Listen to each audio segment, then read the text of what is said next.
Hello, everyone, and welcome to the Questline Open. I am Waffles for Sid, and I am joined by Worst Cast here on the analysis side, and we will be bringing you the first match of the tournament. Worst, how are you doing and feeling going into, the first match of the day and to kicking off the tournament? I'm really happy to be here to kind of kick this one off. The Questline Open finally here. 10K prize for a lot to work for here for these teams here today and then this weekend and then next weekend, obviously. But yeah, I mean, first off, starting up here, we have Mind Goblin versus Angels, and some good names here to start it out. And also, if you look down there in the bottom left of your screen, that Mind Goblin's logo is absolute nightmare fuel. So really happy to them for showing that off. I saw that, I was like, what is this and why am I looking at it? But you know what, we're here now. We have to bear with it. That's going to be on our screen all throughout the next about hour. So thank you so much, Mind Goblin. Absolutely. I love it. I love the feeling it kind of gives you inside, where it's mildly disgruntling. And I think that's definitely their intent moving into also 3D. These competitions, trying to intimidate the enemy a little bit there. But of course, Angels probably not going to be intimidated so easily.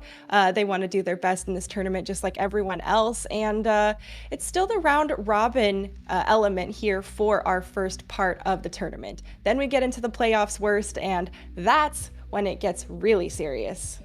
Yeah, playoffs are definitely going to be a step up. Right now, it's just group stage phase. We have these teams competing against each other, seeing what standings they get going into bracket. So who's going in? First map, I'm just getting word, is going to be Busan, of all things. So very interesting start there is going to be Busan. So, I mean, that's a good map to start out with. I think a lot of the times we're seeing in these tier 3, tier 2 kind of places right now for Busan, you're seeing a lot of 6-man come out, and then you're also seeing kind of this ball composition that can make its way onto something like Sanctuary, with the bongo in the middle. Ball composition is very strong there, but also have seen 6-man. Same with downtown. See a lot of 6-man, might see some ball comps, might even see some rush to kind of counteract the 6-man. There's just like rock paper scissors been going on for the last like 2 years basically, where it's like this comp good against this comp, but it's bad against this comp, so we're going to try and mind game the enemy. We'll see how successful those mind games actually play off to be. Depends on how people take that type of energy, right? Michael Jordan is the kind of person who would take that energy and some of those mind games and say, I'm going to use that as fuel to my fire and put the hurt on you even more.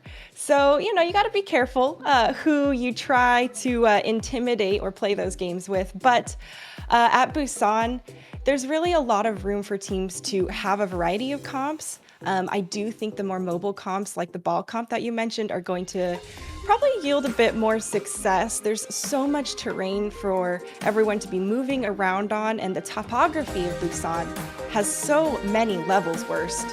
Yeah, so many levels. It's why you see a lot of variety here. If we be going to Mecha Base as well, you might see Rush, you might also see Bulk. I think it's a map that people kind of get confused on, because a lot of times you assume it's going to be Rush. There's a lot of close quarters in the top right, but when you really look at the entire Mecha Base, it's very open. Open for like soldiers to go on flanks, tracers to do their work. So we're going to be on downtown here. We're going to see what mind games are going to come out. But I got to say, if it's going to be mind games you're looking for, I think Mind Goblin might just be at an advantage there. They're already in one head. Maybe they can get an Angel's head as well. It looks like starting out, that might turn into a 6-man. They already have the Sombra and the Lucio here for Angels, but for Mind Goblin, it looks like they want to go for this this ball comp with that Zen Brig. This has been very strong for the meta for the last 2-ish years, so would not be surprised if that does come out.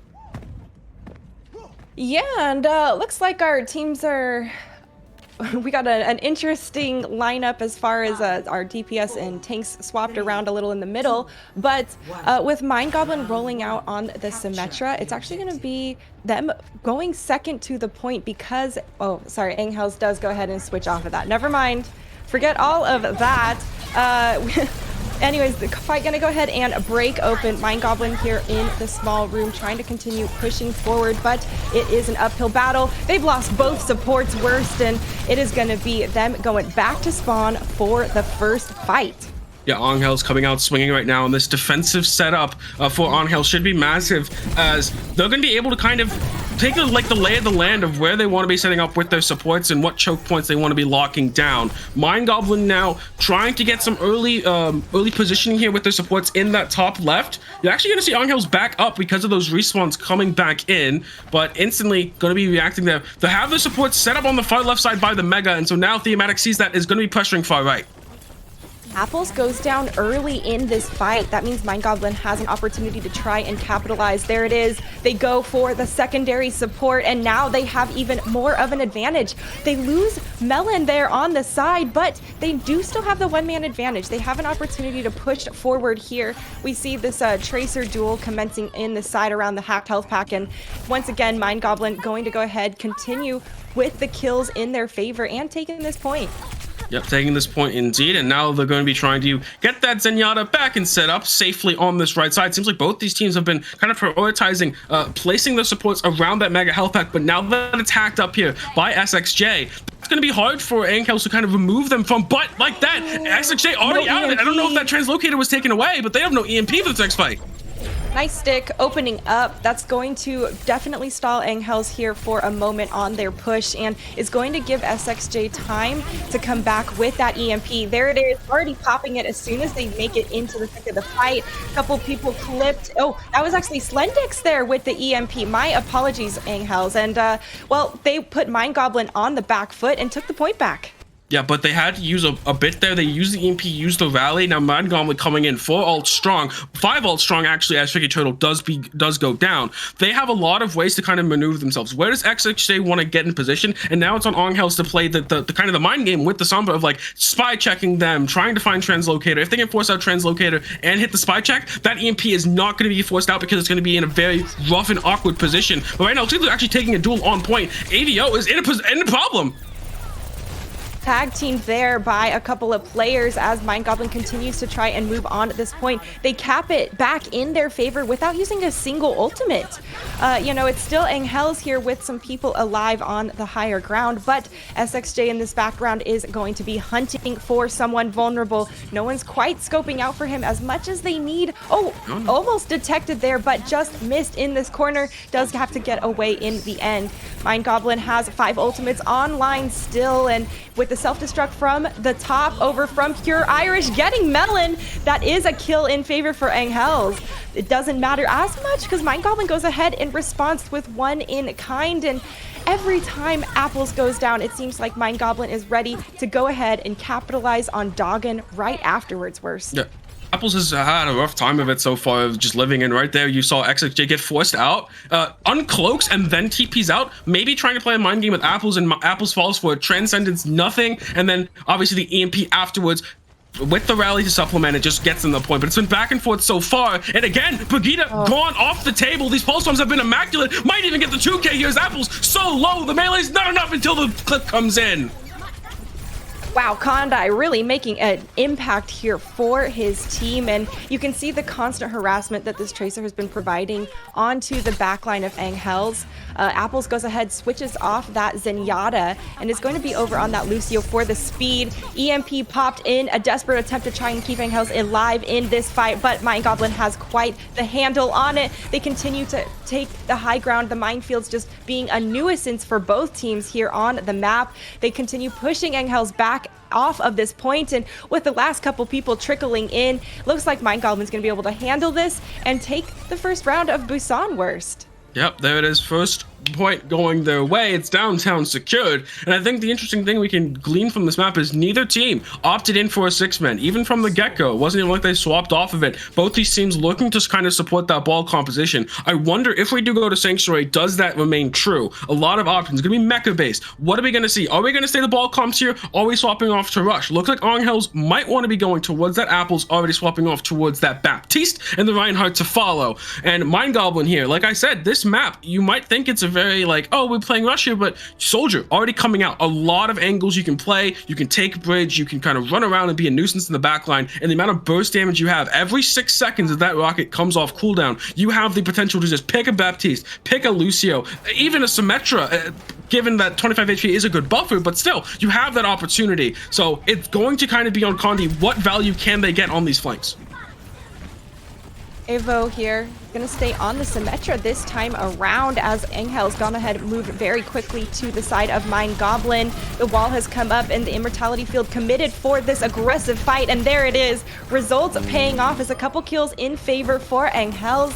More to follow suit, and Mind Goblin here on the run as, well, Angel's gonna go ahead and cap this first point, or cap the point first. Yeah, Mind Goblins was not ready for that. They rolled out the same exact side that Angels did. Typically, you want to go the opposite way to get as far away from that Sim TP rush as possible. And right there, Angels does an amazing job TPing onto the core and getting their value off. If they play a long-range poke game, they will lose, so they know they have to go in thick and fast. And so far, doing that in spades. Apples, with this ultimate here, is going to kind of be how they're going to get more ults over online. That's going to supplement them and try to maybe last out this fight, because the staying power they have as compared to a Mind Goblin, if picks don't go their way, I mean, if picks don't go Mind Goblin's way, is immense. So already kind of locking this down, this TP is going to make sure they can respond to any which way that Mind Goblin is going to go. Mind Goblin having a hard time deciding which side they want to try and exit on. They did a little pressure on the point, and the faster players of Angel's were able to drive them off and keep possession for themselves. That's a nice wall coming through, stalled out. Pure Irish there for a moment, but no kills yet. This TP is devastating worse. They are able to just zip back and forth. They are putting so much pressure onto Mind Goblin, and in a place that Mind Goblin cannot even set themselves up for success. They can't make it through this choke point, because this is some really nice coordination. This pulse bomb from SXJ might open the door for them, though. They do have possession of the point, managed to sneak it back there, but taken away very quickly. And, well, Angel's still defensively holding these same two choke points with the teleporter. And I think what this setup allows you is it allows your Lucio here, Donghan, to kind of respond to threats. They're going to try to pressure point, right? The ball is going to try to pressure, the is going to try to pressure. Your Lucio can actually just go back there and 1v1 them. You don't need speed because you have this TP. You're seeing them go back and forth, back and forth. I'm going to say like 3,000 people are going to be teleported this map on the end card because they're just using this so much to their advantage, and Theomatic's in trouble. Teleport away from that minefield. Yeah, Slendix. Nice job over there. And now that they've cleared out a little bit, a shatter. So aggressive from Teemo. Absolutely vicious coming through. Trans tier for a pin. And didn't run out quite in time to get the kill. Sound Barrier is going to reinforce even more members of Angel's to continue fighting on this point. It is last fight territory here as they continue to clear out Mind Goblin one after another. They were angry after losing the first map, and this time they have come back with a vengeance, clearing it here 99% now. It is just overtime bar that they have to wait this out and take Mind Goblin down worse. Yeah, this could be dangerous for them, though. Rally is now gone. No ultimates left on Mind Goblin's side. But if these picks can come in from Condi, this could get dangerous very quickly. Now it's on to the Mei. They're trying to pressure them out, and Slendix goes down. The boop is enough, but they go in. The Lucio and the Diva eliminate the soldiers from that high ground contention. And now a lot of that pressure is gone. Purish is not going to be taking that much damage. Going to eliminate the opposite there with that little boop. And now it's just a brawl on this point. The Moiras are going to be coming back in spades. And we could even see Coalescence come in if this lasts long enough. The Wick is burning down immediately. Oh, the nice heat there to deny the pulse bomb. Man, this is a long overtime fight. Mind Goblin knows they have to take this point if they want to stay in the battle, and right now Angel's wants to keep them off of this and take the map win for themselves. It is still a scrappy back and forth, and now self-destruct online. There it is, over the top, and does take down Theomatic, and the point goes to Angel's. Nice, a 1-1 response now here. And Angel's result came out with a strategy. We're going to go out bridge. That's typically where a ball comp wants to come out from Mind Goblin. So we're going to go out there, lessen the distance between ourselves so our TP is going to be more effective. And then once they were set up, it was just, we're going to put a TP on both sides. We're going to TP back and forth. A Lucio responds to flank threats, because a Lucio with a bat pocket's never going to die to like a Tracer solo or a ball solo. And now we're going over to Sanctuary. That worked out immensely for Angel's, but now they don't have that option anymore. It's going to be typically going to be a Brig coming in here, but it's going to be a Sig Ball, Zen Brig, and we're going to see who can kind of get more value here, Avo or Condi, the soldier versus Ashe matchup. How is that going to look out here? There's one more constant pressure from that soldier, but the burst potential and obviously Dynamite on backline is so much more like healing pressure onto Mind Goblin here if Avo can hit them. The way this map is set up does remind me more of our first map of Busan, so I think it could be tough for Angels here going up against Mind Goblin, but they did so good last round. This poke composition or poke damage exchanged here on the side, definitely, you know, taking its time. Mind Goblin here did go ahead and get a pick, and they're going to continue trying putting some pressure on, but Tricky Turtle falling very, very low, and SXJ just an absolute menace here on this Tracer. Yeah, and you're seeing that it kind of helps a lot. The both teams are going to go into that more enclosed space by the drum because their compositions, a lot of the time people don't really think about it with the Briggs End, but it is very brawly. You have a lot of AoE healing if you can start getting up that Inspire, which requires a mid to close range there for that Brigitte. So trying to get in that position, allow them to just get that AoE healing to supplement themselves. And once Teemo goes down, any like dual pressure on the backline where you see Teemo and Slendix go in on the backline and exert some pressure is not there anymore. And XXJ has that with the Amatic still in the fight. Mind Goblin, there it is, popping the rally early to engage with this fight. It's going to be Kondai here, also ripping the visor, trying to get the kills and put the pressure to force Angels back. Both DPS popping off here as Mind Goblin continuing to just aggress forward as a solid unit. Yeah, and the stick does come in late, but I don't know if that'll turn it, right? You still have Tricky Turtle up here, full HP, that's 3K coming in. Turtle! Yeah, really nice play there from the Sigma, hitting those shots, mechanical prowess coming through. But now looking at this next fight, you have that rally very early there for Strebor, but now you have Donghun, has to build that up. That's going to be like the big defining ult for this fight, I think, is that rally differential. It's one of the strongest ults in the game for a reason, the amount of just armor and healing it gives you and the amount of it allows you to brawl in. That's why they're going this close distance, because they have that rally. Ooh, minefield here, tough for Angels, stuck in this small room, and both fluxes popped by each Sigma. Now it's actually going to be Angels, though, all in the kill feed, finding the value they're looking for with those ultimates. And, well, Strebor going down is going to be tough for Mind Goblin to hold, and Angels taking this point back. And you're seeing Angels wants to keep forcing the issue here on this right side, on this drum. They want to keep going in and brawling with them. They have the rally difference there that allows them for it. And honestly, they don't pop the Transcendence. I think Mind Goblin could have popped the Transcendence to kind of as a response, and maybe could have won out that fight. But opting for it this next fight, 82%, obviously only need one more fight to win this out. So want to save it for a more opportune moment to have an advantage. And now it's going to come down. How does the Evo force the Transcendence with this visor? Oh. Trance in response to the visor, but Kondai goes down in the mix. Evo gets another kill with the visor. It is Angels trying to continue holding this point, and they are just shredding Mind Goblin as they try and push through this choke point once again. What a nice Helix rocket pop that we just got to see. Yeah, and that's kind of the thing. When you have that Transcendence, but you're playing so split, right? The visor's still going to find value if Condi's not by that Zen, if XXJ's not by that Zen. They can get one clipped very easily. And now this next fight looks pretty bad for them. They have the visor, but look what Angsel's playing. They can kind of zone it very easily. Obviously, it's going to give Mind Goblin a lot of pressure on the point, a lot of angles to play with, but they can try to burst back out potentially if they get this rally back online. It might just be Slendix. Can you stick this Brigitte rally? If that happens, that might just be the round-winning play. Pulse bomb thrown there from SXJ, but doesn't find anything. There it is from Slendix, and as you foretold, pop there onto Strebor, taking out the rally in the process, and Mind Goblin sent to spawn for their last fight. And even if it doesn't get the rally out, it just buys you time. Right? That could have been a fight where they could have forced there with a rally differential, but it's not there anymore. Now they have a rally to respond. They have point control. They have mines on the approach. Mines are much more effective when the team is walking into you because they're already trying to walk forward, and it's going to be hard. The Amax is going to use it to try and maybe zone off point, but it's not going to be that effective when the Tracer's just peppering you down from distance. Visor popped here from Kondai on the side. Additionally, Mind Goblin knows they have to stay in this fight because they don't want to lose. Whoever takes this map is going to go ahead and take the first entire point for this series kicking off. And with a couple kills in favor of Mind Goblin, they go ahead and they're going to be able to take this point back. And Angels now on the back foot. Can they get a touch in is the question. If they can, this can easily go their favor. There's no ultimate for Mind Goblin. Ball has to touch the boop away. Oh, but the Tracer's there with the point. The stick is there. Oh, a massive play from Slendix to potentially keep them in this round.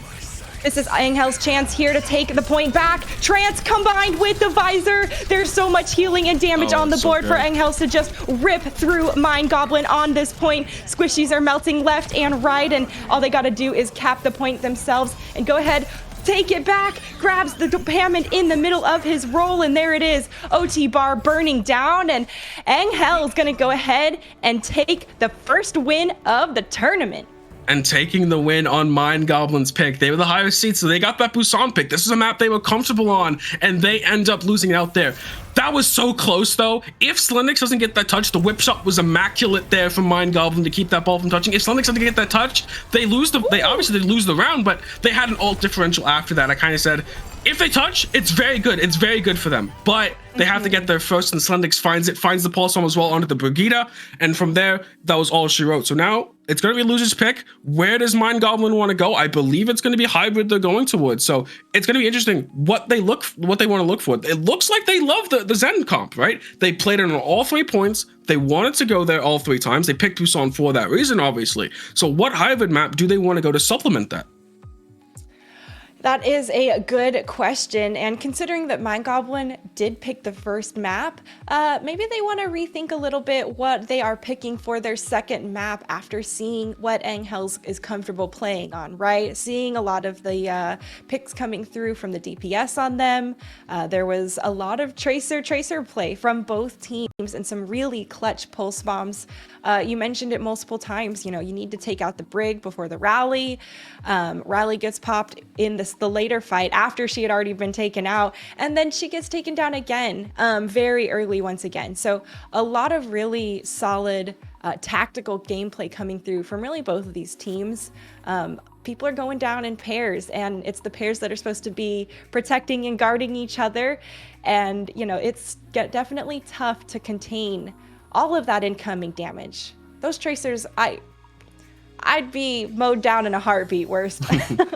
Yeah, I mean, if you look at the level of tracer play. I mean, this meta of Zen Brig has kind of been like a it's been an accelerated chamber of training for them, where they're playing against a comp and against the backline that is really anti-tracer, a lot of anti-tracer. So they've had to get very, very good against this. If you've been competing the last year and a half, 2 years here as a tracer player in Overwatch, you've been very accustomed to Brigidas, you've been very accustomed to Cassidy's, you've been very accustomed to these picks that traditionally shut down the tracer. So you have had to, the hyperbolic time chamber is real. Like, you have had to level up immensely, and Pulse Bomb specifically.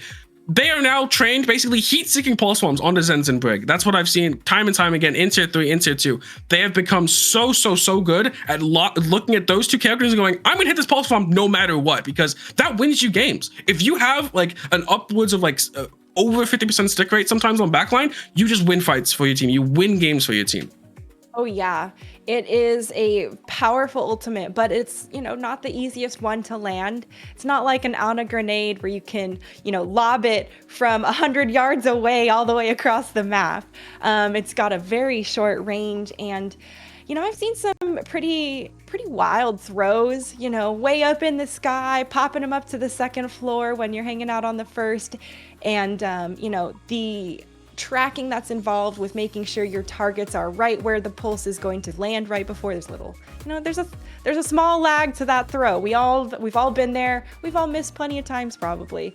But I definitely have a lot of eyes on these tracers and, you know, the tank line. I think the tank line's been doing a great job at, well, essentially holding all of the space they need. Mecha Base in particular was beautiful work on that teleporter, the Reinhardt switching back and forth, and you know, I'm excited to see what they're gonna bring. Yeah, and it looks like map 2 gonna be picked here by Mind Goblin once again. 2 picks in a row. We Route 66, and it's so it was escort, not hybrid. I was a little confused there, I guess, with the thing. Not really obvious as much, but it's gonna be Route 66 and not gonna be a hybrid. And I guess this makes sense for them. It's just kind of more spread out, definitely more poke heavy. First point especially, you just have Ball Sigma. You have your Sigma play far right with your Ashe, or something like a Hanzo and Ashe, something like that, because of the hit scan nurse that came in. Hanzo kind of not replaced Ashe, but is like a substitute for Ashe. You basically only want to play that Ashe over the Hanzo when you really need those dynamites a lot of the time. But like long range pick potential, Hanzo definitely has that in spades. But definitely something that I can think plays into Mind Goblin's strength. So it's gonna be interesting to see how the defensive setup looks like and what their attacking composition looks like. Because a lot of the time right now, You're seeing a lot of ball comps here on this map in particular. It can be very awkward to play anything else, but you know, I've seen spawn holds in tier 3 before on this map, and it has been mixed effectiveness. So I'll be interested to see if that comes out for any team. Maybe Angels wants to run it. Obviously showed that rush off on Mecha base, but that would be the most interesting thing for this map for me. Yeah, well, you know, you talked about tier 3 as well, and let's just make a note that Mind Goblin is a team that did go to Contenders Trials. So, you know, they are a tough group to crack, and so far Angels has done a phenomenal job. I wonder if, you know, maybe Mind Goblin wasn't entirely warmed up and ready, and how they're going to handle that loss moving into Route 66. Talked about, you know, harnessing that energy, and either let the fire burn you up, or you let the fire motivate you to improve and to change the results of the next opportunity. And well, how will Mind Goblin respond? Yeah, and a little bit of a funny thing on that map page. I believe it said for hybrid, so I guess it's a hybrid map now. My video is telling me to ignore it, but I will not. I will call you out, not by name, but yeah, a little bit of funny things here as teams are obviously don't always remember the rule sets. Reading the rule books, Pepe laugh, but we are going to see Angels here actually coming out on the rush comp. Like I said, I have seen this before, and it has been effective. I think it's particularly effective into a double shield comp running out here for Mind Goblin. It's very stagnant, so as they come out, if they don't scout it properly, they have the Hanzo, so they should be sonaring the train. I hope they somehow train to see that they're going to be set up there, but this could definitely be a point of a wall here for Mind Goblin where they can't get past it. So how fast they break this through, and how can they snowball it with those comps? See, instantly scouted out, sonar comes out, they're swapping off the ball. That's probably really good for Mind Goblin, especially since last time Angels was able to set up and hold them at a couple narrow choke points, it didn't work out very well for them. They've changed their strategy. I like this Echo here in the sky with Strebber on this pocket. It's going to be a lot of additional damage from a lot of angles, right? Adding that Z axis in the sky is tough, and well, it puts a lot of pressure on Avo there to make sure that the threat is well, contained. I don't want to go as far to saying neutralized, because this is SXJ here on Echo, and neutralizing him will definitely be a feat of work, but it's not impossible. It's going to be even more difficult though, because Strebber has just been hard pocketing him worst, and the damage has been non-stop. Angels though, they are being really tanky. They did lose their BAP, and that's actually going to force them to have to give space. They've lost a lot of their longevity ability, and after all this time burned off of the clock, Mind Goblin going to be able to push the point. Yeah, it was a very slow setup there. It took a while for Mind Goblin to actually get Condi on that off angle of top left through that train up the ramp. But once Condi found it, instantly finds the BAP, and you have no staying power. Instead, you just saw Teemo go, I'm just charging in and taking out Tricky, because that's all they were able to do. But now, next fight, they're swapping off the Tracer here, trying to put some pressure on Melon, because they don't have a dedicated pocket like a Brigitte or even the Mercy trying to pocket the Zen. Definitely is susceptible to the one clip. So you're seeing Condi here kind of be this like thing, like, if you want to come here, I can one tap you. Amplification Matrix opening up the fight for Angels, but it looks like it went the other way as Melon goes ahead and gets the kill onto a member of Angels. Mind Goblin here still trying to push this point on forward as the self-destruct does catch SXJ. It's still Mind Goblin here with the man-up advantage, and worse, they're going to keep on rolling the payload. Yeah, I think it gets harder and harder to play the rush comp from here. I think I want to see some swaps, particularly on that support department, but we're not seeing it yet. We're going to be staying on this. It seems like they have kind of decided this is what we're going to be playing. They're going to get into the touch. I think that's why they're not swapping. Swap off to the little bit more survivability, trying to avoid the angles here from Condi. But they don't swap because they have the touch. But, I mean, Mines and a Bob and a choke point, you are not touching that card anymore. You are just simply dead and back to spawn. And now do we see swaps come in is my question. Do we finally see maybe some change ups here? Because second point, not rush friendly in the slightest. There's so many angles here for SXJ and Condi to take, and even Melon, who is that third DPS for them and has been effective of it so far, and Slendix has not been able to get on top of them, so it is effectively a third DPS. There's no pressure on that Zen. We see Angels, though, does have a lot of ultimates online, and with Mind Goblin here only really having the Flux coming up, it could be a tough engagement for them. They're going to be wanting to engage earlier than later, and, well, Angels gone ahead and moved around back towards the payload. I liked all the cover that they took for their route, but with the Flux and... Jeez! Avo over there just came out with a 2K Deadeye and pretty much turned the fight here for Angels. They have this people and easily can take that back. Yeah, and that's kind of how you have to play the rush comp there. Second point is not very rush friendly unless you get yourself into that enclosed space, actually forcing them to swap. Interesting. Mind Goblin getting off of it. The setup here at Angels are going to give space now. They don't have to worry about so many angles, so they're actually going to try and take a high ground fight here. I think the biggest difference is going to be that BAP Immortality Field versus Moira. You kind of have that. The Immortality Field is the X factor that Moira just is not capable of having.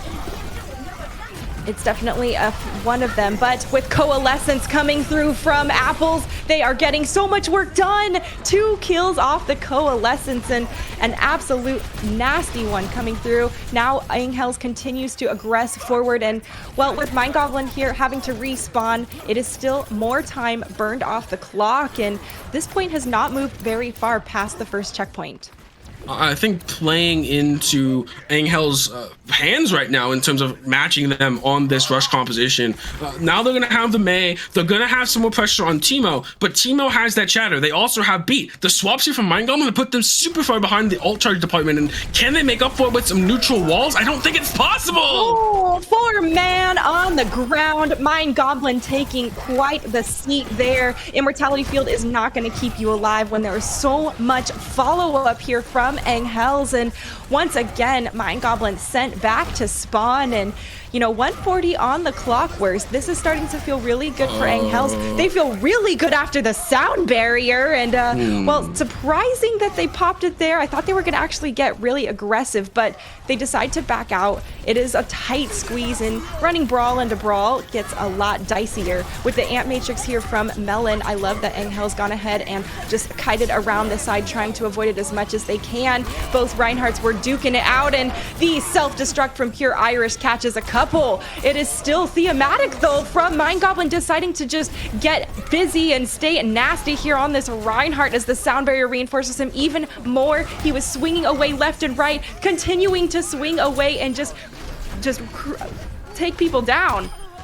Yeah, I think losing Avo there caused Angels to get a little bit like, oh guys, you don't have Cassidy, we have to back up, we have to kind of play it safe. But then Donghun tried to save the D.Va who got walled off. They broke the wall, popped the beat, and then from there it felt like a stumble, like they were trying to back up and play aggressive at the same time, and then they were just very split in in what they wanted to do, and Mind Goblin had the ults to make up for it when things got really dicey with the amount of ults that were thrown out by Angels in a less coordinated fashion.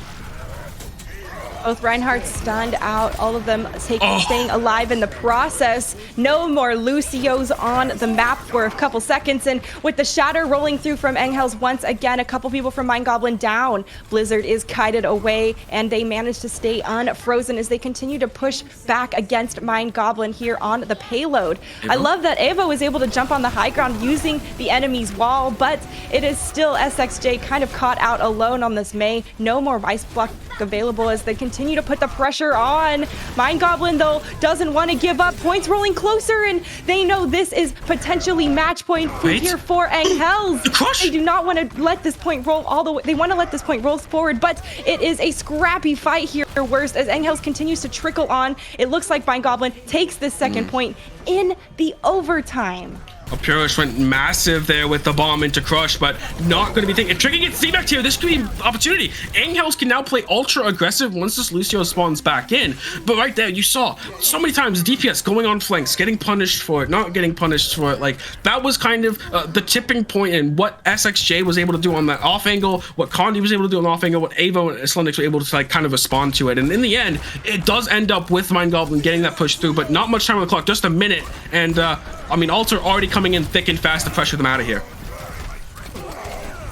I like the avoidance of the Ant Matrix, and wow, that was a flashbang that caught a lot of people here on Mind Goblin. Angels just tore through them, and I mean, with Lucio on both teams, as soon as these teams decide to get aggressive and they hear speed boost go, they are ripping the other one apart. And now we're getting kind of the best setup Angels has here on the entire map for Rush, where you can kind of just collapse on them, speed onto them, and just get into the backline super easily. You have so much access, especially with this Doomfist, so watch out, Melon, watch your head. Deadeye channeling here. There it is. A nice shot comes through, de-meching Tricky Turtle, and with the defense matrix off the board for Mind Goblin, it's going to be a really tough battle. They are still slinging it away as once again Thematic getting aggressive on this Reinhardt. He is trying to save the day, make sure he has to stay on the point at all costs because the overtime bar already activated here. Mind Goblin wants to push this here to the third point. Engels wants to stop it for a win condition. Yeah, and now they don't have much to do it with. Melon, who has their Matrix, isn't spawn. Apples is going to be there sooner. They also have bomb to create space for themselves. I kind of want to see aggressive play. You bomb in, you try to put the amplification matrix down at a similar time, and they're just going to be pressured to use all their cooldowns. Ant matrices and blizzards and self-destructs. Here we go. It is Ult City left and right, and everyone got off? What? The bomb kind of creates that creates too much pressure. Obviously the counter pin comes in there. Thematic on the ground takes like 450 HP almost, and then just gets cleaned up, and no one is left to touch that point. But still, seeing as how it went multiple times, the first point was a little rough at the beginning there for Mind Goblin. They finally got it through with that poke comp, but second point could have been held there. Get it through. So third point is what they're going to have to settle with here. They're a little bit content with it, but they obviously would have wanted more, would have wanted a cleaner second point.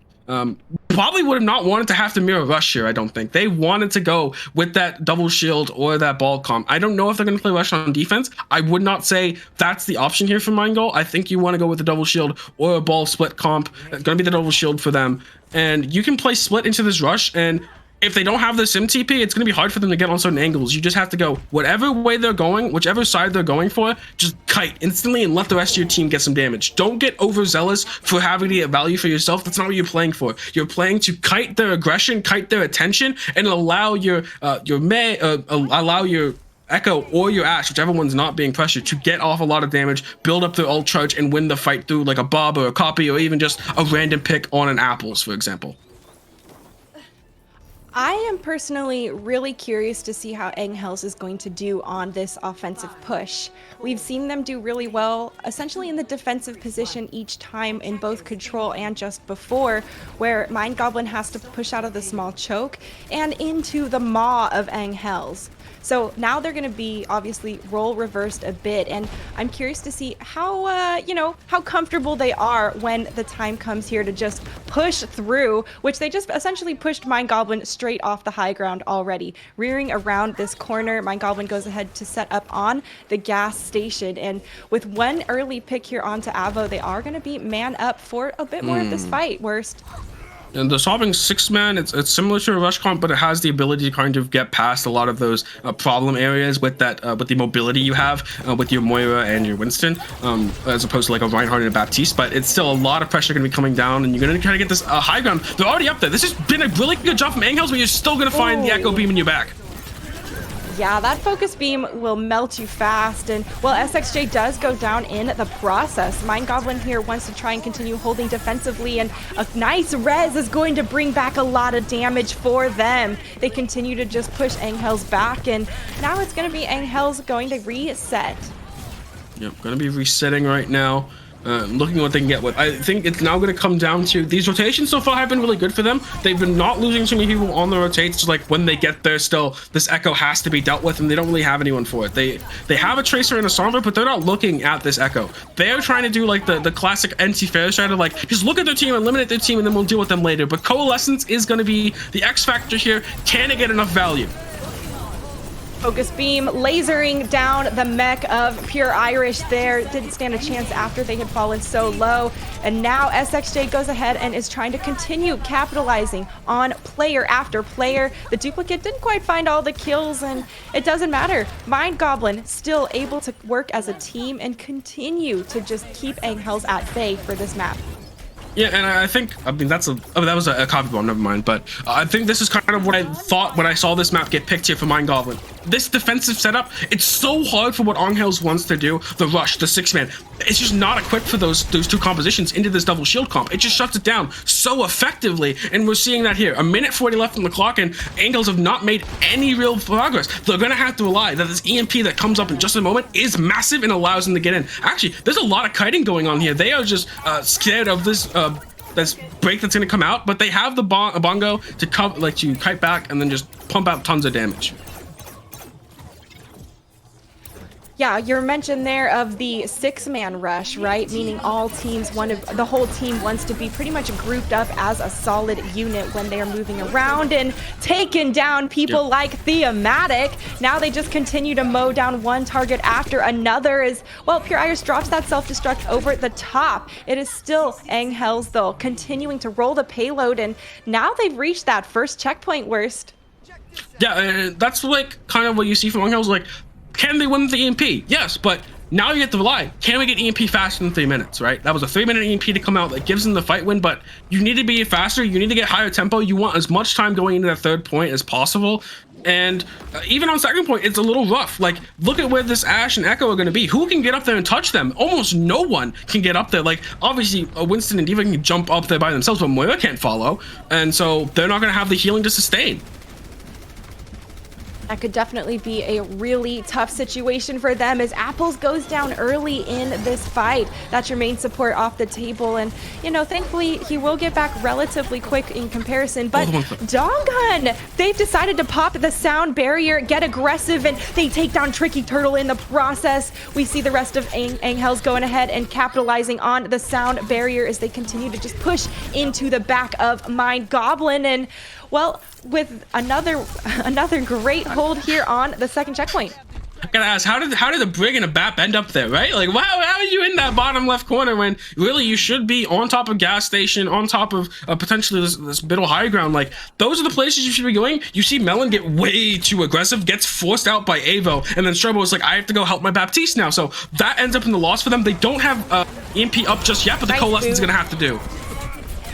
I mean, Donghan going ahead taking Mind Goblin off this high ground here. Angels knows they want to keep on rolling this payload forward, but it looks like it's a scrappy fight here in the corner. Timo gets sectioned out away from his team and can't quite get all of the support he needs to stay alive in the fight. It's going to be Angels having to regroup here just before they cap the second checkpoint, and you know, they only have 1:30 left on the clock. Pure Irish getting staggered out here would be horrible for them, and Donghun's now down as well, but Pure Irish has to get out of here. It's stuck. No one pressures them out, though. Are going to be able to boost her out and swap over to the Reinhardt as well. They're going to have to rely here, again, on the EMP, and now it's on Shrebo. The mind games, once again, do they get the rally off before the EMP can come out? Do they kind of get that armor up and accrued on top of Melon, on top of Condi, before the rest of the team can engage? And now they swapped off the Winston. I think they definitely can. Angels kind of in this corner of a small room here. Now they're in this with the self-destruct, and it's actually be Pure Irish with their self-destruct taking down 2. Now Angels goes ahead, grabs the sound barrier for themselves, and with all that extra health in the pocket, Mind Goblin just gets shredded from their aggression. Yeah, you're seeing them. They want to go aggressive because they have rally that allows them to brawl it out. But what ends up happening is once they rally in, they pop the amplification matrix. Slendix is like, okay, I'm fine with this. I'm just going to pop my EMP, and you guys have nowhere to run anymore. This bomb is coming in, and you are now dead. Both DPS go down. You don't have staying power anymore.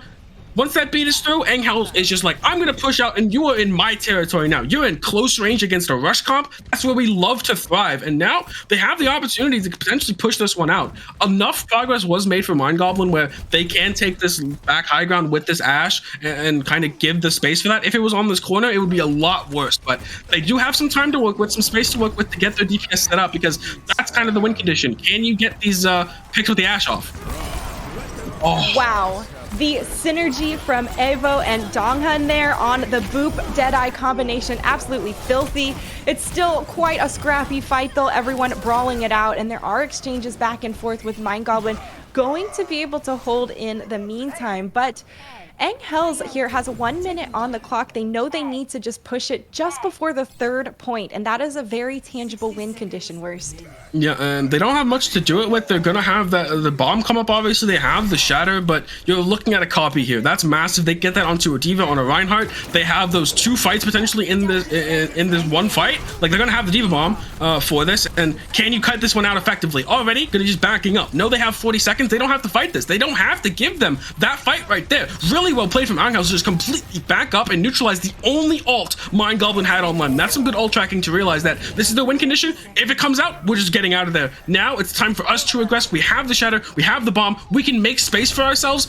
Only thing is, does their DPS just pop and kill a backline? A lot of pressure here on Angels. This is the last fight, and they are at match point. Mind Goblin doesn't want to go down without a fight, and they want to take this to a third map. Who will be victorious? Who's actually going to have the ability to clutch it out just at the end? Overtime bar is going to be triggering, and now Angels has to stay on this point. They haven't gotten to utilize those ultimates yet as they've been slowly inching forward. It's going to be tough with the extra damage from the Ant Matrix, but they have one of their own that they are using to continue this aggression. There's the self-destruct over the top and doesn't find any kills, but it's still going to put pressure on. Deadeye being channeled in the back and not sure how many it killed. Now we continue moving forward as Avo's still trying to keep people at bay as Angels going one after another. Donghan here getting so aggressive as they continue to just move this point. It is so close to the golden box of victory, and there it is.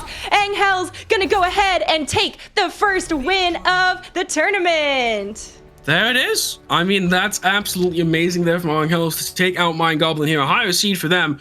Had the first map pick, and man, a 2-0 coming out here from Angels. The rush composition for them paid off dividends here on this Route 66. I think Mind Goblin had an idea of when they wanted to play it into like a monkey comp, right? Maybe a double bubble, something like that. But the rush comp, really, they just could not figure out how to shut it down completely. A lot of the time, it's going to be your DPS are going to be feasting, right? That Echo and that Ash are just going to be having so much pressure on that backline, right? But Angels plays it amazingly, plays the angles, plays the rotations really well, and the expected value from Mind Goblin's DPS doesn't come out. I really also have to mention that kite at the last fight. A lot of people would just be stubborn and go, we are fighting this no matter what. Once that copy comes out, Ang's like, they gave us the golden ticket to this next fight. They have no more copy. The only thing they had online, we're just gonna back up, take the next fight. We have time. I love to see that patience, that discipline come out here from Angels, and I think this really does cement them as a top tier team in this group.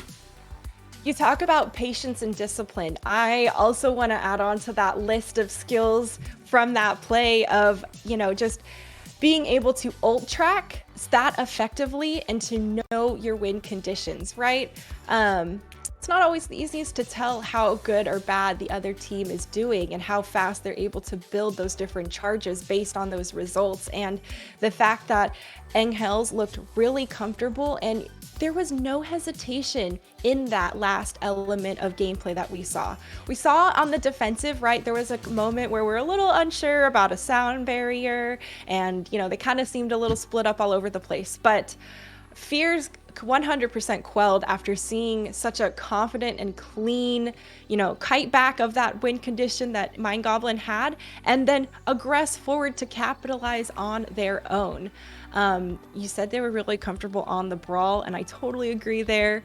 And, sometimes being the best at what you are good, being a specialist and being the best at what you are most comfortable in is good enough to force everyone else to have to play off their comfort role to try and combat you, or they need to just be the better specialist, right? And at that point, it's a much more difficult battle. And I'm curious to see how Angels is going to continue to progress throughout this tournament.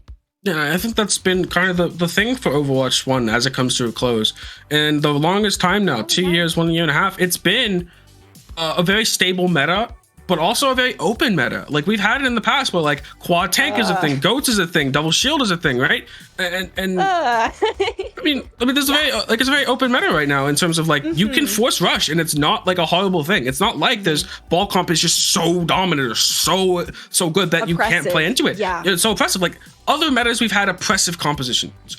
It's not present right now. Obviously, it's very map dependent as well. I think that was kind of what people were clamoring for the longest time for Overwatch was map dependent metas. That's amazing. We have it here. We've had it for a long time. It just hasn't changed, has been the big thing. And now we're going into this big part of change with Overwatch 2. And I think we kind of saw this was like the best thing of Overwatch 1 recently, and how teams that play a composition well can play it and can get away with it, even at a high level. So really happy to kind of see that as kind of like, as we're saying goodbye to Overwatch 1 soon. It's so cool to see that kind of capping it off.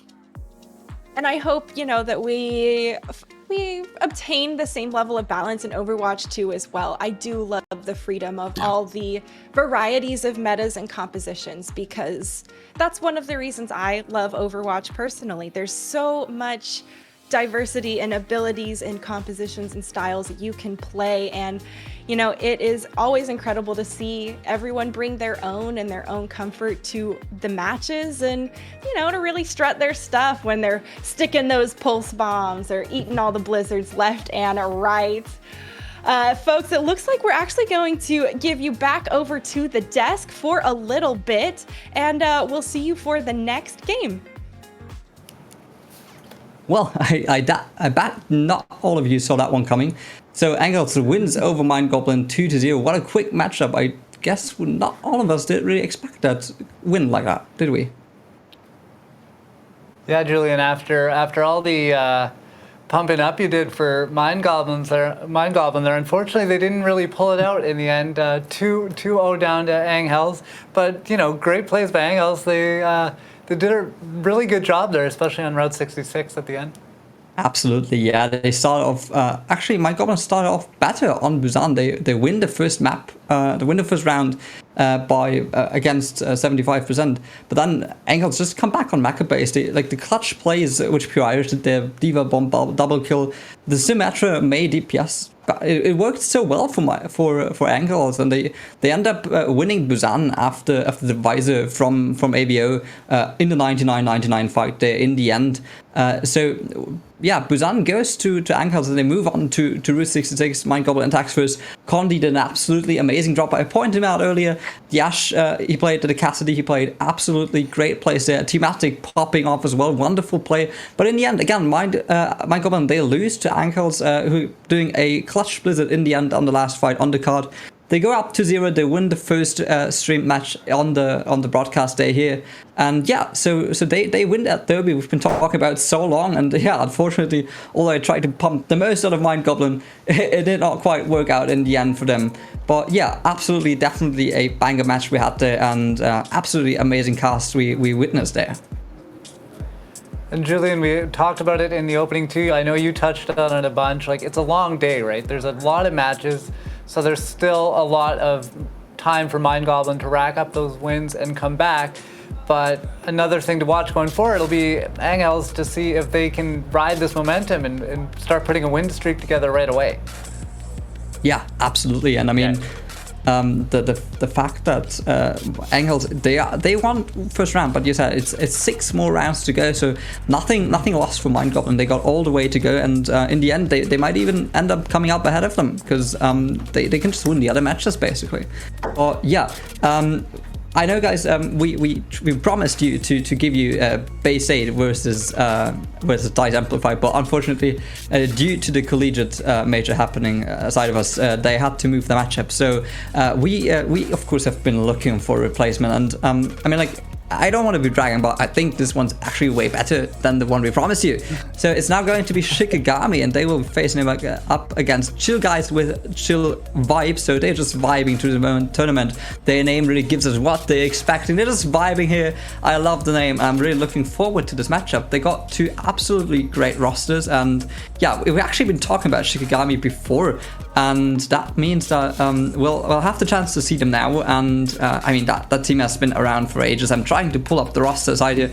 I see a lot of names which might be well known to some of the lower players in the scene here, but definitely a team which can at no point be underestimated here.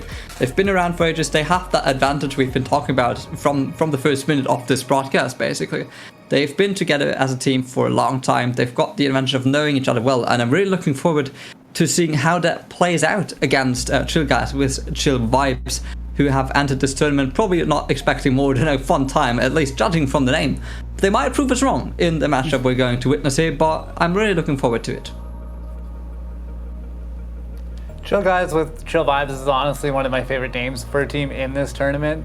And like I haven't played at a high level, but I mean, I've played a ton of Overwatch, and the mindset, you know, the PMA, the just the chill attitude, that can really help you out in a game like Overwatch, especially if you get maybe a little bit behind early. You're not gonna tilt, you're not gonna go crazy. You know, you can keep that level head and get right back to the match. So hopefully they're their name is kind of their philosophy as well, and it's something that can carry them through. Absolutely, I really hope so. Because I mean, let's like cards on the table, guys. What's your peak? What's your, have you ever been beyond gold? Let's be honest here. I can't believe you would do that to me on stream. I have hit plat. I've been to about, I'd say about 2770. I think is the highest I've ever got. So very slightly above average. Let's go with that. Yeah, Okay. an above average player. I'm in the top 49%. Top 49%. That's all you need. I mean, let's be honest. That's all you need. But luckily, you're not sitting alone on that. As like the fact that you laughed at your co-caster makes me want to know your peak as well. Because I feel like it's not that great either, judging from your smile there. It's really not that great. I peaked Masters. Yeah, see, Well, it's that's- really not that's- that great. I just peaked Masters. Yeah. Yeah, I mean, talking like when I played, like the last time I seriously played Open Queue was when Open Queue was still a thing. So, Actually, that's I long mean, ago. when I peaked, it was open queue as well. Like I just played support because nobody wanted to play support, and just climbed with Lucio, and that was Absolutely, that and was I the remember highlight. the classic move was always like when you were about to lose your attack on King's Row, you just were like, guys, let's go 5 tanks of Lucy and just go all in there, right? So that's what I've been enjoying, and so because I used to be a tank, and at that comp it didn't really matter if I died because I could just be like, hey Lucy, we need more healing than you, and so I always blamed it to somebody else. But yeah, we are not here today to talk about our great Overwatch careers because we've got actually some players who have an Overwatch career ready to go here, and that's why I'm even more looking forward to Shikigami against Chill Guy with the Chill Vibes here. And yeah, if I can get a quick update on how we're looking on the lobby, I know how much time I can still cover here before we give it back again to our 2 wonderful casters who've been doing a great job. Yeah, so I suggest, is there anything else you want to talk about? Because otherwise, I'd say we jump into a quick break there. I think that's a good plan. So we'll step aside for a quick break, and we will be right back. Wonderful. See ya.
Hello, everyone. Welcome back to the Questline Open, and we have a match here for you that's going to be very interesting with Shikigami versus Chill Guys with Chill Vibes. But I am Worstcast, once again joined by Waffles for Sid. Love being here with Waffles for Sid. It's an amazing time to cast them. There should be some good Overwatch here, because if you know Shikigami, have been around for a while, you might not know the name Chill Guys with Chill Vibes. But in just a moment, I'll run you through the roster, and we'll see the roster, and you're gonna see that's a pretty stacked team if you know these players.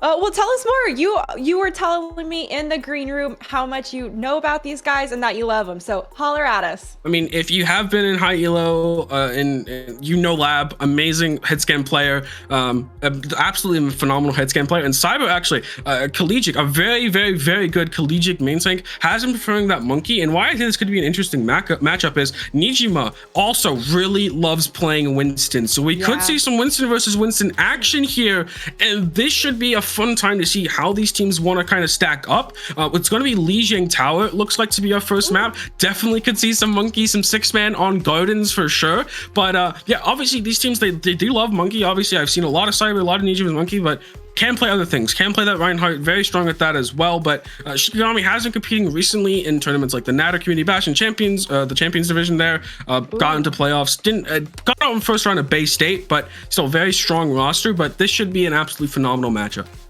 Yeah, well, you know, with the desk was just mentioning as well that Shikigami has been around for a while.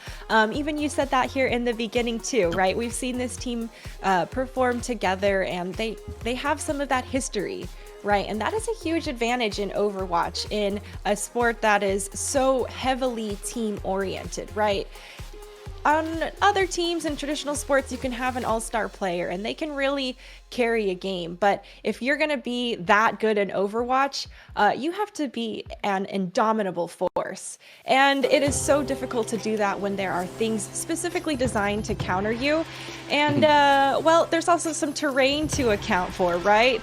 Getting booped off is not the same as getting headshot and mowed down, but death is death, Worst.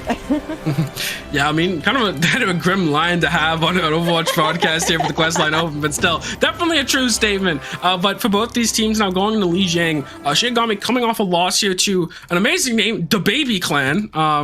Very interesting name for people, and Chill Guys with Chill Vibes coming off a win against a group of people. Don't know which group of people, because I don't know the roster, but a group of people they have just beat. So one team kind of trying to even themselves out 1-1 in this group, and Chill Guys with Chill Vibes want to go 2-0 and assert their dominance in this group right now, because I mean that's going to be a very interesting to see. Early momentum, especially when you have to play a lot of matches in a day, is going to be extremely important for these teams.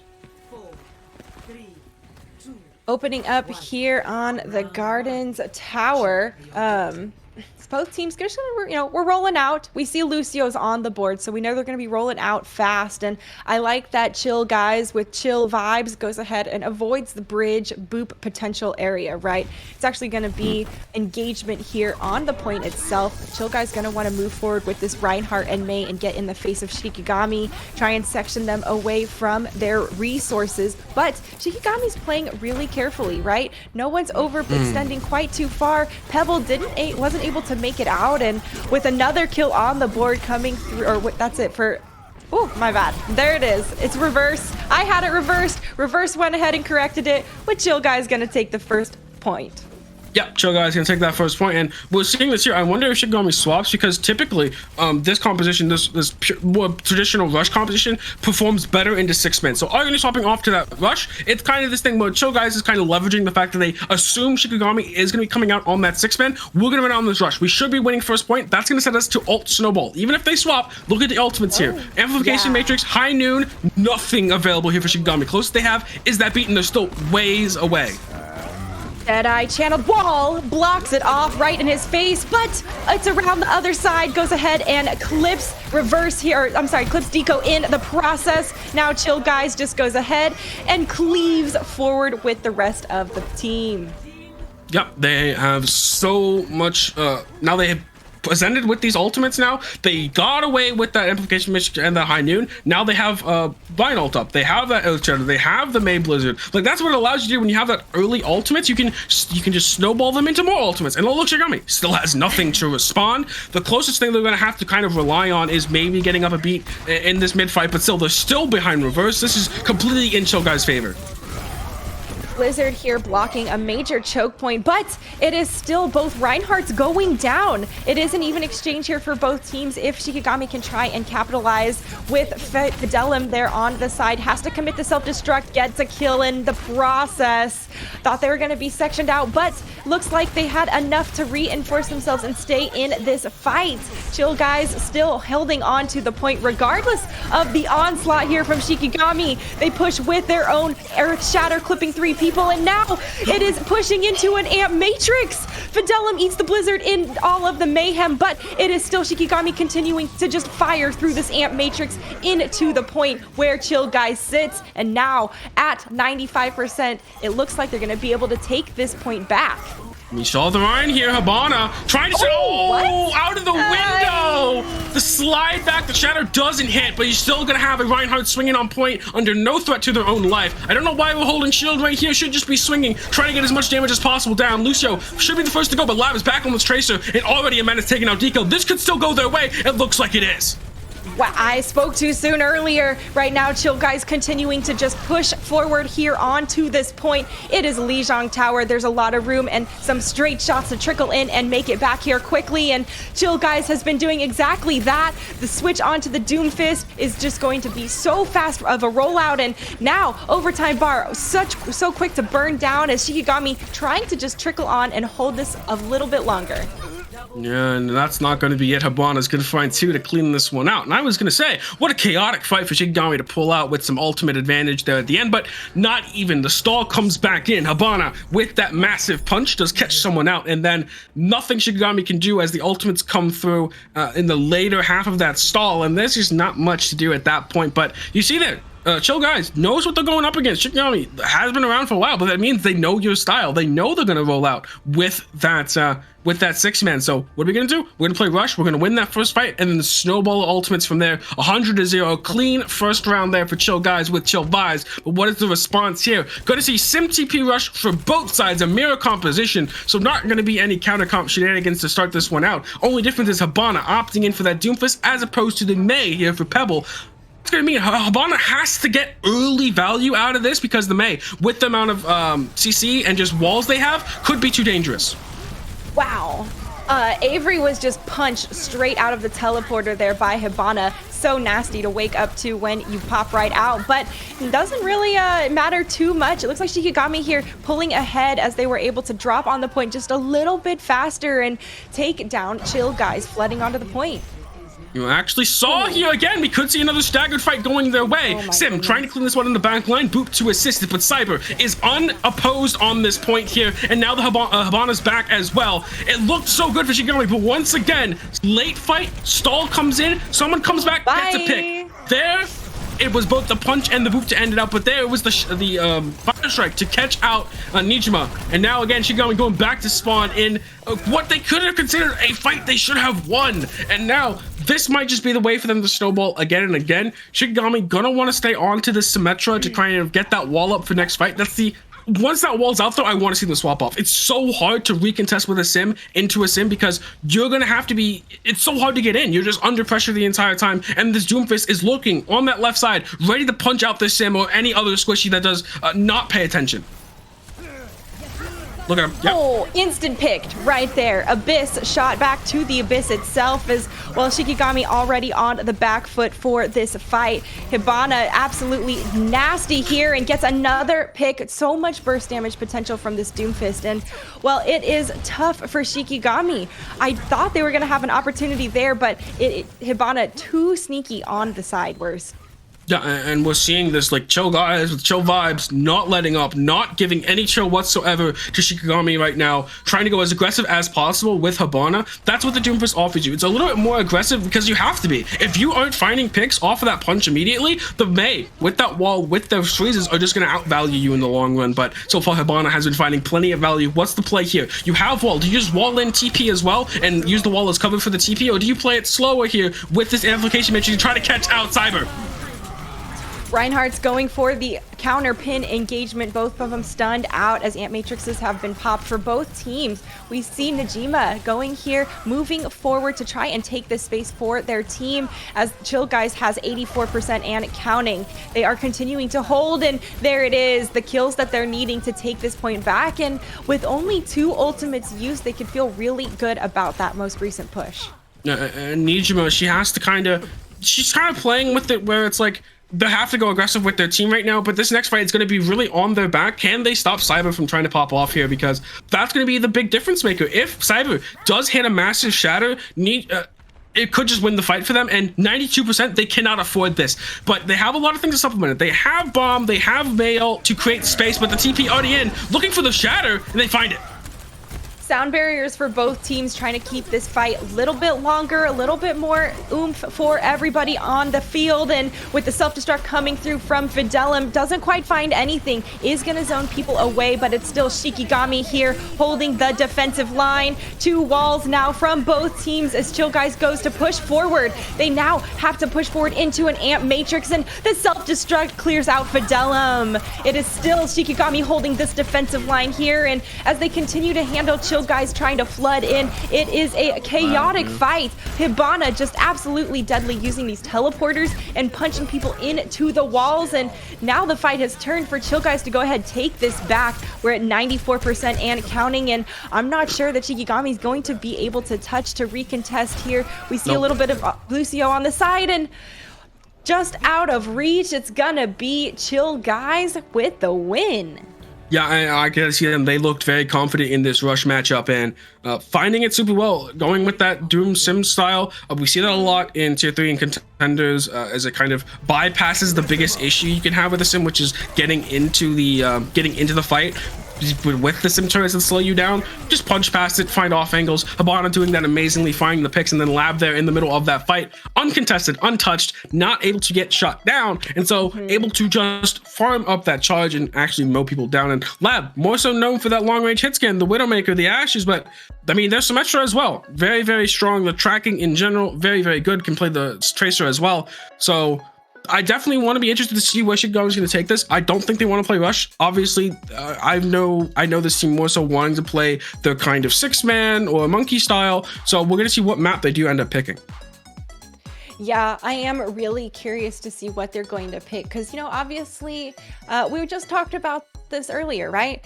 Overwatch is in a good place where you can run a lot of different compositions. There is no one meta wins all composition that you have to stick with to really ensure those conditions are met, or they're, you know, not so controlling and dominating on the entire scene. And with the nice balance that we have, it does give Chill Guys the opportunity to take that advantage for themselves if they can pick a map that they are really comfortable on, using those long sight lines, really making making Chill Guys just handle a long onslaught of damage as they have to walk towards the payload, right? I'm hoping to see, let's see, on hybrid, I was gonna say Havana, but that's an escort map. So Nambani? Not that one. Well, we did escort last time, but yeah, you never not know. sure where we would see him. You never know these days what teams are going to end up doing. I don't know if That's they are true. completely knowing what they're doing, even going from time to time, but is going to be a competitive map. That's all I know in the rule set. A competitive map is going to get picked. So we're going to see which one that comes out for Shikigami. If it's hybrid, I think Dumani might be a play for them. Obviously, you see a lot more monkey on that first point. It does peter out under the third point, but definitely some options there for them. If they go to an escort, Route 66 not bad either. I mean, you see a lot of monkey there as well, true, but yeah. It looks like we did get confirmed that we'll go to an escort map next. So, you know, Shikigami's still on the map pick with Chill Guys at match point right? This is our first of 2 here for our round robin phase, and then the top 8 teams will move into the playoffs in the following weeks. So, still got to make sure you're not slacking off too much for these initial games. They are going to establish your seeding, and anyone who has been in a tournament bracket knows how important that can really set you up to let you win the entire bracket. You don't want to be having to go up against number 1 and number 2 back to back if you don't have to. And you want to space out some of those games, or maybe let them knock each other out so you can come in for the final win on the grand finals. I mean, this group is a little crazy. I mean, if you're looking at Group C right now, which is the group we're in, I mean, you have obviously Chill Guys with Chill Vibes, very strong team. Shigami has been around, has been very good for themselves. You have the Baby Clan, who Shigami lost. I don't know who's on that team. Don't know, but they obviously seem to be very good right now. You also have Dice Empire and Bay State in this group as well. Yes. It is a tough group. Man, I do not envy anyone that's in this group, because you have, 5 teams basically that are that could go make it into the playoff bracket, right? They could make it in the playoff bracket, but obviously they all can't. So, no. Right now favorites are Dice Amplify, but Chill Guys with Chill Vibes making a statement here. Bay State might surprise people later when they play against Dice Amplify. That could be interesting. But yeah, this group is not fun to be in. I would be very upset if I was in this group personally, because I'm just like, man, this sucks. Sometimes you're just only dealt bad plan and worse plan. So you got to pick the lesser of 2 evils, worst? yeah, sometimes you got to pick the worst option. Like, they picked me for this. They picked the worst option here to get me in here. So map 2 is gonna be Gibraltar. That was an escort map that definitely is up there for Monkey. If you want to see some Monkey, Gibraltar's probably your last bastion of hope, your last haven of safety, because it has been since the dawn of the game. People want to play it there. You don't have to play it there. You have double shield options available on defense, but especially on offense, you really want to be playing that Winston, because it, as opposed to where a ball a lot of the time gets a lot more value because of its more, they can go in from wider angles with these farther leaps in with the grapples that are safer. But it's very hard to get on mini high grounds from mini high grounds as a wrecking ball. You have to use grapple a lot. You don't have the greatest angles on Gibraltar because you get caught on a lot of geometry a lot of the time. So Winston actually avoids that by having a more linear, more simple movement style that actually allows him to play with the geometry of Gibraltar a lot better. That's why it's kind of this last bastion of hope for Winston players before Overwatch 2 does come around. So I expected to see it there. I believe they played this in the Natter community bash as well. This was kind of the map they wanted to go to. So obviously they love it. And this team, what I remember from that thing, they told me, they were like, we just want to play what we want to play, and we just love playing what we love playing. So they're going to play Gibraltar. Seems they want to do that. Let's see how it goes. Well, and having those comfort picks definitely can go a long way, especially in Overwatch, where, if you're not exactly in your flow state, that can help you get there. And when you are feeling it and you're in the zone, playing the character that you enjoy and that actually makes you want to play the game, you do play better. Your real passion is brought to the game. And so I am excited to see Shikigami roll out here on Gibraltar, especially since they did pick this map. They are going to get to play the composition that they want. And it's really going to be up to Chill Guys to either respond in kind to force them once again into a composition they're uncomfortable with, or maybe they're going to fold under the pressure of Shikigami this time. No, we say that for Shikigami, they love this map, but Cyber. Yeah, I've played a lot of ranked games with Cyber, and he just wants to play Monkey, and he's like, I'm playing Monkey, and if he doesn't get the support, sometimes he gets a little upset, but definitely loves playing it. So I would not be surprised if Chill Guys, Chill Vibes have been practicing this map. Obviously, ranked and competitive play is very different in terms of a lot of time if you just want to play what you want to play in ranked, it's for fun. But in a competitive sense, in a 6v6, you're going to play what your team needs to play. You are going to adjust yourself to what your team needs to play. It's not always built around you. It's not like I see someone on a team and oh, they're only going to play this because that player loves this character. It's not always built around you. It's about the team. And so far, Cyber has been showing off their Reinhardt exceptional as well. But typically not seen on this map. We did see some shenanigans in the GOATS era where you would sit under the bridge and just hit in the mega health room and mega health pack, and you would just be like, you can't remove us because we have 1 billion HP and 20 different ways to survive. So gotta be interested to see if that comes out. Yeah, well, obviously we can't do our classic GOATs like we used to unless we're seeing the faux ghost with an echo duplicate kind of online.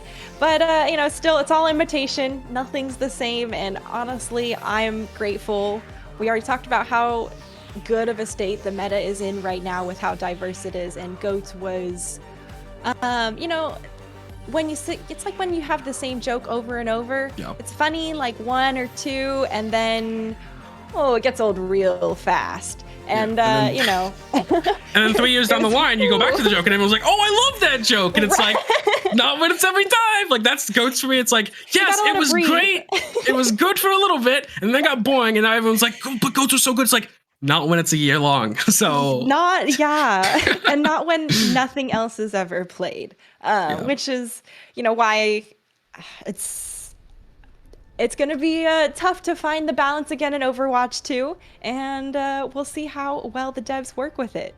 Yeah, I think if we're talking Overwatch 2 here for a bit, like, I don't think the balance has to be amazing as long as it feels fresh for a bit, and as long as they keep changing it up. Yeah. I think that's the main thing. Like, a lot of esports is like, the meta is bad. Like in League of Legends, like the meta is pretty bad right now. I think everyone would kind of say that, but as long as they they haven't made it fresh, but they should try to make it fresh, add new things, add stuff like that. But yeah, I mean, as long as like when the beta comes out, they get new content and all that kind of stuff, could be a lot of fun, even if it's really imbalanced. Like even if I see Sojourn every game for the first month, I won't be that sad because I'll get to see a new hero and it'll be new.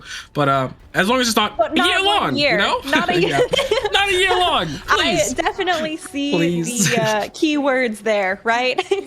Yeah. You like it fresh. It's okay if it's a little unbalanced. We're all a little unbalanced trying to figure it out. And Chill Guys here just gonna go ahead and dive straight onto this bridge for the opening fight. Shikigami here feeling really good after they splash themselves with the grenade, heals up the wazoo, and pushing into the small room with Deco on this Brigitte is not something I would advise worst. No, not advised at all. They're stacking here because they have that defensive advantage where they can just play cover. Your backline's never going to get touched right there unless you have a hard flank from Echo far left with the Tracer as well. So they're just able to just play that corner, just whip shot, just throw out the melees, and you're going to have Inspire. You're not dying in that room. Now it's the real test. Can they take this upper high ground? It looks like it's going to be a battle. Both Winstons popping the bubble, trying to get that engagement, and it's still Cyber going down in the process. Shikigami doing a great job at focus firing and really staying together and creating their opportunities for their tanks and helping their tanks, right? We saw the dive straight from Winston to Winston face, and now we can see the pressure still being pushed on. Right now, another dive attempt here from Cyber, and this time it's Pebble that's going to be going down in the process. More attack here coming through as Shikigami trying to push around, but it is, the sleep does get the kill in the end and gets to get out with his life worst. That is gonna be, you know, he's got to feel good about that. Yeah, she is definitely feeling really good. Yeah, she's definitely feeling really good about that. And I mean, what you're seeing there is as they're diving up, you're seeing the Brigitte and the Ana, and even kind of the Ashe to some extent, just kiting into the back room, kiting in that little control point. So what you can kind of see, maybe next time, if Cyber jumps up, Echo peeks bridge, maybe tries to see a flank on the back line. That could be interesting, because if they keep going in that small room, Sticky's going to be really strong. I want to see that potentially from Chill Guys. Didn't quite find the stick there on the pulse bomb, but Reverse gets the kill with the whip shot there onto Pebble. It is a slugfest here as we see all the Brigittes and all the Divas in each other's faces and more pressure continuing. Bob is thrown into the mix in the thick of it here for Shikigami trying to keep themselves in this defensive fight, but you're being juggled in a corner by Cyber, and it is not a fun time here for Shikigami. Yeah, but it's pretty good first point. I mean, they're gonna bomb here. They could, if this catches out 2, maybe. If it catches out 2, they can win this. I said the exact number. That gets caught out. They have the potential. Avery, live. Now it's time. Avery, can you live? Can you get a touch recontest? You have Nano almost up. You might even have to Nano Avery. Avery's gonna be able to get the touch off. Just 0.10 meters to go. Keep Avery on this point as long as possible before Nijima can get here. Shikigami trickling in hard here, does want to try and hold this first point. If they can, it could be massive, and self-destruct gonna zone a few people back. There is still exchanges back and forth as Shikigami continues to try and trickle in, hold the defensive line. The nano here onto Najima is gonna keep her in this fight and make her really nasty to go up against, and now that Primal Rage is online, she has even more longevity if she needs it. There it is, popped in the back line, continuing to extend the fight, taking down one person after another, and Shikigami holding this out. 0.10 meters worst. Oh my goodness. I mean, that's kind of like I said. If that bomb kills two, especially two of the backline pieces, you can stall out that fight. That's my job as an analyst. You know, I gotta figure it out sometimes. A little bit cheating, but it's fine. That's why I get paid sometimes. And we're gonna see here, like the nano comes back in, they're able to keep it up. Now it's on this rally. Reverse use that rally, tries to turn it back in their favor. Lab, stick the Brigida. Like that's gonna be kind of the play sometimes. But Lab might also just try to take out Pebble, but the pack is there. That was close, coming through there with the Tracer aggression, and now this Bob is keeping Lab in this hallway. No, does go ahead and peek out to make it back to the point, get the pressure down. More ultimates being popped here by Chill Guys with Chill Vibes as Shikigami trying to hold this defensive line. The rally is going to keep them alive a little bit longer, but Lab here putting in the damage, zipping around left and right as Tracer, and people are not taking one glance at him. Worst. Yeah, and now we have to kind of see this next fight, right? Oh, look at all the punches! Yeah, that's the Tracer. That's the Tracer. That's the Tracer right there from Lab. Gonna be finding those melee kills, but how do they scale off this? And this is kind of a term being used in Valorant right now, but it's like, how much map control can you take off of an advantage? And right now, they're taking high ground here on top of shuttle. That's important. If you can get high shuttle, you can kind of box them in, but they don't get it completely. They don't have like the Echo completely set up there. They don't have like the Ana and the Brig up there as well. So this could get dicey if they're unable to take this next fight. Nice job for Cyber, not overcommitting on that push there onto Chestnut there. Now Payload still moving forward as a nice kill comes through onto Hibana, right? That's a lot of damage off the table for Chill Guys as Shikigami can continue to try and push, but Lab is just ruthless here on this Tracer, and no one seems to be looking at him. No one seems to be putting the pressure on him. He's got Pulse Bomb just waiting, pushing the cart, waiting. I don't see a Tracer pushing the payload often, and you know, it's a nice change of pace. Worst. Yeah, and Hibana is finding too here the space that's kind of been giving. Now people are having to give Lab some respect. The pulse bomb comes in and it's massive, catches Abyss, and that's kind of been the difference maker so far. The amount of pressure that Lab is able to extend, especially when they're taking the 1v1 against Pebble and winning it pretty convincingly. And right now, Cyber 6 HP, still alive. Help them! Oh my gosh. That was totally clutch there. I mean, they were healing him before he even walked out, right? You had to be before if you were going to save him when he was that critical. Finally, though, does make it out, and geez, they have a few ultimates online to work with, and Lab is going to charge this Pulse Bomb fast. It is going to be difficult for Shikigami to continue holding. Yeah, and I think the big thing right now is like Pebble is it's very hard for Pebble to do anything right now, especially Lab is getting advantages, getting recall advantages, especially when Pebble's kind of split attention isn't completely focused on Lab, whereas Lab is just like, I'm gonna be on these off angles, I'm hunting whoever's on this off angle alone, and then I'm trying to translate that into pressuring the backline. So far he's been doing an amazing job of that, and now Rally is gonna have to be the difference maker because Copy and a Pulse Bomb coming up, this is dangerous. Slept in the middle of the duplicate right there, so gonna have a lot of that timed out. Now self-destruct being thrown there by Avery, and it does find, that is going to be difficult there for Chill Guys to continue this aggressive push because Shikigami has such a big spawn advantage. Yeah, gonna have a spawn advantage now. Up, next fight, Nano, Monkey, Nijima, KS Nano, pressures backline. But the thing is, this Nano Monkey is gonna have a hard time when they go in. They're gonna get bashed, they're gonna get slept, they're gonna have a rally in their face, they're not gonna be able to kill Reverse and So now it's gonna, where does the Nano go here? It could go Cyber, it could even go Hibana or a Lab kind of situation, but this Ash might just be dead. Bob's trying to sustain, but you're not gonna live that one. Caught out alone and then collapsed on by the tanks. Chill Guys continuing to use their ultimates to get aggressive.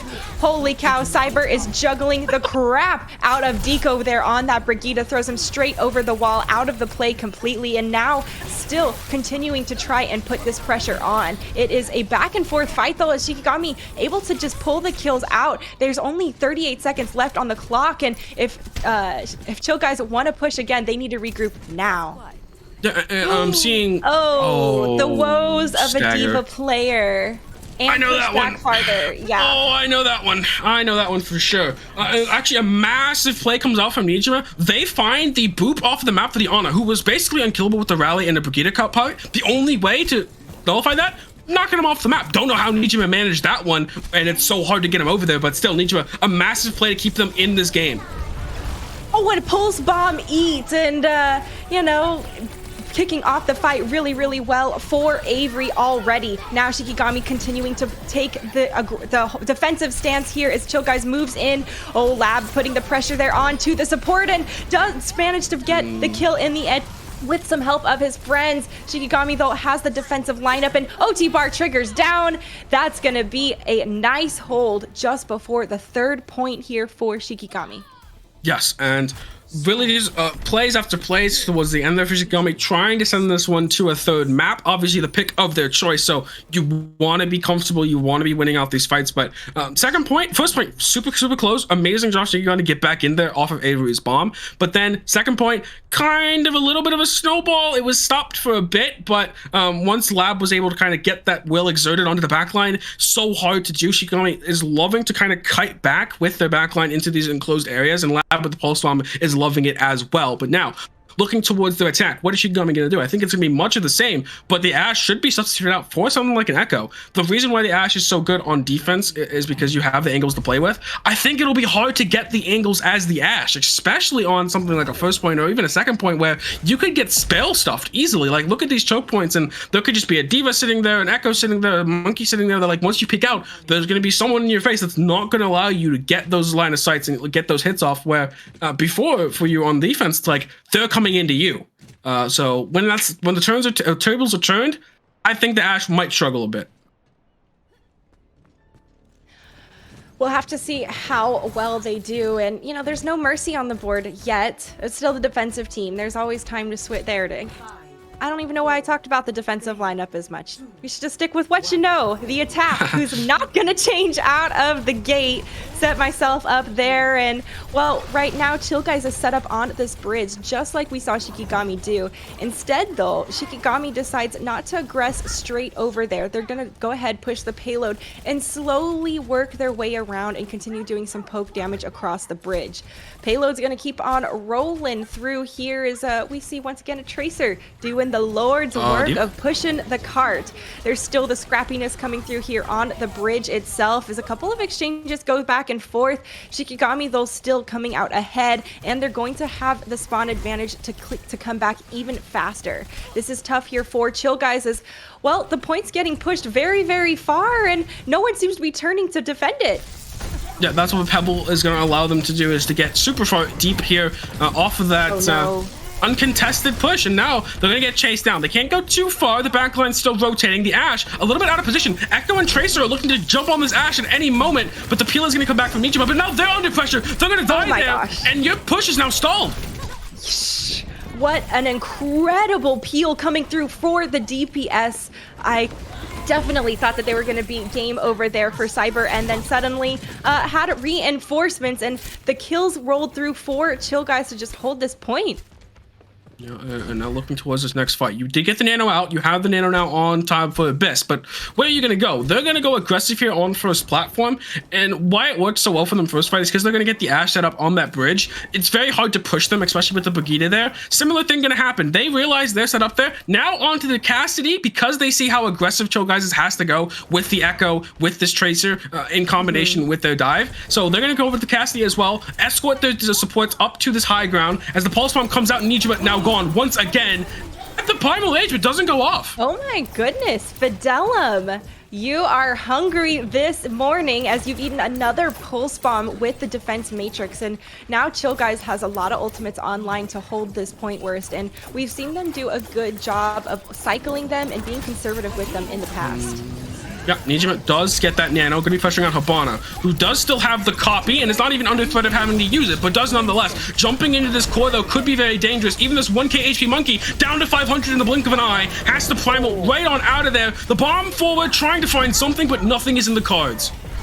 There are so many ultimates being thrown left and right from both teams. We can hear a Deadeye channeled in the background as it does find one in the end. Najima trying to continue putting pressure here on this high ground, keeping Chill Guys at bay while they're going to keep trying to roll this payload forward. Body blocked just for a while, but it's going to be Cyber here with the Nano boost. They're going to do their best to try and keep stalling this point out for as long as they can and let them try and trickle back in, but the point is almost there to the first checkpoint. They've burned a lot of time off the clock with only 56 seconds left, and worse, Deco going down could be disaster. Shikigami now has to reset 100% if they want to have a solid team fight.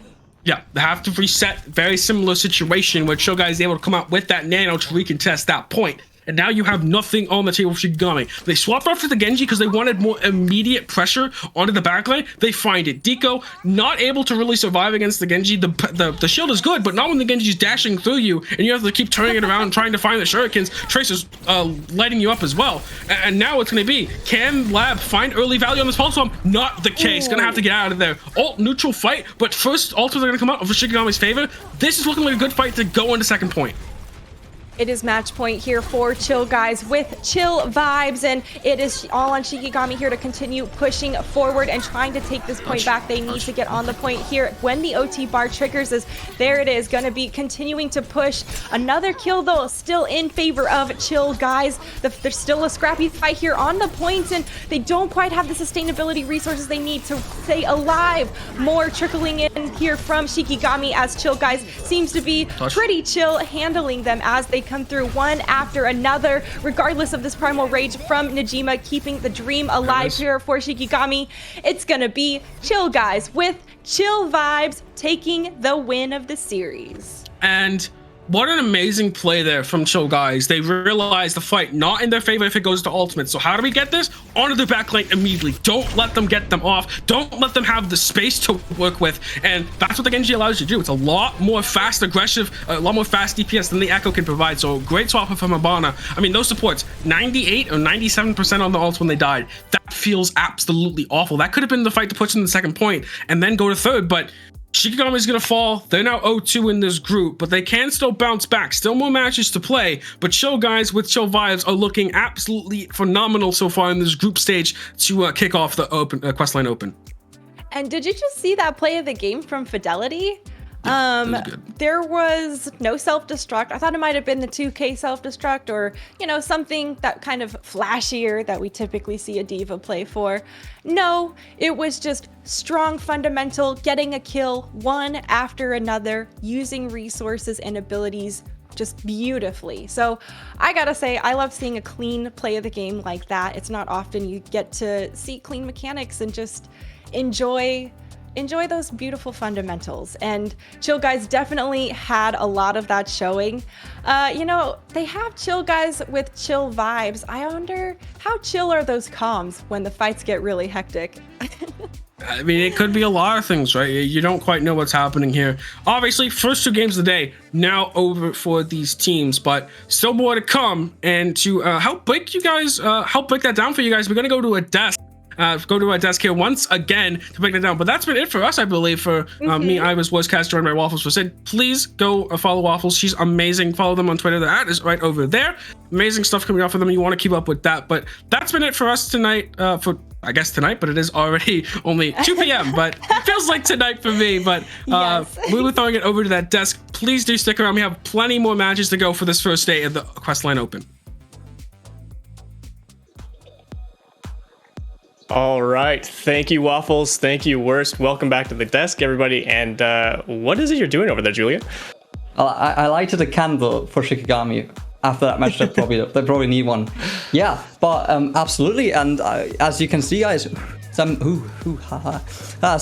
new faces on the desk here. Tickety joining me at the desk. Hey, and how are you doing on this wonderful first day of the Questline Open? Hey, I'm doing fantastic. Really happy to be here. Happy to lend my brain to the desk here for the Questline Open. Some great matches we've seen. Some few one-sided matches. Another quick one here coming in 2-0 in the favor of this previous match here. So it's really interesting to me to just see the level of talent already in this sort of amateur scene. It's been a little while since we've been able to take a look at Tier 2, Tier 3 Overwatch, but already seeing some really well-coordinated plays from these teams. Absolutely, and for somebody like you who's got quite the experience in different levels of Overwatch, I mean, for those of you who don't know you as a person, you can maybe just let them in on your recent jobs in Overwatch, maybe. Yeah, well, maybe not so recent anymore, but Yeah. obviously best known for coaching with the Dallas Fuel as an assistant coach for 2 years in Season 2 and 3. After that, I was also part of the Team Canada roster when we still had the Overwatch World Cup. I was their head coach in the 2019 season there. After then, since leaving the Dallas Fuel, I've been doing sort of like freelance coaching. I've actually worked with some of these teams in this tournament here, coaching them on the side kind of thing. And yeah, now just apparently making a desk appearance, so broadening my horizons. Yeah, absolutely, and it's great to see how many of these teams evolved over the well, now already way too long season, but yeah, absolutely. In the last major we're probably facing here in Overwatch 1, a lot of great talent, and yeah, unfortunately Ishigami not really standing too big of a chance against the cool dudes with the chill vibes there. But yeah, absolutely. And at that point, of course, thank you very much to Waffles and Worst Cast. Definitely not by far not the worst casts I've witnessed. So maybe change your Twitter handle there. But absolutely, thank you very much, and for the great 2 matches you've casted. And yeah, this is going to be a long day. We know that already. And the next matchup is going to be a great one. Absolutely. Got Delete Friend facing up against GeForce. If we take a quick look at the schedule we're currently having, if we can get that one, if we can get that graphic pulled up, but I think that yeah, we got a bit of an EU versus NA matchup going on in this next match. Yeah, GeForce, as you were saying to me earlier, not quite in the tier 2 level and like contenders quite level, but they are one of the better known teams in the tier 3 scene. They've been showing a lot of good results in this tournament alone. Both these teams coming off wins going into this next matchup, so it should be an intense one. Yeah, absolutely. And on the other side is already also an EU team, Delete Friend, who's basically a puck team of the @Friend organization. They've got some huge talent in their roster as well. We've taken a look at the roster sheet earlier. It's going to be Alex, who's played on the Falcons Esports in EU contenders. He's won 3 out of the 4 last contenders in Europe. So definitely one of the upcoming off-tanks. I know, as I've by incident been their team manager in the last year. He's had a couple of owl trials as well, so he's definitely one to watch in the upcoming Overwatch League seasons, hopefully. And yeah, I wouldn't wonder myself if I see him up on the board in some owl games in the next few seasons, hopefully. And yeah, but on the other end, also Maimon, for example, choose the main tank from Germany. Definitely a lot of talent in that roster. But as we're talking about EU versus NA, it's going to be a match on latency. How does that affect the teams? How does that affect a matchup on that level? Well, it's already stressful enough showing up to a match day and tournament like this with $10,000 on the line. So I know there's already a little bit of tension and a little bit of anxiety going on in these players' minds. And then add in that extra X factor of needing to play on maybe a little bit higher ping than you're used to playing in scrims or in competitive play. So it's just something that players really need to get used to in the moment. It's a lot of pressure for sure, but this is what decides the better team in moments like this. Both teams coming in at an equal playing level, equal ping levels with the forced latency here. So no team at an explicit advantage, but definitely going to show which team is able to adapt to it fastest. Absolutely, and that's going to be one of the main tasks, despite from winning the matchup in the end, of course. But yeah, I'm absolutely looking forward to that one. And we change the desk here. You see that Ageless and Newbeat have left the table, and that's for a good reason, because they're going to be our casters for the next matchup. And I know that they're getting ready and they're super hyped to cast this next banger we've got ready for you here. Let's maybe go through some standings which we have. I'm just quickly pull up the groups here.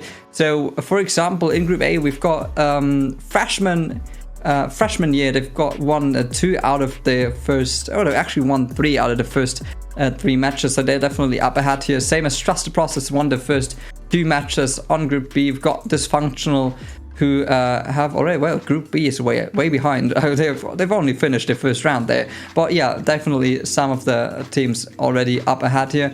Yeah, Dice Amplifier had to move their last match against Bayside. That would have been a banger, but we'll definitely maybe see one or two of those teams in the finals later. Yeah, for now though, maybe we can now pull up the graphic of the upcoming matches here. That is possible, that'd be great. So we can take a look coming up next, yeah, at the schedule up ahead. Is that possible? Potentially. Hey, I'm new here. I'm not sure. My hands are tied. Okay, let me just quickly pull up. We're all using Discord here, so let me pull up the Discord graphic here really quick so I can tell you what's coming next. So after this matchup, we got Bay State again. Hopefully they will be able to play that one. I don't know how much it conflicts with the collegiate major, which is going on aside here as well. And then we got Mind Goblin again. They've played the first match, which was casted here against Engelhardt. They might be able to get some revenge here as soon as they be able to face up against Aya, which is definitely one of the probably one of the teams which we might see in the playoffs here.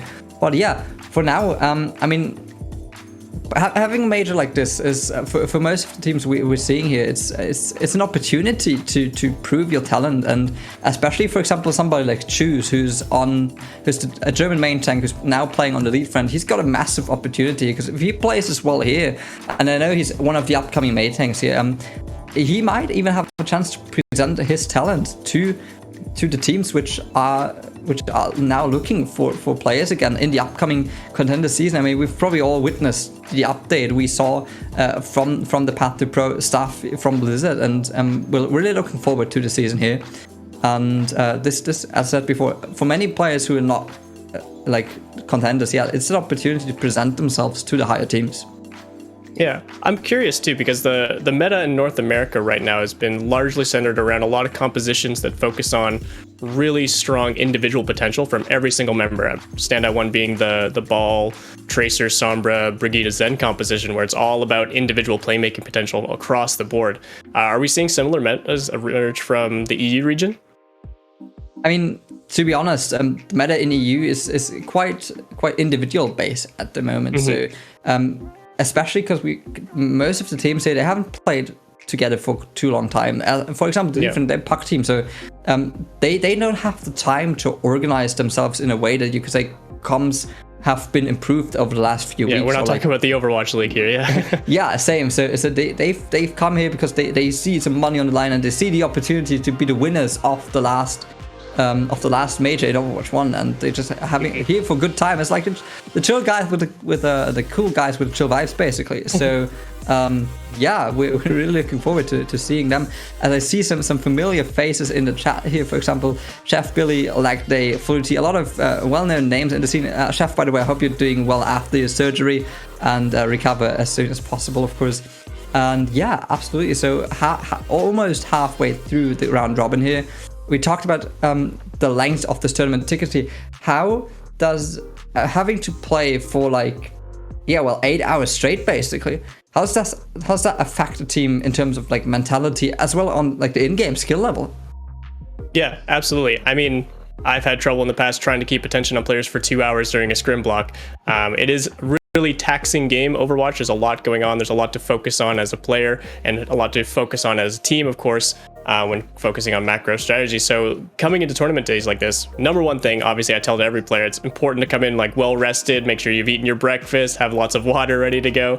It is nice that they have a little bit of break between each of these rounds, but obviously, yeah, we're expecting long days, and that can either mean one of two things for a lot of teams. Either they're able to carry a lot of momentum with them and track win after win after win and just keep that hype growing and growing. But it's also very possible for some teams to just hit a brick wall in terms of their mental fatigue and just start getting drained. So really important to be able to mentally reset in moments like that, come off a hard loss and fight for your next win kind of deal. But yeah, in these long days, it's easier said than done for sure. Absolutely. And especially if you lose one match, you have to be careful. You don't get in the vicious circle, basically, where you're just going down the ladder and you're like, I lost this one, so I won't win the next one. It's about keeping your mentality up for 8 hours straight, basically. And that's something which makes esports so interesting, because it's not like you're playing any other sports where you're like, hey, I've got a break now, I can fully shut down. Because the matches, they happen in such a fast pace, basically. You have to, your brain has to work at maximum level for 8 hours straight, and that's a challenge which only the best can master, basically, and only the best will move on in the playoffs here.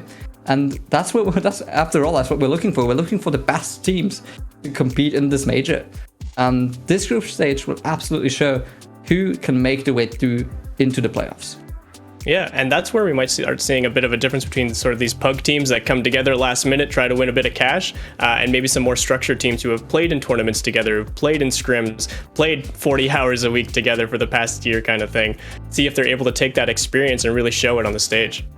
Absolutely, and we're really looking forward to that. And yeah, I mean, that's where GeForce probably has the advantage in this upcoming matchup, because they've been around for quite some time. They've played the Barry Blast. They're known in NA as a team which has a solid level of bringing results on maybe even a contenders level. We'll see how they do in the next Open Division, but definitely a team to watch here and not to be underestimated, although you're facing up against some big names in the EU scene. Yeah, absolutely. I mean, I've got to wear some of my NA pride, root a little bit for the GeForce roster here going into this international matchup, but definitely going to be an interesting one for sure. I am really curious personally to see if the play styles between regions are like starkly different, because we are in a meta right now where unless you're playing in the Overwatch League, nothing's fully optimized, obviously. So unless you're playing that absolute peak of the iceberg, top level talent, we are seeing a lot of individual shine from these teams, being able to play into their individual strengths, being able to match up their roster matchups. Like even that last matchup, we saw just small differences, like between playing a Doomfist with your Ryan comp or not, being able to play an Ashe or a Soldier in some compositions instead of like your Tracer Sombra DPS line. So being able to play more heavily into those more unique win conditions is really making sure that these teams can showcase some of their best strengths. And I'm really happy to see that there is a diverse lineup. I was a little bit worried I'd be coming in today and just watching Balz and Tracer on every single map go at each other. But we are seeing a good mix of the Ryan Rush comps, a lot of the Winston dive as well. So really happy to see these teams flexing some of their muscles. Absolutely, and I mean, this is for the chat here. This is the opportunity to put your opinion into chat. So maybe if we can get, even if we can get maybe a prediction going here in the Twitch chat, who's going to win this next matchup? Is it the League Friend or is it the NA opponent GeForce? And within that, I suggest we give it over to our two beautiful Canadian casters. Take it over, Newbeats. Take it over, Ageless. Hello everyone, it's Newbeat here with Aegis as we get ready for another match in the Questline Open. It's finally happening. We're here, Aegis, and it's going to be a fun one. It's going to be an excellent game, and it's actually the first time we've ever had a cast where we're in a single room.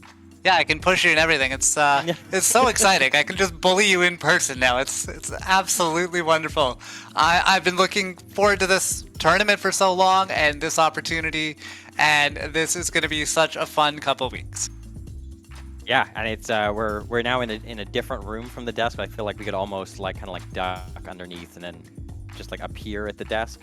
I'm glad that we don't have to do that. Yeah, it's much easier to do it this way. You know, just a quick commute across the hall to a different room. And now we are getting ready for this next match versus Delete Friend and GeForce. Aegis, what do we got in store?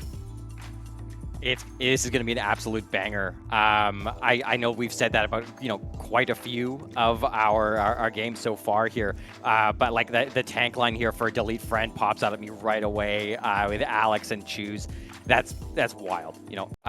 Alex is an absolute monster player, as everyone is aware. Obviously Choose as well, and then like GeForce here as well. This is going to be unbelievable. I'm really excited that this is the match that we've managed to cast today.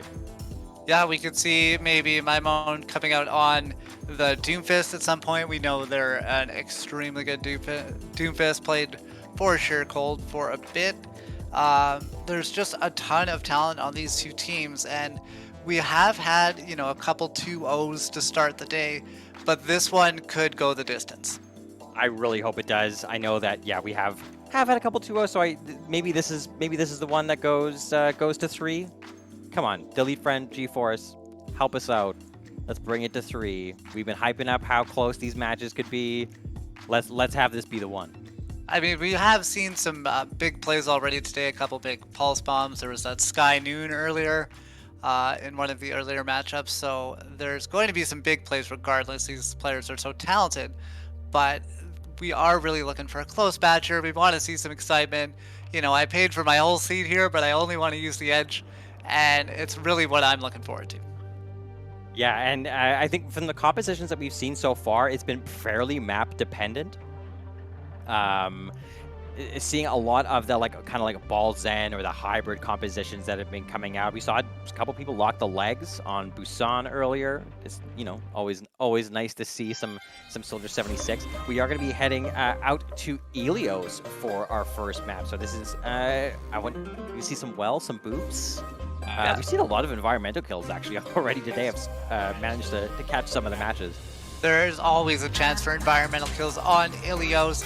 It really does kind of depend on which submap we start, and it looks like we are going to be headed to, I believe that is well first. So we're going to see the big well in the middle of the map and some opportunities for some boobs coming up. No. Very much looking forward to this. We talked a little bit about the compositions that we are expecting on the desk. Looking like we're gonna get what we kind of wish for here from both teams as they're beginning to set up.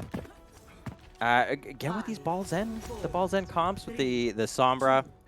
And Lucio's on both sides, maybe just for the speed boost. Yeah, just for the speed boost. So they both swapped over to the Brigida. Both teams running full-on mirror compositions right now. The same 6 heroes for both teams as they come forward to this objective. You can see from the top-down view here, there's got a lot of different options coming out. Kappa going over the top on that Wrecking Ball, not really able to find too much so far. Our Ultima Web, seeing if they can get any early eliminations, has to back up, grab a mini health pack as the engage finally comes through. Delete Friend trying to push forward onto that objective. Mamon goes down first. That is going to be tough. Web with that eliminations. Both Sombras out of the fight now. Kappa getting back into the action as they take down Kara. Both teams trading this out back and forth. This fight goes, and it looks like at the end of the day, G-Force is getting close to that first engagement win. Ultima has been just an absolute force of nature on this Tracer, just pulling so much aggro, so much attention away from Delete Friend here in the backline. You can see as soon as that Sombra went down, is just kind of an unfortunate translocate. It really opens the fight up when you're Sombra and you're able to just go after the Diva, go after these more squishy targets. The fight ends quickly. Ultima got that pulse bomb quick, threw it in right away, and they were able to take down Eugene. And now with Sue getting that was Sue taking down Eugene. That is going to be Delete Friend getting right back into this fight, and they are getting the eliminations quickly now, getting over onto the point with a couple members. Kappa almost wanted to touch, thinks better, but backs up, waits for the rest of his team. Gets the ambush on the Sombra as a Wrecking Ball. Savor that moment. I feel like it's probably been the other way a million times here. As my moment on coming up to this EMP here. Choose has the minefield, and Duyubeki has the Transcendence available here.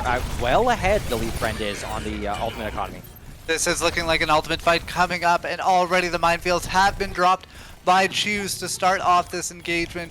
You can see G-Force right now not really wanting to deal with that, and they don't really have to, as a lot of those mines ended up on the high ground. And speaking of mines, there are more on the map now as Kappa drops a minefield of their own. Eugene gets into the backline, they take down Sue, and with that, G-Force is going to try and push forward here. Nice manual hack coming out from Pummy to allow more space for G-Force to really get on to that objective. Nice hack coming out onto Pummy now. They're not going to be able to use those abilities. Nice slam there as the Transcendence came out from Eugene. So a lot of ultimates coming onto the field. There's another Diva Bomb to follow it up. Big play coming out from Alex. They're going to take down Eugene once again, who has fallen victim time and time again to these abilities coming out. Nice eat as well from Alex, carrying right now on that Diva, making a lot of big plays. Finally, Ultimate gives up the ghost, jumps into the well, and with that, Delete Friend is going to take the point back over, and they're already up to 72%. We talked about Alex, before the game started, already making a mark on it.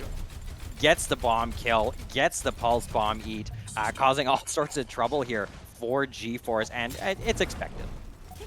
So Delete Friend is just going to try to hold onto the point here for the last 10 or so percent. You can see them getting close to some more ultimates, most notably that minefield about to come out again from Choose. Rotating over to the left-hand side, G-Force is trying to find purchase onto that point. Nice hack coming out onto Choose. Has to crab walk themselves out of danger to stay alive into this fight. A couple trades coming through early on. Overtime has been proc. That means that G-Force has to stay on the objective now. Pummy's able to get a kill in onto Choose. Pulse Bomb comes out from Sue, and that's going to get rid of anyhow.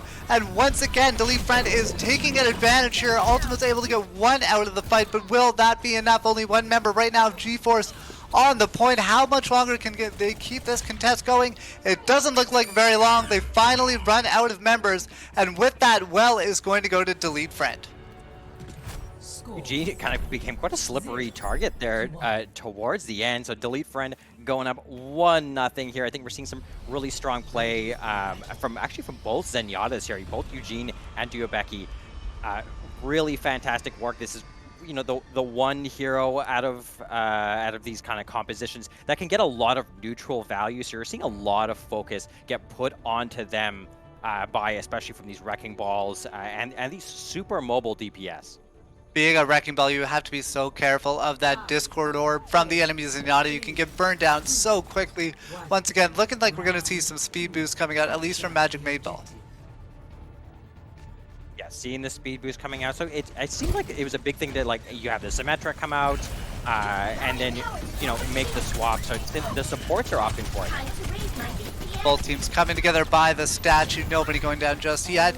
And with that, Alex is going to go back out, get a mega health pack, and get ready for another engagement here following Choose back in. Path already 25% up to this minefield. Building this ultimate quite quickly here, and oh boy, Sue putting so much pressure here. And now you can see G-Force over on the point, trying to get that first cap in. They can't quite get it just yet. There it goes. It has proc through. They are now in possession of the point. Sue has to back up a little bit already. And with that, Ultima is going to try and push their advantage on this left-hand side. Sue's able to get the first pick in onto Eugene. And with that, Ultima has to answer, and they do as they finish off the pilot diva of Alex. But it's not going to be enough. Sue just getting those extra eliminations coming in, finishing off the diva's mech and the pilot. And with that, delete friend is right back in this fight as they take the point back over. I could watch these tracers all day. Sue and Ultima are fantastic cleaning up so many of these kills. They just seem to be everywhere. Anyone who's trying to escape, anyone who's a little bit low, they're there with the pulse pistols to finish them off here. Sue is a little bit ahead in the ultimate surge, so pulse bomb is available. On the other side, Pummy with the EMP. The lead friend doing a good job right now, taking that extra space, pushing forward, making it hard for G-Force to go in, and their answer to that is Pummy throwing down the EMP, and the follow-up is there. 2 kills coming in, and now about to be 3 for G-Force. They are back on the point, a great use of that Sombra ultimate, and they are going to take this fight handily. No, still managing to hold on to a few ultimates here. Yeah, they do manage to do this pretty cheaply. So G-Force holding on to the point here. They got both tank ultimates, and they are going to have both support ultimates for the start of this next fight. I have a feeling there's going to be a lot of pressing queue in this upcoming engagement. As you can see on both sides, there are a lot of ultimates available for the next fight. Ultima getting very low, down to 38 HP, has to use a recall to stay alive. Mamone gets into the backline, targets out Zenyatta, and takes down Eugene, who is on the wrong side of the kill feed once again, as G-Force is trying to push forward, make up for that, and Ultima's the next to fall. Sue gets the better of that. Tracer 1v1, self-destruct coming out in the back from anyhow. Nothing doing, but they get taken out before they get it back in their mech. And with that, Mamone pushing forward with the help of Sue. DPS line doing great job for delete friend. They've got the point back. You can see pretty much everything gets used there from both sides. Eugene and Duobeki holding on to the Transcendence here. It's not necessarily as much of like a fight-saving ultimate as you might see in like a rush or, you know, composition. So they'll hold on to this, try and win a fight by keeping a couple members up here on the Tracers though. Ultima just lagging behind. There we go. So both Tracers have the pulse bomb available. Nice roll through coming in from Choose, comboing that with the pile driver. That is going to be answered by the Transcendence coming out from Eugene, trying to keep their team healed up, but they can't heal through that pulse bomb. Another eat coming through from Alex. That's the second ultimate so far they've negated with that defense matrix. Ultima is able to get one back as the EMP comes out now, this time from Bubby, and our G-Force still in this fight. Kappa is able to get another pick. They take down Becky, and they get back onto the point. So the contesting's still happening, but both teams really wanting to take this fight. Yeah, still managing to get it up here. Okay, so the support's starting to come alive here on the kill feed, but so much pressure as they get, oh boy, oh, the minefield into the little hallway. The lead friend is behind the 8-ball right now as they lose another couple members, and now the point. You can see the minefield came in late from Choose, trying to make a bit of a hero play. Unfortunately, nothing doing. but now fully flipping things around here. Kappa almost up to the minefield. We'll probably see that get used pretty quickly here to deny some space on the point. 82% here for GeForce. There's the EMP.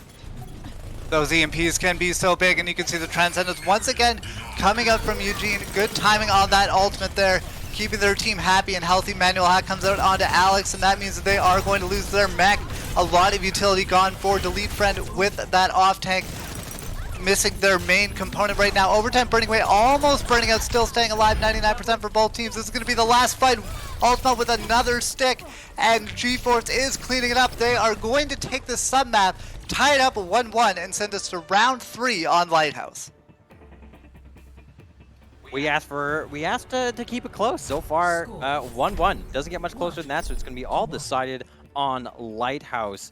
The Tracers are just everywhere on this. This has been unbelievable. And you know, I talked about a little bit before, both Zenyatas. These Zenyatas are being hunted constantly. Like it's like they kidnapped Liam Neeson's daughter or something. And there's 5 Liam Neesons looking for them at all times, trying to track them down. Doing a really nice job finding these frags, really nice discords, and managing to stay alive despite all the pressure being put on them, especially from these wrecking balls and the Tracers, which are kind of been floating around together, just destroying. I don't think I can handle the one Liam Neeson coming after me, let alone 5. So these Zenyatas doing a good job, although you see Becky has switched over now to the Ana, so a little bit of a different look coming out this time around from Delete Friend.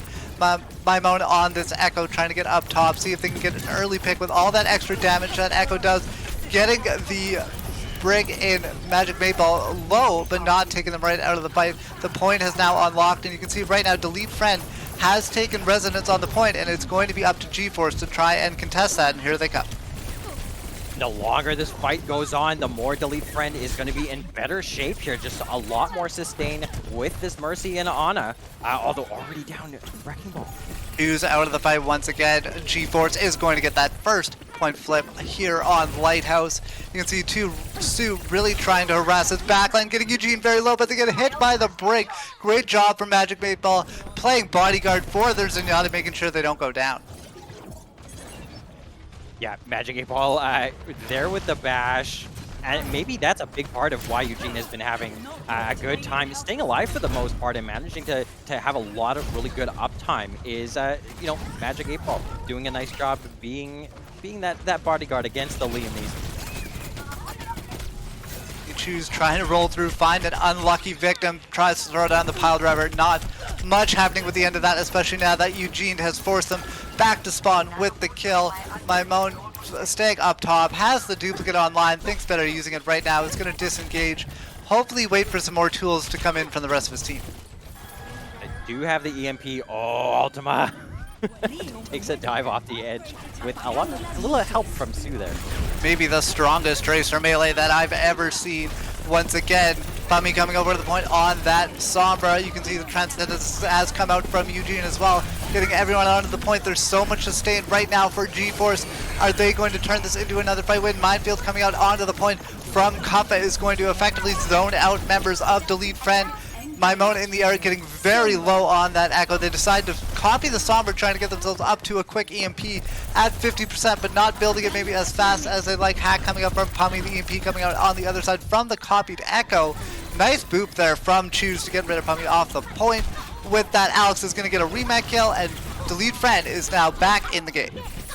Oh, having so much trouble tracking down Kara there. Unbelievable. Ultima had no problem finding so many of these targets, and that Mercy was slippery here. It does have the Pulse Bomb, it does stew here. And right now it's the only ultimate available. Alex just barely got a touch in there to proc overtime. Ultima getting another kill. Pulse Bomb comes up from Sue. That's going to wipe out Eugene, and both teams have to get over onto this point once again. Ultima playing a great Tracer right now, ducking and weaving. Nobody's able to take them down. They're able to finish off Alex and keep this point locked tight, and with that overtime burning away, you can see the touches coming in right now one by one for Delete Friend, but that is going to do for this round. GeForce takes it. They take the first map of the day. They're up 1-0. Really impressive play there from both teams, and we are managing to stick to, keeping the game close here.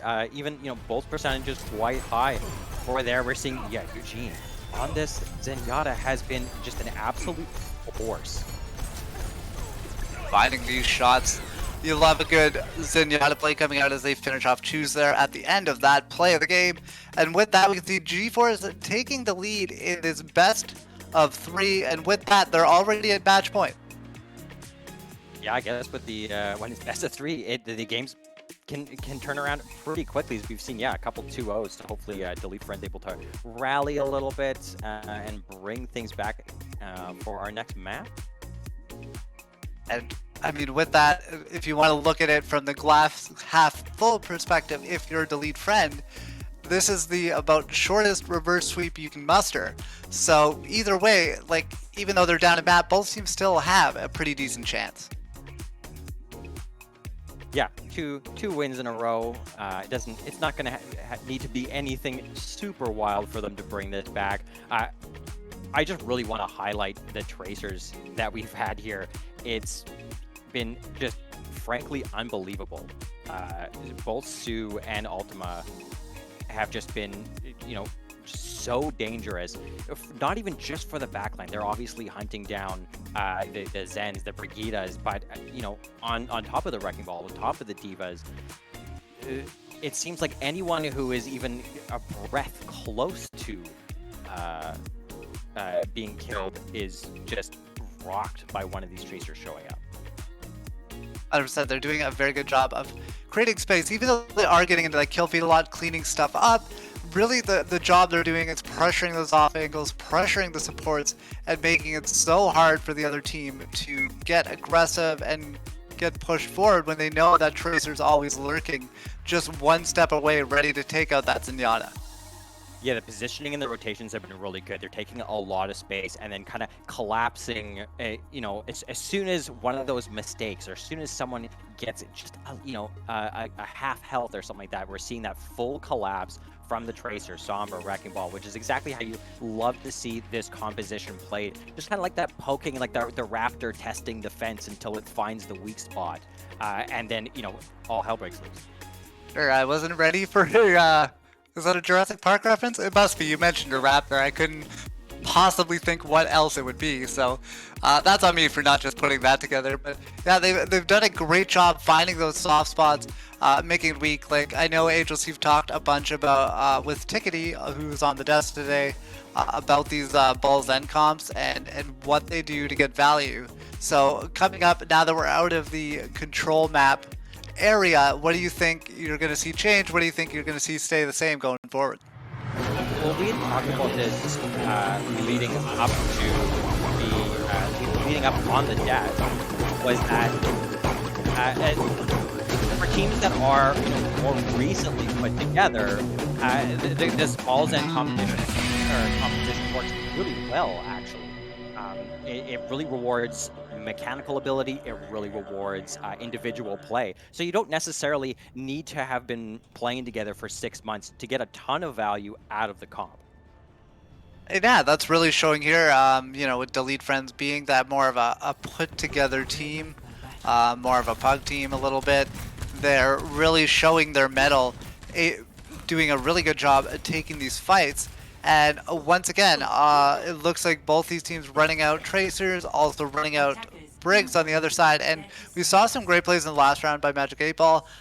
The Briggs job is going to be to mark that Tracer to make sure the Tracer's not going after the flex support. Yeah, and to be honest, anything that it even sounds remotely like we're saying it correctly is due to Tickety and the absolute noggin on Tickety helping us out, understanding what exactly is going on here. Thanks to Julian calling out our horrific SR, you can see why.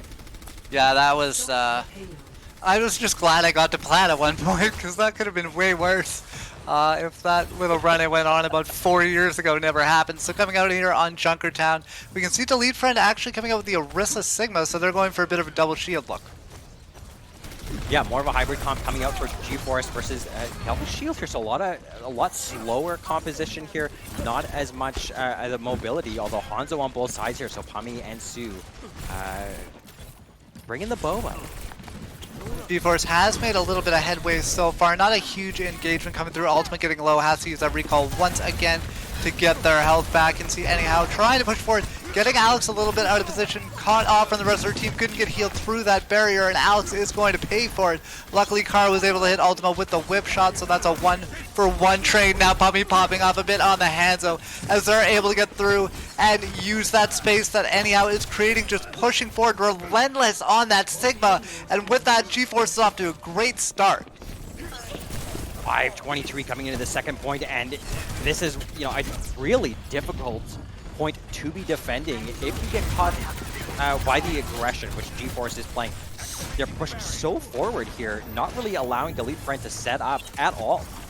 The tank line right now for G-Force doing a superb job getting forward and claiming that extra territory in advance of the rest of their team coming through. And so far, Delete Friend hasn't been able to find an answer for them. Pulse Bomb comes up from Maimon. They're able to get rid of Eugene.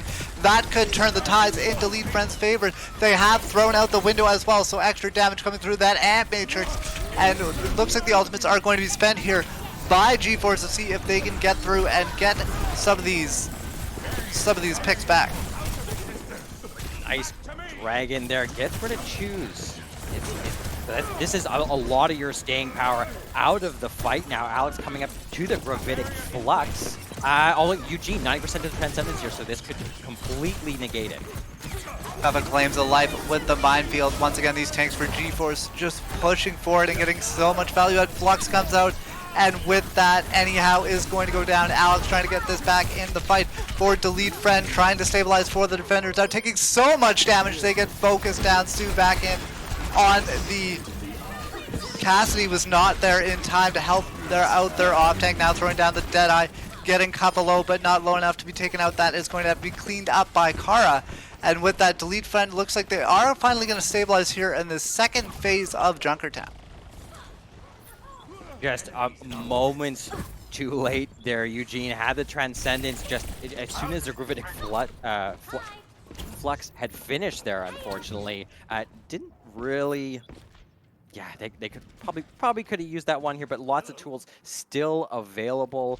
Coming up for another Pulse Bomb from Ultima, which is, you know, another fight has happened, a fight and a half has happened. So Ultima has a Pulse Bomb. Unfortunately for Ultima and the rest of G-Force, Delete Friend is also strapped with a bunch of ultimates, but it doesn't matter to Sue. They're going to take down Ultima almost immediately. That is a fantastic opening pick once again for Delete Friend's DPS line here. And they are really turning this around. Weren't able to set the pace at the beginning of this round on Junkertown, but now they're really getting back into it. Anyhow, getting caught out on a bit of a flank. They are going to be taken down next, and with that, the defenders are sitting pretty. Yeah, they finally get a stabilization here, which is really where this composition... Oh, wow, Alex gets another eat! Really trying to get their recommended Pulse Bombs for the day here. That's 3 now, so if, you know, one a map, I guess. Or now more than one a map. Yeah, now that this composition is stabilized a little bit, you can really see the double shield coming out, finding a lot of value. They were able to take the high ground, which they weren't able to before. G-Force had done a nice job of taking away that space as they were just trying to back up. They kept them on their heels, and now it's completely the other way around. Becky starting this off with a window from on high, and he is going to get an eat of their own with the kinetic grasp. They take down Maimon's Pulse Bomb as well, so these Pulse Bombs are marked for death. They are the catering service right now for these tanks. Genji now. So, bit of a different look here with the Shimada brothers. It's the first Genji that we've seen so far today. So, both tank ultimates are available here for Delete Friend, coming up to a Deadeye as well. So, again, lots of big space-making abilities available here for Delete Friend to just continue this whole. Sue with a nice job trying to punish Kappa. Luckily, Kappa was able to get back onto the safety of their team. A little bit of a zoning Deadeye coming out there, just pushing people back, making them respect the space that Deadeye can look into. You can see Alex setting up on the high ground. They have a Flux, but with this one anyhow. Is going to push theirs in first. Kara is going to fall victim to that. A bit of a trade coming up once again, but this time GeForce is getting the upper hand. Pummy looking great on this Hanzo as they get rid of Becky one more time, but that's not going to be enough. A huge supercharger coming out from Choose. That is going to enable 3 eliminations for GeForce, and just like that, they have got back on top. That was unbelievable. Choose was like completely isolated. The Dragon had come for me to back up for the Mega. And, oh my god, I can't believe they managed to stay alive that long, although it looks like, yeah, swinging back in the favor of GeForce here. Papa is doing a ton of work on this Wrecking Ball right now, being so disruptive, getting in wherever he wants. Always an uninvited guest by the other team, now throwing in that minefield to try and hope that anyone from GeForce can contest now with that minefield on the point. Pummy getting a nice Helix rocket kill, and with Cup getting another pile driver. This is GeForce's fight to lose, but they got to be careful of that window, and Ultima's going to answer that with a blade of their own, and that will be the second point. GeForce keeps pushing this forwards. We are getting, looks like a pause coming through here. There we go, as Ultima reflects the Deadeye of Sue.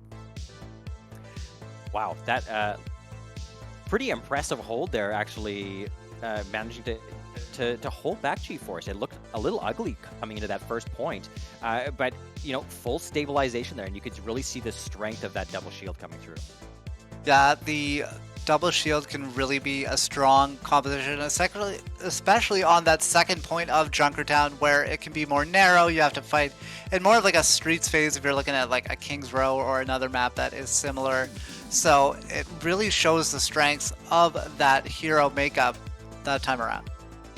Yeah, and you can see that GeForce was anticipating that. They were pushed so far forward in such an aggressive positioning, not allowing the double shield to really set up at all, because they knew exactly what was going to happen. And then as soon as it did, it was, you know, you're down for a couple of fights all of a sudden. So, you know, good read, I think, from GeForce there, not allowing, you know, them to really stabilize until, you know, they absolutely had to.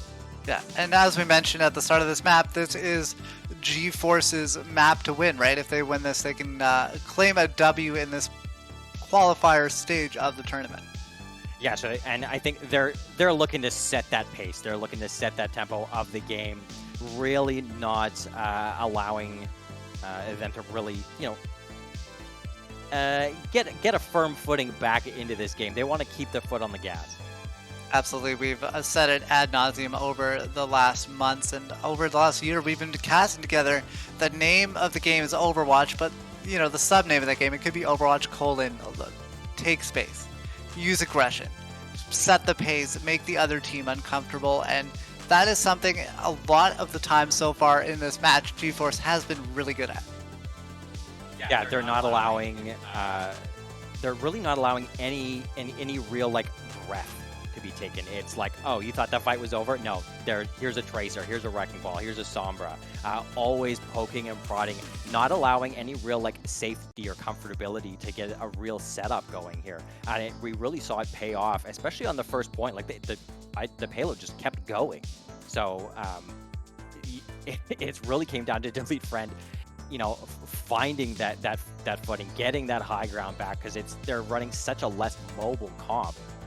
That as soon as you lose that high ground and you're forced to fight, you know, split up, getting isolated there. Although, you know, Choose having no problem fighting a 1v3 with a supercharger over at the Mega here. It looks like we are back to the game here, as we just started to see Sue getting the Deadeye unfortunately reflected back in their face. Looks like that was being used so they can make a swap. And with that, we are on to point 3 here on Junkertown.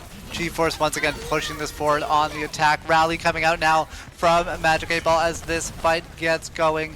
A little bit of contestation happening right now. You can see Maimon in the back line just making sure that payload doesn't move forward. But while that's occurring, Ultima is able to get in with the dash. They're going to get 2. The rest of GeForce is there to follow up, and they are going to clean house right now. And this payload will be chugging along at a pretty good rate. They were able to take that man advantage with Maimon being in the backline by themselves and just go forward and rip through Delete Friend. Yeah, we're seeing Ultima doing a nice job on this Genji, taking advantage of the fact that Delete Friend is kind of bunched up quite a bit, and they're getting a ton of value out of these dashes. Kappa gets 1, but Delete Friend gets 3 or 4 in that fight. The defenders are right back in with a vengeance, holding off G-Force's attack, trying to burn more time off the clock, and there's only 15 seconds remaining. Yes, so much time coming into the second point now, and yeah, down to 10 seconds on the third point. And Junkertown third point is a point that you can get stuck on for so long. You can come in here with 5 minutes and not finish. This is a rough order now for G-Force. You can see the Supercharger, the M-Matrix, Dragons coming through. Everybody's spending their ultimates right now because they know they're not carrying over to the next round. And with that, the defenders are at a bit of an advantage with the extra ultimates they have. Gravitic Flux coming out next now from Alex, seeing if they can slam somebody down, and they do. They get rid of Eugene. And with that, it looks like G-Force is finally running out of bodies here on their attack. I think this is as far as the payload's going to go. Desperation Blade coming out from Ultima cashes in nothing. And with that, round 1 is complete. Not a terrible attack coming out from G-Force, but definitely a scenario that Delete Friend can better. Delete Friend has given themselves a really nice win condition here. Not finishing, especially after how successful that first was on the first point, not being able to get all the way to the end of the map is going to be crucial, and it set them up for, I think, yeah, as you said, a very winnable scenario for them here. It's definitely winnable, and that's what they need to do to stay into this match right now and continue and take us to a map 3, which is what we were hoping for, but G-Force had their moments on the attack. Pummy looked great on the Hanzo to start off, and if they can play the Widowmaker like they play the Hanzo, we could be in for a treat.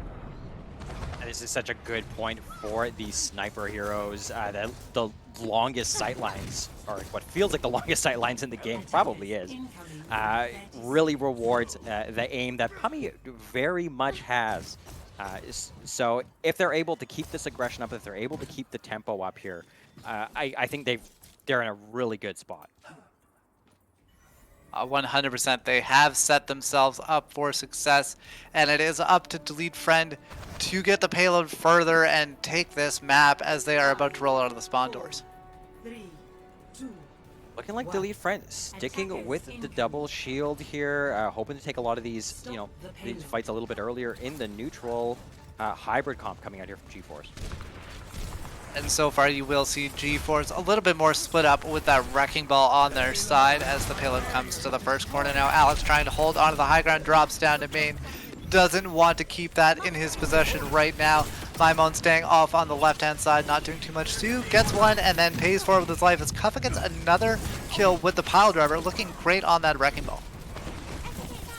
Just a nice rotation there from Alex, manages to catch up with both the supports kind of all alone there, and now they've bought so much space. This first point has been like almost free here for both teams. We'll see if G-Force is able to get another contestant.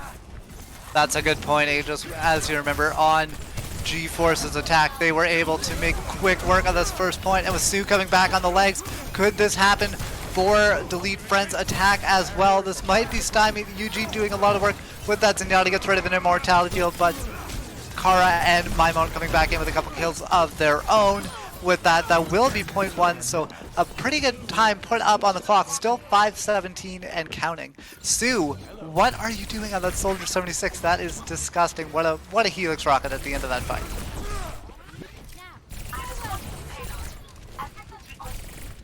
Amplification matrix ready. Prepare to fire. Amplification matrix ready. Ultimate is ready. Get in position. Amplification matrix ready.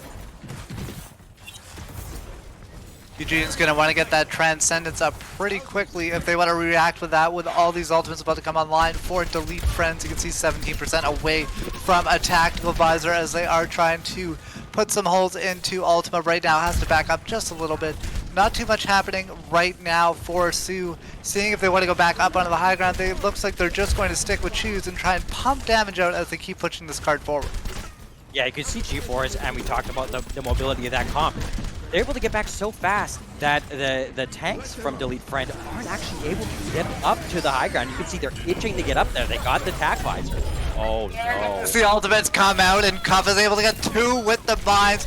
Kuffa knew that Delete Friends were going to be stuck behind that amplification matrix, and they took full advantage of that. Maimon doing some work of their own now on that Tracer, but it's not going to be enough. They're going to have to regroup. Pretty much everyone else on their team just died.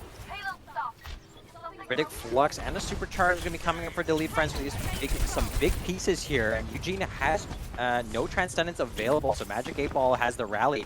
That's all that's online for GeForce. Defensive ultimate, and they are going to use it to engage right now. So make me look a little bit foolish. Shark was able to get in the back and take down Choose now.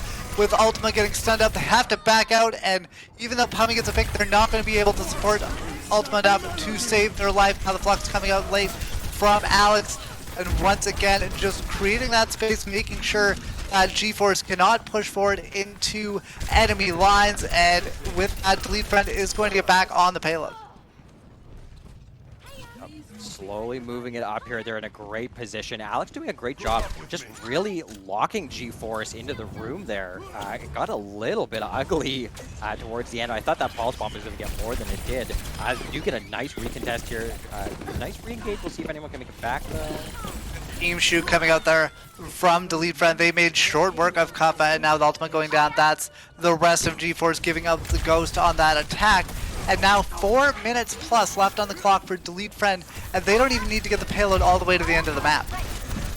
Yeah, this is big, coming in a much better position here, and not getting stalled out on the second point quite the same way that GeForce did. And now Sue just holding onto this tack visor for a rainy day, or maybe to combine with another ultimate, most namely the Supercharger coming out from Choose. Just trying to poke into the backline right now. They're going to have to avoid these dragons coming up from Pumming, but that's not going to find out too much. Bit of a trade coming out. Tack visor mostly finding shields, not finding a stray head. Ultima's able to get into the back in 1 kill. So right now the defender's a little bit of an advantage, but this could still go either way.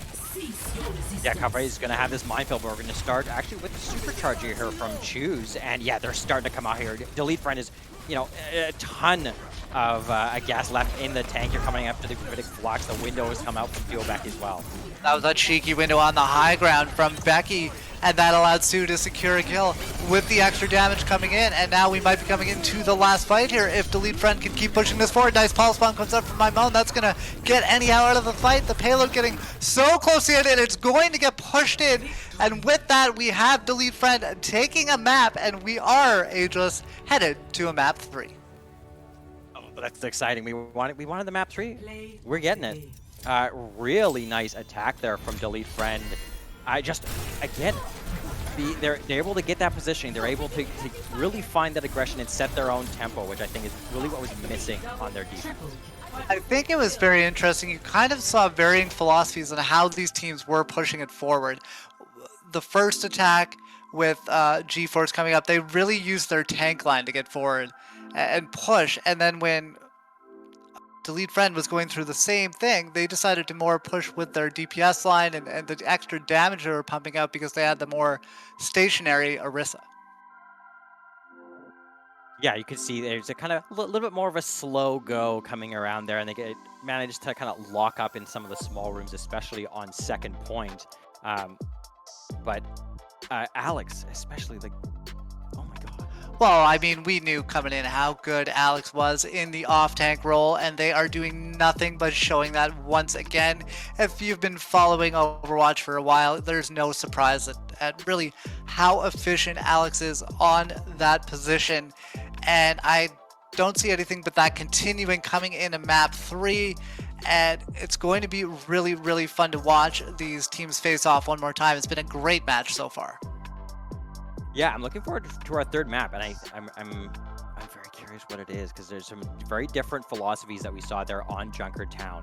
Definitely seeing more preference for the more station, the more bunker kind of comp. Whereas we're seeing the Balls End kind of sticking out of the hybrid with the Sigma as well. Map 3 is actually heading to Blizzard World. Oh, that I feel like. Yeah, you can kind of play whatever you want in Blizzard World. If you feel, especially on like the first point, you could be running this hybrid, you can be running this bunker, but you can. There's a lot of nice flank routes that you can be taking to allow the Balls End and the hybrid comps to come out. I mean, with as much fun as we've been having watching this match, it makes perfect sense that we go to a theme park, and I'm sure it's going to be just a roller coaster of emotions coming up. I had to do it. Oh my god.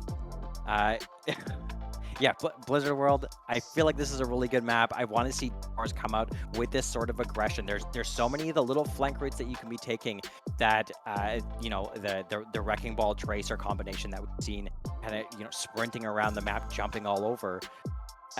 This is going to be really good for them. I think, especially like the second point, you have like the high ground that, you know, it's good if you can get the setup, but if they're able to keep the pressure, GeForce is going to be in a really good position. We saw on the second point of Junkertown, you know, just how much that aggression was paying off for them. So if they're able to keep that up, And you can see it there now on your screens. We are headed to Blizzard World for map 3. This one's for all the marbles in this match. One team's going to have to take an L, the other team's going to come out with a W. I honestly don't know who's going to do it after the first 2 maps, considering how close they were. But one thing I do know, or at least I very much hope, it is going to go down to the wire. Yeah, Delete Friend doing really well on the payload map. I'm curious if that's going to kind of carry over to the hybrid. So let's see what they want to come up with here. Oh, looking like we're going to be potentially swapping up a little bit here. Obviously, lots of time left for the teams to choose their heroes. But right now, looks like Delete Friend opting for the bunker here. So a bit of a different look than we've seen from them so far. A bunker would be a new one. I mean, we have seen Choose on that Orisa already, so that is kind of coming in the same once again. But Sue is going to be on the Ash, which could be a very interesting proposition. Yeah, this I'm really excited for. Sue has been just an absolute monster on the hit scan. And yes, you're absolutely right. Choose and Alex are back on the Orisa Sigma here. So I'm going to stick with their picks. Here we go on Blizzard World. We have Delete Friend coming through on their attack first, rotating around this left-hand side, seeing if they can get a look onto the high ground, maybe force a rotation coming up from GeForce. Nice dynamite coming in over the top from Sue. Isn't going to burn anyone down though. Has to use the coach gun to try and knock Kappa off kilter. And with that, Car is going to get the first pick. That's going to look good for the defenders. They're going to get right, or for the attackers, excuse me, they're going to get right over in onto the point. Maimon trying to get into the backline, seeing if they can find a low health target. Threatens Pummy a little bit on that hands up. Pummy's able to double jump back out of that engagement. And Delete Friend trying to find one of these rotations to really take it home after they got that early advantage. Doing a really good job of kind of like keeping Kappa to the outsides. They're not able to really get a ton done here. They're finally starting to find some of those roll throughs. There's just been a ton of pressure coming in on Eugene and Magic 8 Ball. And now we can see Sue doing work in the back line. That Ash can be so scary when they can shoot unimpeded. Pulse Bomb coming up from Maimon. They're not able to find anything with that ultimate. Trying to get over to the point, maybe put a little objective pressure as they almost have the capture coming through. Kara with another whip shot kill. Kara is on fire on the brink. They're able to get 2 and now get the point. And let's see if Delete Friend can get any extra kills at the end of this fight here. Push the members of GeForce back even further. Yeah, once Delete Friend makes it onto the point, it's so difficult to displace this composition. Both the tanks are up there. They have the space they need, and there's just so much poke damage coming out from behind it with Sue on this match. Sue is doing it, getting 2 more and making sure that nobody's going to hurt that backline. They can't really do much damage if Sue has killed them all already. Alex is going to keep that pace up, throws down the flux. They are going to miss the accretion as well of coming out from anyhow. And with that, even though there's no kills, that did force out an ultimate from Eugene as they use the Transcendence, which they'll probably want a bit later on in this fight. Anyhow, you know, we talked a lot about Alex. Anyhow has been fantastic on the Sigma as well. Some really nice peel as we saw on the first point. That first fight could have been over so quickly as Eugene and 8-Ball got isolated pretty quickly, honestly, up on the high ground. Now Pummy has switched over to the Ash as well, so trying to match Sue. And with that, it's not happening so far. Sue is thrown down with another headshot. They did have the aid of Choose's Supercharger in that last engagement as well, so doing a lot of extra damage with those critical hits. Cuff is able to get one back with the minefield coming in. Those mines seemingly last forever once the Wrecking Ball drops them if nobody takes care of them. Anyhow, trying to stay on the payload. stalling this out for as long as they can, pushing members of Delete Friend into the arcade and then deleting Alex as well. And with that, G-Force is finally standing on 2 feet. Wow. Okay. Anyhow, coming to do some cleanup with Ultima as well. Maimon goes down. Sue coming up to this Bob. No real surprise here. They've been just an absolute monster on the Ashe so far. You can hear the shots going over Alex's head. Both teams vying for this high ground now.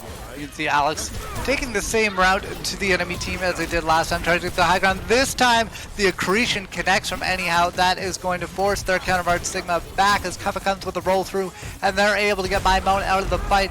Not quite up to that pulse bomb yet. And right now, with Delete Friend having a little bit of an ult advantage, you think this might be their time to push forward and see if they can take another fight.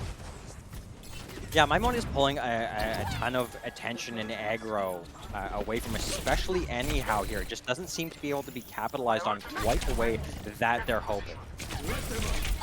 Now you can see Maimon trying to go down the right-hand side. Bob is going to come out from Sue. That's going to be the engagement tool for Delete Friend, and they are going to get rid of Pummy on the back of that, and Matrix on the field as well. Kappa once again getting a kill with the roll through. They're able to take down Becky. Alex uses another ultimate. Nice stick coming out though. Kara was not able to catch it with the shield, and G-Force is cleaning up some kills now. Alex is trying to stay alive and not get blown up by these mines. One by one, doing some mine clearing here. Oh, is Maimon, did they make it out of this? They absolutely do.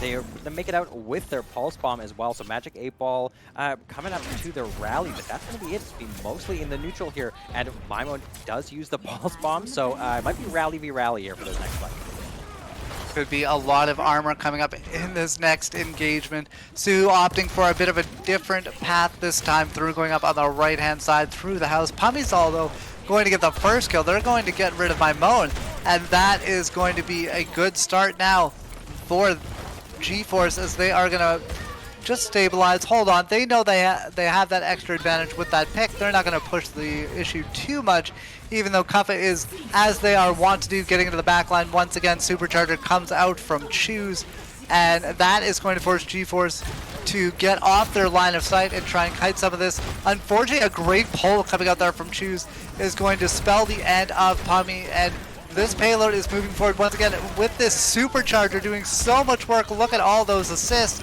Only a little bit left to go for that payload. It's looking like Delete Friend is going to keep this attack going. Nice prediction dynamite there from Sue as well. Managing to catch the Ultima kind of on their way by, and another. This has been unbelievable from Sue.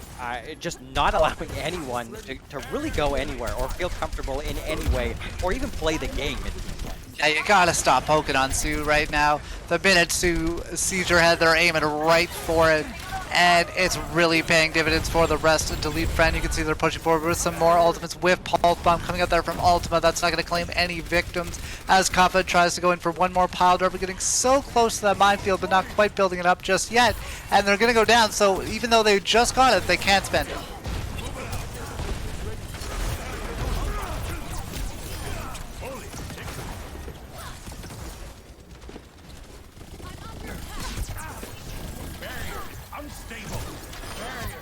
And now Alex just cleaning up with the Sigma and the help of Choose on the Orisa. Delete Friend pushing forward. They're about to have a bunch of ultimates online here. You can see Maimon up to 96% on that Tac Visor.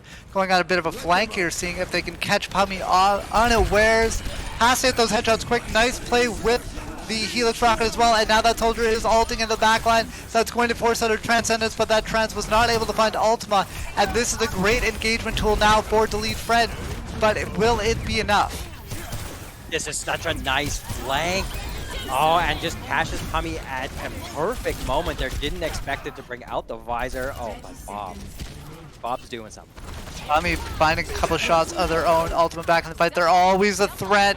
And look at the assist coming out from Eugene Zenyatta with those Discord orbs. Making sure everyone's taking extra damage. But Sue's not going down without a fight. An absolutely gorgeous headshot onto Ultima.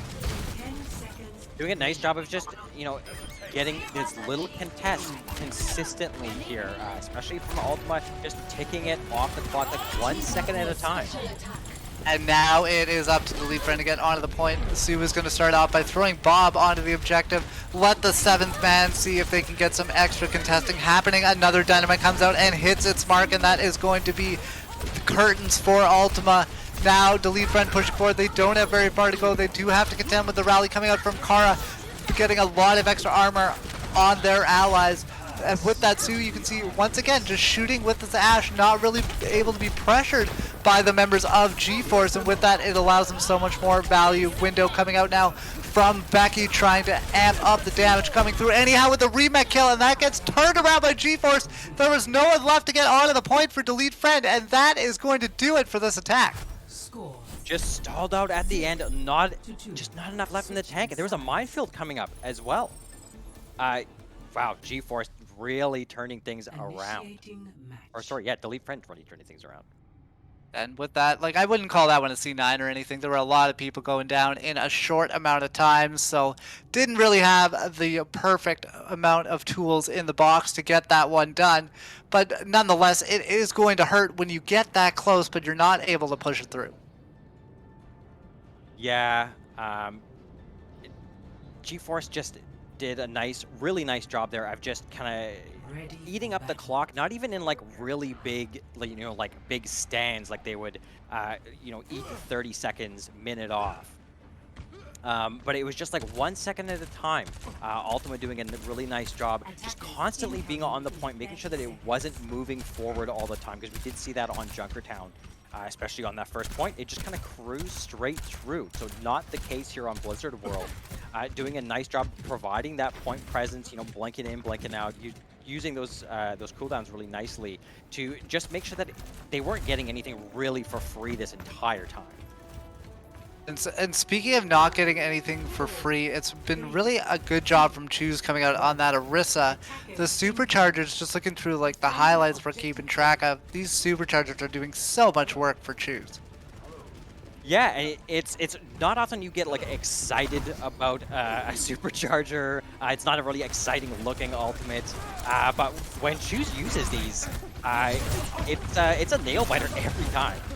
Now anyhow, being the tip of the spear in this fight for G-Force, pushing forward both. Sigma's thrown at the hands, trying to absorb some extra damage as the immortality field is spent now from Becky, and that is doing a lot of work keeping their team alive, at least momentarily. It's just not enough for the damage coming in from G-Force, and they are on the warpath right now. A great play at the end with the sticky bombs coming out from Ultima. That's going to call it for the first point. And with that, a blazing start here on G-Force's attack. Yeah, this is huge. 5.5 minutes to capture. After capturing that first point here, you can see Sue is moved over to that Ash, trying to recreate the same magic that we saw. And we'll see an Orisa via Orisa now as Katha has also moved over to the Battle Cattle, anyhow trying to move up on this left-hand side. Has to go in a bit more of a fight now with Kappa on that Orisa, just to get a couple different looks coming through on their attack. Now with Maimon on the Tracer and Ultima on the Echo, so a couple different philosophies here coming into the second point, a little bit more, up in the sky action from Ultima, and just so much neutral damage. On the other hand, doesn't matter if you get stuck by a pulse bomb, so Maimon making up for all that damage that Ultima was able to put out. And with that, the defense has once again stabilized. They're good to go. They can wait a little bit, get their breath back, get ready for this next attack coming through, and they're going to want to be ready for it too. There's about to be a lot of ultimates in the bank for G-Force. Yeah, absolutely stacked here, coming up on 5 ultimates. No defensive ults here on the side of Delete Friend either, so Becky on the Baptiste, who not going to be able to do really much of anything actually. And now you can see Alex holding onto the high ground. They know with the Sigma, the high ground is so key. You can get those good firing angles in and really make it rough terrain for the enemy as G-Force is getting ready to come in once again. Saw the scout come out there from Ultima. They know that they're kind of all bunched up there. I wonder if we're going to see a similar rotation. Oh, my bone. They know that they're back there. ultimates for the Ashe that's come onto the field. Transcendence is out as well from Eugene, doing a lot of work keeping their team healed up right now. Pummy getting down to half HP, has to get some healing of their own, and they are going to be able to finish off the Bob from Sue. And now the Supercharger on the high ground from Kappa. This can be huge. It's really going to punish the members of Delete Friend if they're out of position. You can see that happening already. Choose is the first of all victims of that Supercharger. Nice shield coming out there from Alex to keep their Mercy alive as Carr went in for that res, and that is turning this around. What a play coming out. Started with just a great shield from Alex, allowed Carr to get a pretty gutsy res off, and you knew they had that Supercharger in the back pocket. That was the wild card that turned this fight around. Yeah, Carr does a fantastic job. That res was everything. That completely flipped the fight for them there. They did use all of their ultimates. Sue is coming up to a Bob there, but nothing else left available. Magic 8 Ball with the window. Do a little bit of window shopping here, I think, for and there it is. Coming out with that and Matrix almost immediately, and that is going to force people down onto the low ground so they don't have to get into that extra damage. And once again, Maimon going with that flank over onto the left-hand side, but Eugene's able to punish Becky, get that kill on the Zenyatta. You love seeing the bloodthirsty support. And Sue's going to sneak into the back line, throw down the Bob, get the coach gun off, and that is going to force the Immortality Field coming out from 8 Ball just for themselves. And will it be the right play? It's looking like it might not be here as Choose is back in on the payload, getting just enough healing to stay alive, getting so low, and the Pulse Bomb is going to claim them. Ultima gets 2 in the end, but it's not going to matter. The payload is going to get in. Oh, they needed that too. They're going to need, so 3.5, just under 3.5 minutes remaining here. Eugene coming up with the Transcendence. Probably going to hold on to that, I think, for Alex's Gravitic Flux. That's always a battle to watch. And I mean, if you're a Zenyatta player, you know that is a great ultimate to hold it for.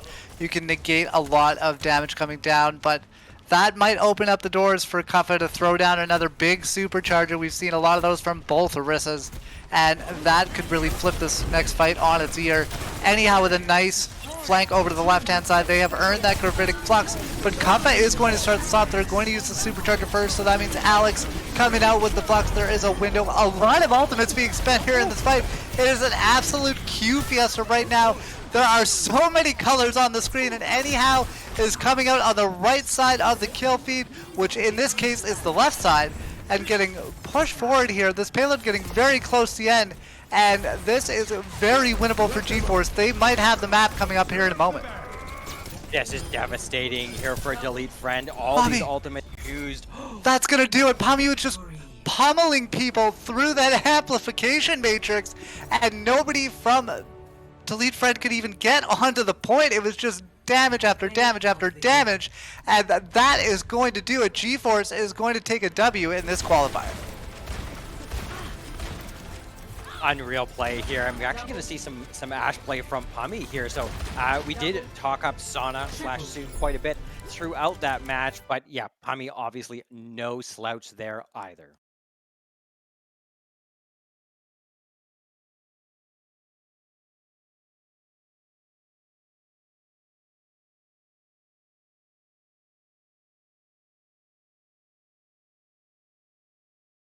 Very much. See, this is why I have Aegis in the room with me, so he can help me out with hitting the right buttons at the right time. But as I was saying, we got our wish there. We got to see a very close match. Yeah, that was super tight, really back and forth there. We asked for the 3-game map and we got it. So let's hand it back off. I guess we'll go to a quick break actually here while we get ready for the next match.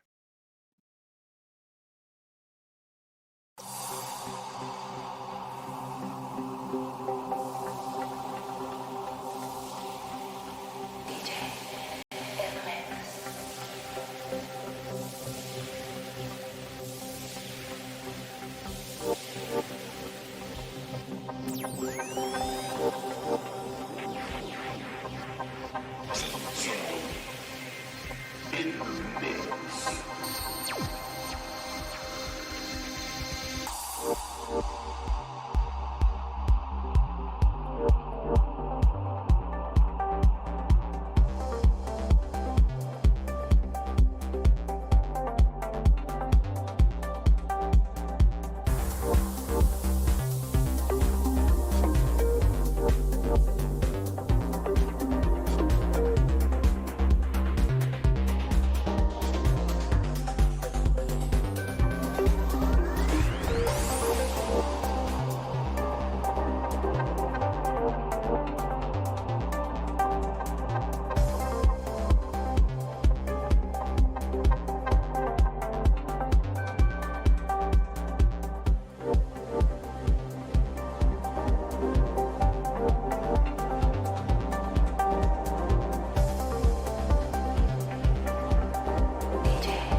Yeah, well, too much G-Force for the lead friend, I suppose. I mean, let's face it here, Tickety. Did the lead friend give that out of hand?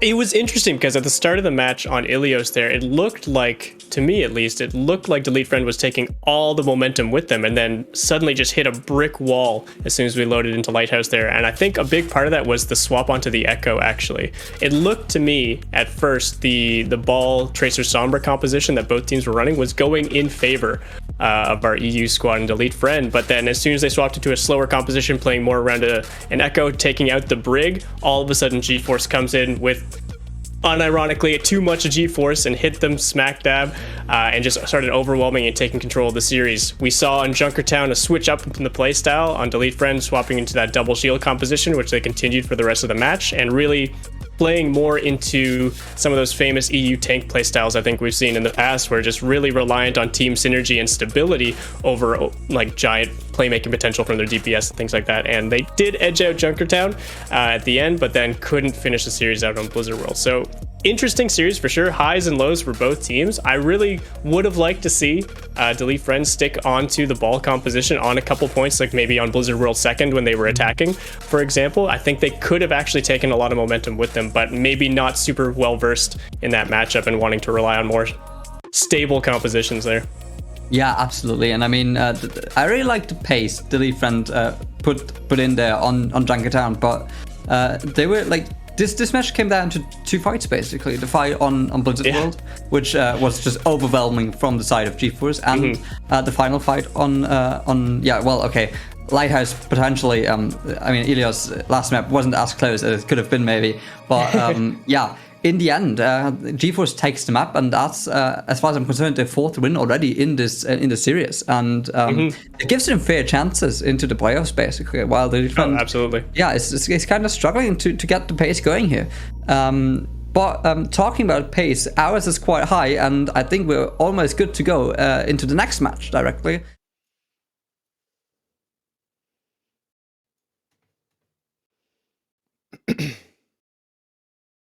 Babelhand first. It's Fake Jake on the Flex DPS and Zoax on the main support. Well-known names as well as Andrew on the main tank to the EU scene. Definitely some names which have been around the Tier 3 scene for quite some time now, and I'm looking forward to seeing how they function in this team. On the other side, we've got Bay State, one of the few collegiate teams we got in here.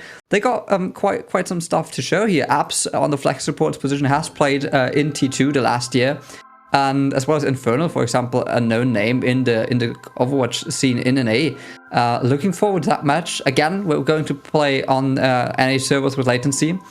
Since we have got an EU team and an NA team, basically. Quickly, run us down. We talked about this before, but for the new viewers, since we got more people from NA coming in now, what does that latency, that ping difference do to you as a team? How does that affect your playstyle?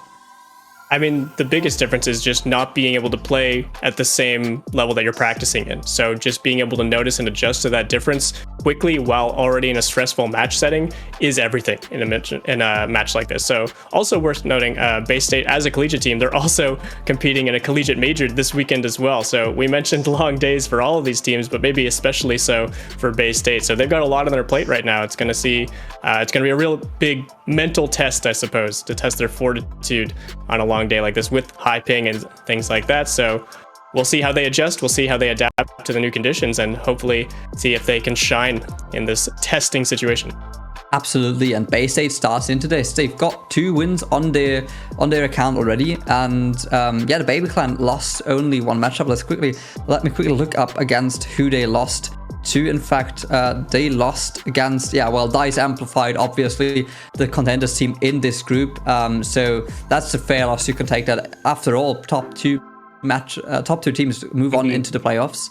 And yeah, this is like we're basically halfway through this round robin now, and this is where it gets interesting for most of the teams. We've got some teams who already played 5-6 matches. We've got some who, due to collegiate major as well, already, I just had 2 or 3 matchups basically, but this one definitely an interesting one. It's going to be interesting to see how having to play in 2 tournaments at the same day basically is going to affect the performance of Bay State. And on the other side, the Baby Clan has quite the high SR average, but let's see how they face up against the collegiate team, who obviously has completely different conditions under which they train and scrim basically, with the support of the college as well. But yeah, I think better than talking about the matchup is actually watching it, and that's why I suggest we give it right back to the casters, Adrian and Newbeat. Take it away, the match is all yours.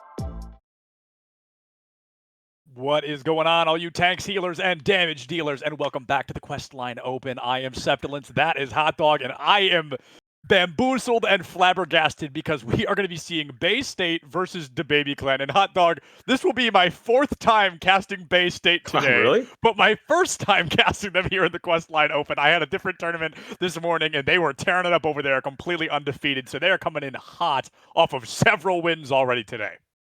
Yeah, that's a really good advantage to have, coming in hot, warm. But I mean, I think someone mentioned in the last couple of matches, I mean, these tournaments can go very long. I mean, you're playing for, 6-7 hours straight, and having another tournament before this, they could end up being maybe a disadvantage for them. But I think regardless, we're gonna see some good Overwatch play. And I do again want to say I love that tanks. I can't even say it. Tanks, healers, and damage. I like that one. Those are good words. Yeah, you say them better than I do. It's my favorite intro. I think I told you this last time as well. I did not make it up. I saw it on Twitter one time, and I was like, hey, I really like that. And you got to build the brand. You got to build it. You've got to stick with it. I am super excited to see these teams coming out right now. The Baby Clan is a team that is a little less well-known than Bay State. Bay State often considered one of the best collegiate programs in the country right now, one of the best collegiate Overwatch teams in the country. So they are definitely going to be a force to be reckoned with today, but who knows? Maybe the Baby Clan is going to give us the biggest upset of all time.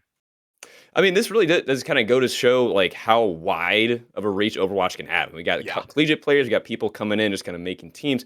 I mean, I think regardless, we're going to see a very wide range of skills. We've seen some of the early matches seem to be, to a certain degree, a little bit more one-sided, and then last one went down to the third map.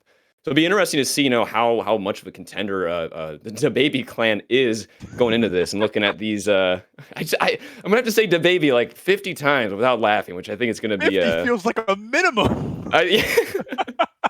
Man, let's go and look at these rosters. Like you're saying, Bay State looking strong. I'm a little bit less familiar with the collegiate scene, but I mean, the fact that, again, you've seen them in tournament earlier today, I'm sure you've got a pretty good idea of how well they kind of play, yeah? Yeah, absolutely. Faded in particular today was on Roadhog almost every map, and every time I was like, uh-oh, I'm a little bit worried. And even on Lijiang Tower, this happened twice, Hot Dog. This happened 2 times. Faded got a quadruple kill with a whole hog 2 separate times today. That'll do just fine.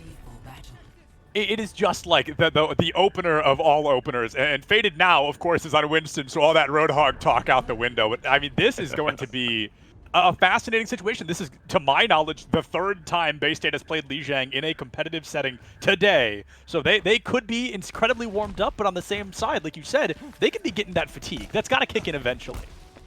Yeah, I mean, looking at these two compositions too, I mean, honestly, Bay State's already looking a little bit stronger, kind of going into what the Baby Clan's playing. Obviously, they have no idea what they're playing, so it's kind of, just guessing and kind of swapping from that. Yeah, lots of chunky damage. A Reaper could just eat right through those tanks, but there we go. First fight starting up. First fight going in quick. It's going to be the Baby Clan's Andrew getting on point. The opportunity to kind of flank, maybe even looking for some boops if they really want to get cheeky with it early. Getting Bay State down and out is going to be the idea, because it's the approach, it's the aggression that Bay State loves to capitalize on. Yep. Capitalizing on things just like that. You hack a Wrecking Ball, nobody is going to be there to save him. He's in way too deep for that hack to come through and not deal some serious damage. Bay State with a single elim here, Hot Dog. They've guaranteed themselves first point cap. Yeah, and it's interesting to Baby, they didn't even swap from that. Again, Bay State has a lot of players on or characters that can really counter a lot of what the Baby is running. Now they've got they've got a Diva for put pressure on the Pharah. They've got again the Reaper. They got the Sombra. I mean, these tanks are gonna have a lot of hard fights, even trying to get any sort of space in the point. Yeah, space on the point is going to be what the Baby Clan needs, and as a hack comes through once again onto Shira, it's just an immediate Bay State clutch here. Cave goes in deep with that opportunity to strike, capitalizes off the back of it, and Hybo 6 is taken off next. So already down. Bay State, they've got the numbers, they've already got the eliminations, and now they've guaranteed themselves, who knows, a minimum of 20 more %. Yeah, you saw those Emmanuel hack coming in on the side of Bay State, making it again hard for the Hog on the Baby Clan to even get any sort of healing. But as I say that, he does get a pick on the Reaper. That could be the opportunity that Baby needs right here. Let's go. It's going to be a double kill already in favor of the Baby Clan. Faded has to go all the way in deep, trying to take out Keo. Should be able to with relative ease, but you're already looking at a, 4-for-1 trade? You found the Pharah, but the rest of your team has bitten the bullet here, and it's going to be a great opportunity for the Baby Clan to flip this point back in their favor. It's all about stalling right now for Bay State, but Faded doesn't even get the chance. Hooked away, Neb finding elimination onto Andrew, immediately going to be traded out by Jake here, and now a barrage from Keo, a desperate attempt to finally get rid of the plague known as Bay State. They are tearing the Baby Clan apart right now, with the Baby Clan finally finding themselves back on top of things. They've got a point cap.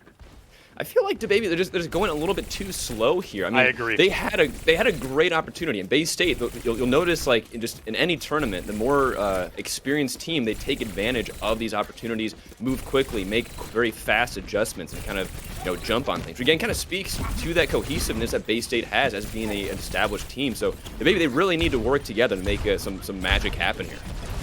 Magic is absolutely going to be the name of the game for the Baby Clan. They've got that'll do. They've got a huge elimination, making a double. The support line, blink and you miss it. Bay State support line does not get to play the game. However, it's immediately going to be canceled out by a double from Bay State. However, no supports. Going to make this a tough one, but Cabe has decided nothing is stronger than a Reaper with a left click. Infernal takes out Jake, and all of a sudden, I mean, Bay State winning a fight they absolutely Another one should have lost. That is Keo with their third environmental kill of this fight. Finally going to be going down, but I mean, you did everything you could to try and clutch that one out. I mean, again, this kind of speaks again, like these teams are good. I think one of the main issues is they need to work together to make this happen. But as I said, 3 people EMP, this could be a huge opportunity for Bay State to finish this out. The 3MP can definitely go the extra mile here if they have the opportunity to really capitalize. Neb gets a kill, immediately traded in. Oh, the D-Mac should have booped right in, but Keo is still there to clean it up straight away. Infernal down to Baby Clan. This is realistically their last attempt to try and clutch out Lijiang Gardens here. It's going to be a very slow pace. They're going for the slow burn, the eliminations as they come, and they'll be able to flip it back, but Hot Dog, we're in that spot where they cannot make a single mistake here if they want to try to win this stage. Luckily, I mean, DaBaby, they do have, like, I think a little bit more ults in the bank here. I think if they can play this out, continue to use these ults to put themselves in positions to get more percent, get a nice barrage potentially, maybe in this last few fights, it could put them in the winner's seat here for this first round. Jake sending out a pulse bomb early, unfortunately not a stick. It's going to be an ultimate they may want back as this fight gets closer and closer. However, the pulse bomb with or without it, it seems like we've got the Baby Clan in charge for at least a moment. A 2-for-2 trade, so we're looking at a 4v4 lineup. Soaks finds the resurrection, the support line for the Baby Clan. Back in the swing of things for only a moment. Faded reconfirms the kill, and Keo desperate to find the elimination onto this Winston. Faded in particular just refusing to die for a majority of this. Several situations where this Winston should have gone down, and he lives to tell the tale. Soaks has been eliminated, and Bay State coming back in full swing. They've got the numbers, they've got the damage, and they've got the ultimates. That Primal making an appearance early here. It's going to be a 99-99 situation, no matter how the cookie crumbles at the end of it. But the Baby Clan, they are desperate to make sure they walk away with this first stage win. Bay State, they flipped it over. The wick begins to tick down, and the recontest has to come through to Baby. They are playing the long game. They've been playing slow, but right now it has got to be nothing but fast until this stage comes to an end. Yeah, I mean, right there, I mean, like I was saying, like, if they can get themselves up to get some good ultimates, that could be the difference maker. But it's still so back and forth. Keo was able to get 2 picks here with that barrage, but it is still just so back and forth the entire time. But I think Bay State here might have found the answer. They're kind of eking out this victory here. Each pick they kind of get on the board. And yeah, Second there fight, it goes. 2 fights in the same game where Cabe just decides to win. We saw 2 times where the Baby Clan was up in the numbers. On the Reaper, Cabe drops 4. Does it again right at the very end. On the Tracer, drops 3. It was just Bay State. Cabe was like, let's keep it moving. Let's continue moving forward here. A great opportunity for Bay State to win the first stage, but this is far from over. They win 1 stage. Yeah. If they lose the second, we're going all the way to the third, and then after that, there's still a minimum of 1 more map. Bay State has got that lead, but I mean, Hot Dog, it literally cannot get closer than 9999. Yeah, and I'll be honest. I thought, oh man, I've been succumbed to the other the data monster got me. I mean, like I said, these teams are good. I think again, it kind of comes down a bit to the just cohesiveness of the team. How well can they play together to make something happen, make these plays happen? the Baby Clan, they had the picks, they had the potential, they've got the skill. I mean, the Pharah got, I think you said like three different picks there to get a huge advantage each fight, but unfortunately it just wasn't enough because they didn't, just capitalize on it. Luckily, they played that last fight really well, kind of, again, focusing on getting those two ultimates out, putting themselves in positions to get the Pharah ult, be able to get more damage on the board, but it just wasn't enough at the end of the day. Yeah, it was close, but close only counting, unfortunately, in horseshoes and hand grenades. And now we have had a pause of some variety. I don't know if somebody had to reset, maybe an emergency bathroom break, who knows. But we'll figure out in just a couple of minutes. We're going to be waiting to kind of hear on what comes next. So, of course, there's the opportunity of Night Market as well as Control Center. And those two maps, I mean, there are no two maps in the game that call for more polar opposite team comps, I think, than Control Center and Night Market. It is all about synergy, like you said, and composition. So it really comes down to the next stage on how successful these teams are going to be. Yeah, we have an EU internet. I think I might be having an EU internet moment too in Indiana. And here we go. Yeah, I'm gonna have a nice like slideshow of my face. Hope that's all right with you guys at home. But yeah, I mean, this is already, again, like you said, a very even match, and like you said, these two maps are going to have two different types of compositions being played, or there's a lot of, because again, there's just so different. So again, I mean, this whole tournament, we've seen a lot of double shield. We've seen, hamster hog, which again, I was surprised they got as much success as they did with that. Maybe they probably practiced that strategy for a while, but there's a lot of versatility for these tank comps that they can choose here. Absolutely, the tanks can really go the extra mile. And Symmetra feels likely, no matter what the next stage is going to be, because of course they use her to TP on Night Market up and through the window, and then we see her a little bit more in Control Center on the defensive side. Her ultimate really goes the extra mile, and it can keep teams alive in very tough situations on Control Center. It's going to be all about the comfortability of, can we play a Symmetra, and then if we can, how well can we capitalize off the back of it. I'm just eager to jump back into this. I've been looking forward to this all weekend. I'm very excited to see what these teams are bringing out. We've got Bay State into Baby Clan. I think we've got another best of 3 after this. This is just going to be a very fun day, and I hope we don't have too many EU internet moments, but sometimes that feels like a bit of an It happens. It happens to the best of us, man. It happens to the best of us. I'll say, I swapped my work schedule for this. I made time. That's how pumped I was. We gotta, because I think people were saying, this is gonna be one of the last kind of bigger tournaments on Overwatch 1 as we go into Overwatch 2. So I think a lot of these teams are gonna try and make like one last final statement, one last hoorah here as we go into 5v5 different style of Overwatch here. Yeah, that is actually, I can't believe I haven't thought of that. I haven't talked about that at all. Yeah, this is really one of the last larger, kind of higher tier Overwatch 1 tournaments. This is really going to be, like you said, time for a lot of teams, a lot of players to make some real statements about how far they can truly go in this game. We're going to be going into Control Center next, and Cabe locking in my favorite lad in the game, that Junkrat, making an appearance early, and that, in my opinion, is going to give Bay State a very aggressive leg up in the primary fight. It's going to be in this close quarters corridor, and I think that Bay State, even a half-decent grenade, can really deal a lot of damage and force the Baby Clan onto a defensive foot. Yeah, and Andrew hearing me, he's looking for a way to just get in here and break up this this very brawly comp that Bay State has walked out on. Oh! And now they're in a weird spot. That is a great pick there, right? That's a great opportunity for them to make their first kind of move on this point.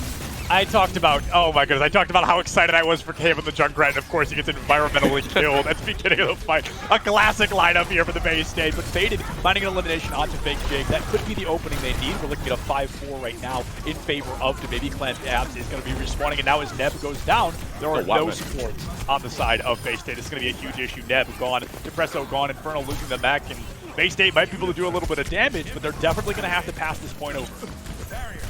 Yeah, and again, a few of these just small micro plays that the Baby Clan is making. Again, I'm really impressed with how well they're able to make these individual skill modes. Again, I think we're sound like a broken record. Kind of pull it all together, make it one big kind of mass, one big team. But I mean, all the very aware of the situation with these cooldowns, kind of just again putting pressure where they need to on Bay State. Yeah, they're looking a little bit cleaner here, I think, on this map than the previous.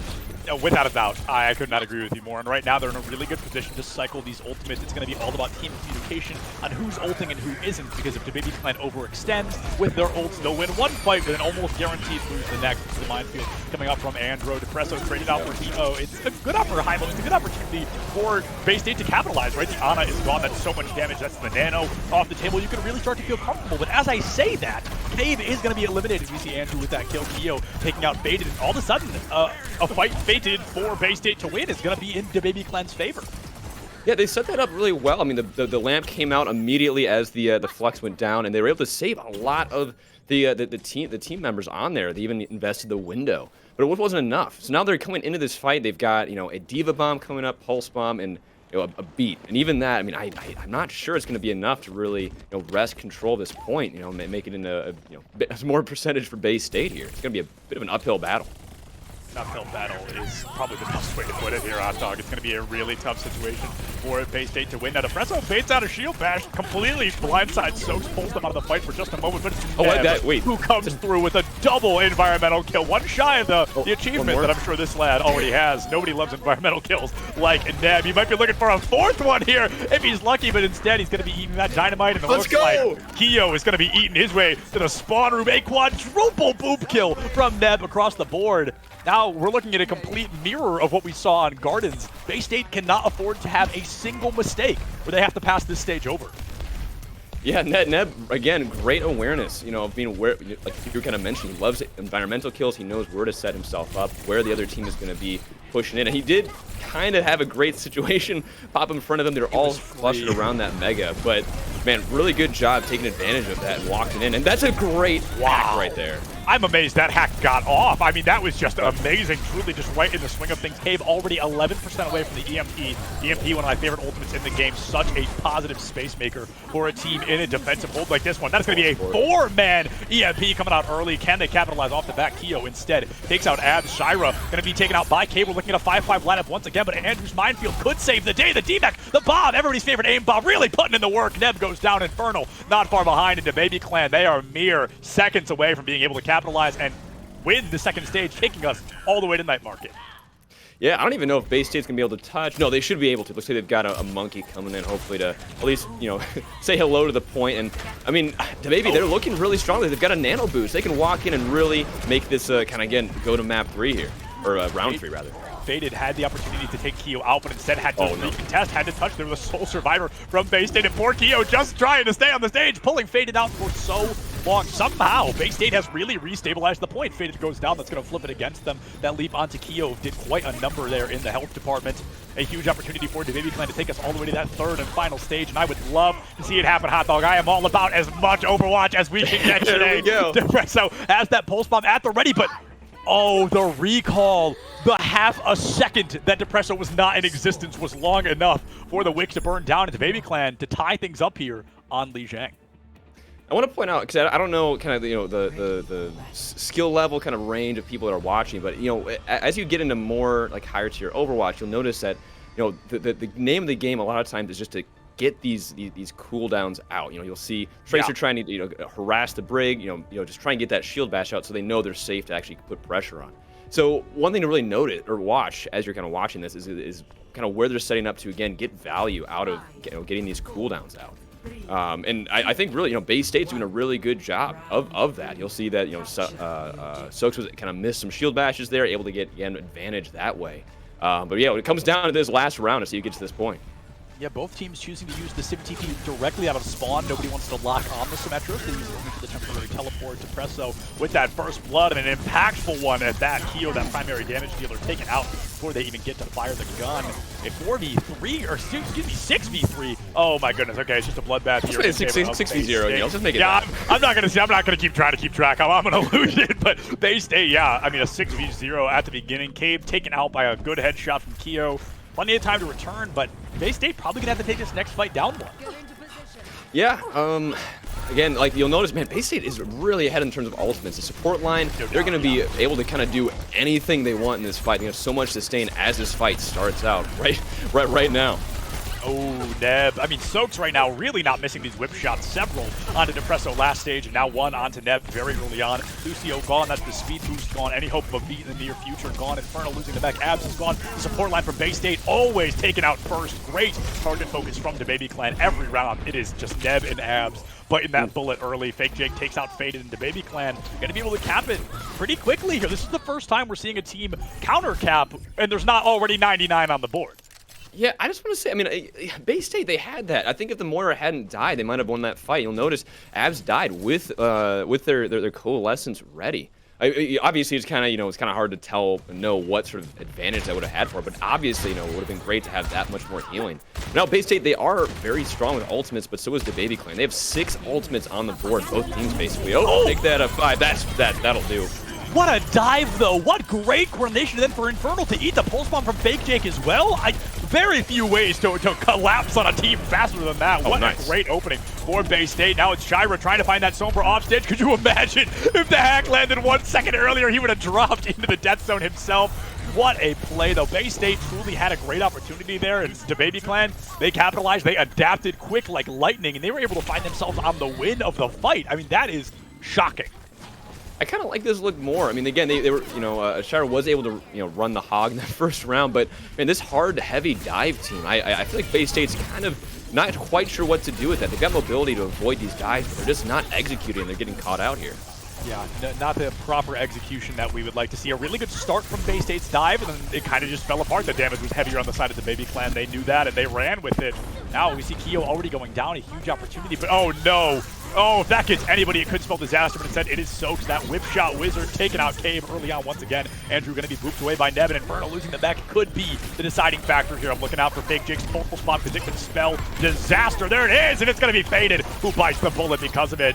A huge opportunity for the Baby Clan to walk away victorious here on Lijiang Tower. Bay State, I think you're right, Hot Dog. This comp just really not working well for them when they need it to most. Yeah, I mean, it's one of those things, right? They should have so much mobility. They should hope to theoretically be able to avoid some of these hard dives, but they're just walking in, putting so much great target focus down. And as I'm talking, I mean, this is looking like the last fight here. A hack does go onto the Andrew there on the ball, and it might get pretty close to the end, but man, it's going to have to really make a miracle here to make this this point go to a Bay State. The EMP could very well be a miracle, but it only hit Soaks. You needed at least 2 or 3 to make that EMP worth it. The capitalization hardly gets Soaks killed. We're going to see both supports down now. That is the miracle Bay State possibly needed. Faded takes out Shira. It's now 6v3, 6v2. It is up to the DPS to try and save the day, but it's 99%, so there's no point in stalling. You're going to have to flip this point back over and pray you can win on the next fight. Yeah, I mean, Depresso, they're doing a lot of work just with kind of getting Emmanuel Hack on the team there and getting just sowing discord in the backline. But unfortunately, these EMPs have not been as effective this round. They've gotten, I think that Brig has gotten hit solo EMP'd at least twice that I remember.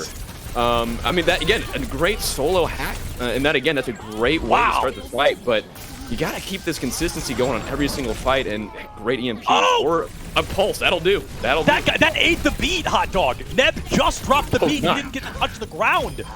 Oh, that disastrous. That is exactly what the Baby Clan needed, and that is just a luck of the draw. That is just throwing the pulse bomb at the right time. The beat was already happening, and it just hit right place, right time.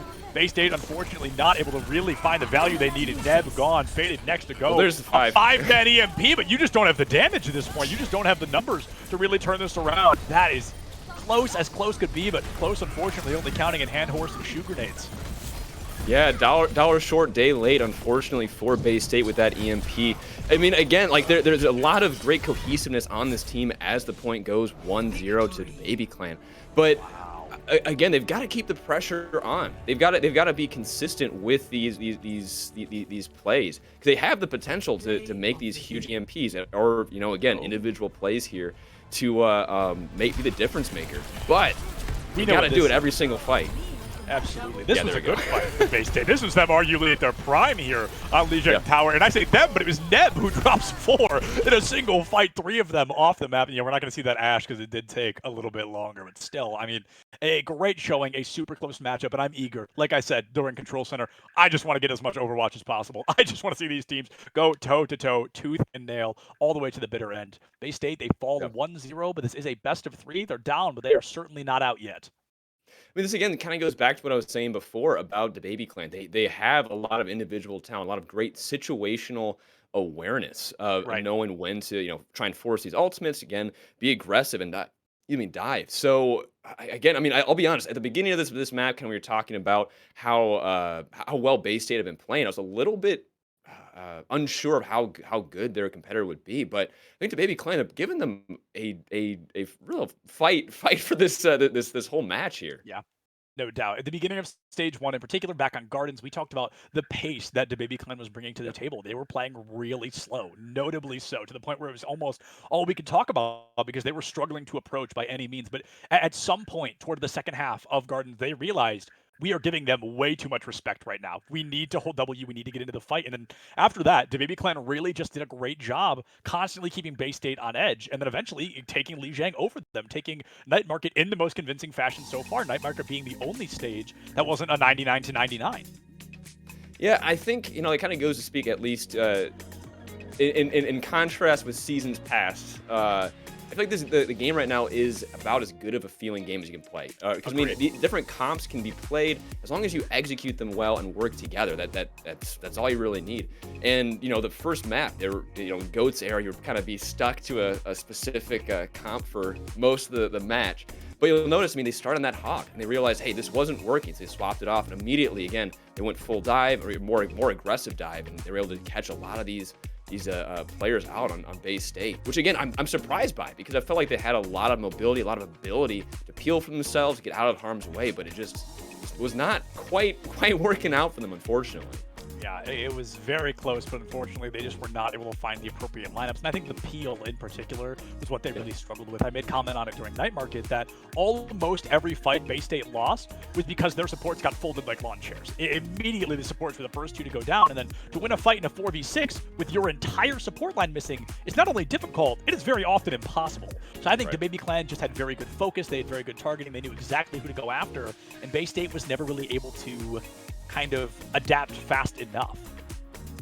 Yeah, even going back to Goats, target focus has always been the name of the game. If the team that's able to put enough damage on one person or stress the support line where they have to invest those resources elsewhere, that's usually the team that's going to win those fights.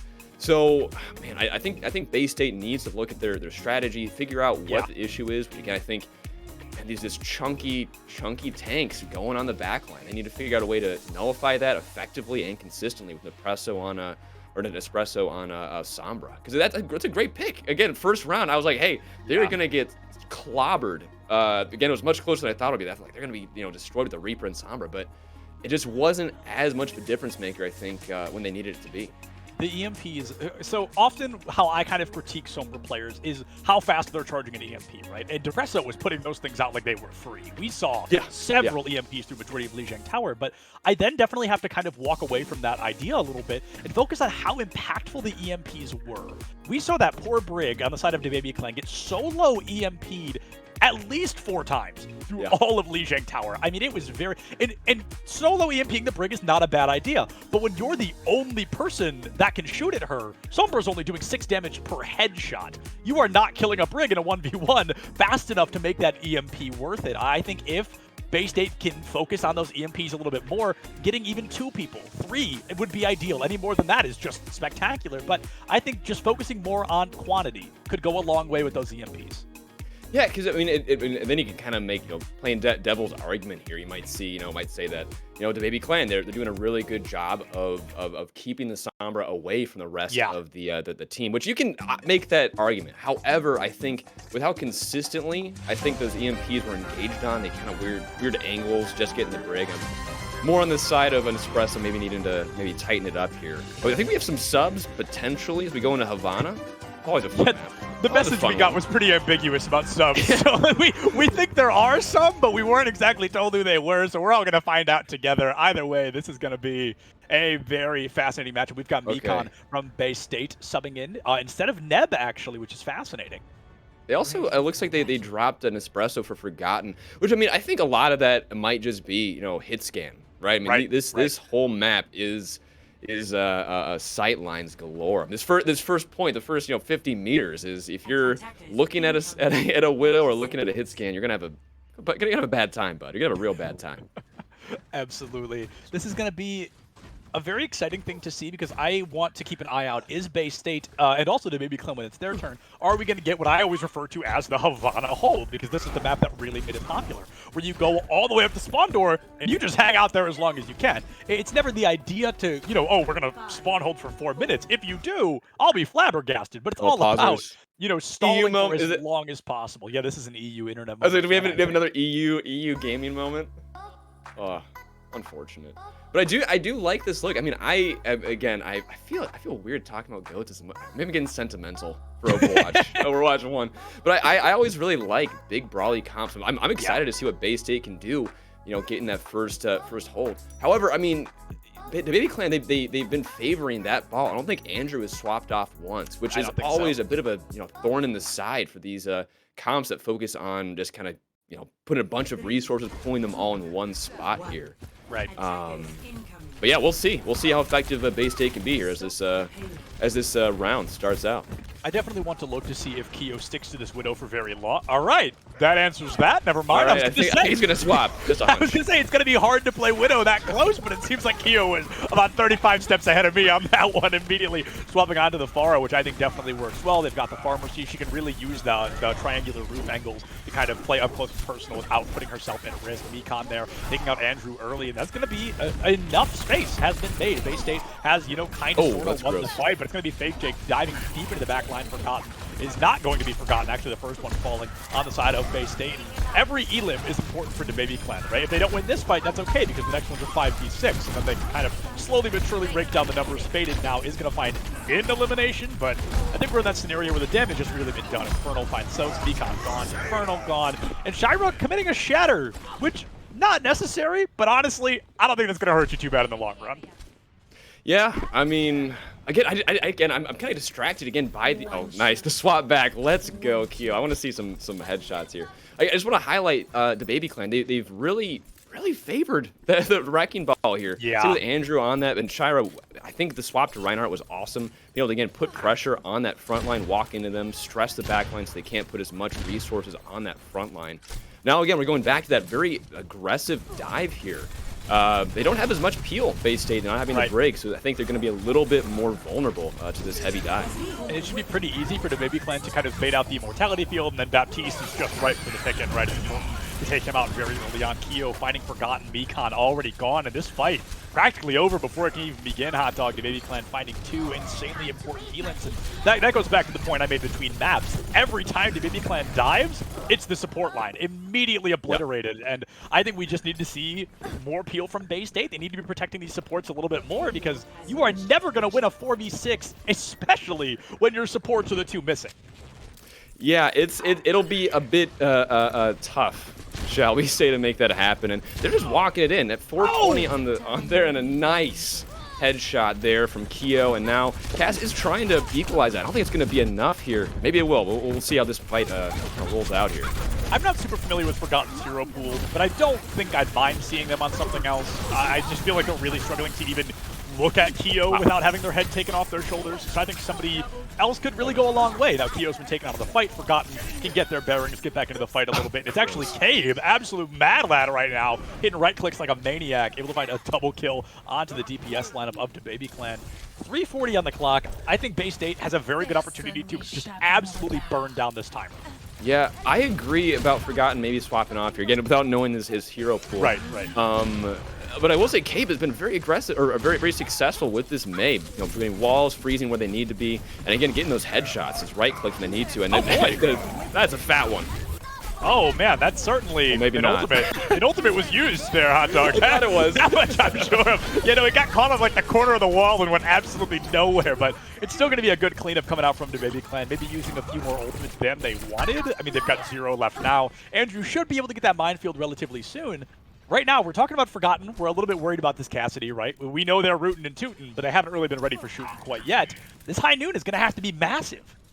But how do you set yourself up for that? I mean, maybe get Internal and Infernal rather and Faded in position to block for him, but then you have this weird you know, they don't not really any shield for the front line. Right, So you're in this right. weird position where you have to set up the McCree, or the Cassie rather, excuse me, to you know, have a great ultimate. You kind of lose the fight, and yeah, doesn't get anyone. So they go for the expected play there, the Ant Matrix into high noon, so it closes a little faster, does a little bit more damage. You all know the drill with that one, but unfortunately, like you said, it doesn't find a squad. It is going to be a really unfortunate circumstance for Bay State right now. There's a good opening, though, one they definitely needed. Faded takes out Fake Jake early on, and Keo trying to find some shots, but taking a headshot of their own, down to 35 HP, just barely, oh, not quite yet able to make it out. Forgotten going for a couple of peppering shots. Still, the Widowmaker back up into full HP. Andrew committing a minefield early. Shimer's mech going to be down in the blink of an eye. And now it is up to Keo to really kind of make some space for the team once again. This turret giving Keo a run for their money, pulling full focus. And the shield goes up, making it even harder for Keo to peek right now. Yeah, this is kind of a weird fight. But as I say that, DeBabyClan gets 3 picks. The support line able to walk in and get the damage they need to, and it looks like they were able to clean it up. Like as I was talking, it felt like the DeBabyClan were you know, kind of not resetting. I felt it was kind of weird. They kept kind of walking in. But I mean, that worked out really well. They were able to walk in like we've been talking about the whole time, be aggressive, focus the fire on where they need to, and then win the fight. Yeah, if only Bay State had done that 20 seconds ago, this could be a very different story. Better late than never. Where is it? We need that now. Yeah, and Cave right now playing Torb, full blown. This is anti-Widowmaker. There is no other reason for Cave to be on the Torbjorn right now, but Keo was getting too much value. They needed to kind of cancel her out a little bit on Widowmaker, and I think this is going to be a great way to do it. That could be, no, it will be a massive bomb there. Hot Dog Ab's going to be falling in. Well, that was all Andrew. Like, yeah, that was a exactly. great boop out. That was amazing. Andrew trying to be the hero, but might be taken out. I think we're really watching the battle of the peel right now. Bay State, I think their biggest weakness is their inability to consistently peel, where the DeBabyClan is the exact opposite. Peeling might be their best asset as a team. Yeah, you're 100% right. I mean, DeBabyClan, they've been able to use mobility that they have much more effectively than Bay State had on Lijiang, and definitely on this one. And a good pick by Forgotten. Great swap, I think, to the Widow. Maybe a little bit too late, unfortunately, but it's back and forth. I think Bay State might be able to get a stall here. The stall could be huge for Bay State. Yeah, now, it looks like it. Havana third is a point relatively notorious for being difficult to cap. For a team to even make it as far as they have is very impressive. I feel like this is a map where we are very often stalled out around that first point, if we're lucky the second point. But this is really all the way down to the third and final. This is going to be Bay State, like you said, kind of their final moment to shine. This is their opportunity to try to prevent DeBabyClan from getting a 2-0 with relative ease. You're exactly right. And now with the sights, they really can't do a whole lot more except kind of stare at each other, hoping maybe get a. Oh no, doesn't get anyone. Another fight's gonna start out here. DeBabyClan launches in, doesn't get anyone with that pulse bomb. That could be the one opportunity they had, as Bay State is looking very good with these ultimates here. Bay State, they've got the ults. The question is, Hot Dog, how well can they use them? Okay, I guess we're about to find out. Ult and Core coming out real early to the fight. I thought was practically over, but instead it's going to be just beginning. Faded, hardly an overextension. Andrew Knox faded out of position. A great opportunity for DeBabyClan to collapse and scratch the DeBabyClan comment. It's just Keo collapsing. A triple kill already, taking out Abs early on. Now it's going to be a stall. It's the story of the stall. You're already below a minute. Can you get them all the way down to that 0 seconds? Yeah, I feel like I've eaten my words so many times this both. series with DeBaby. I mean, they've been aggressive where I'm like, man, I don't know about this, but maybe that's what's kind of catching Bay State off guard. They're investing these ultimates when they might normally not have teams invest ultimates. They don't quite know how to react. I'm saying that DeBabyClan, sea of red in there. And it looks like first round is going to be going to DeBabyClan here. First round going to DeBabyClan, 12 seconds left on the clock, and 12 seconds may not be a lot of time, but as we kind of talked about earlier, I feel we very rarely see the end of Havana to begin with, so it's pretty great to see a team go all the way to that 3rd point cap. Now Bay State, I mean, a win condition has a win condition has really yet to be set for them. This is difficult because best case scenario, they also cap 3rd, and then we go into additional rounds. So they are quite a distance away from a win condition right here, right now. It's going to be DeBabyClan's map to win. It's all about how strong can their defense be. We have seen teams get stalled on that first point probably thousands of times at this point, and if DeBabyClan can stall out Bay State, this will be a very quick 2-0.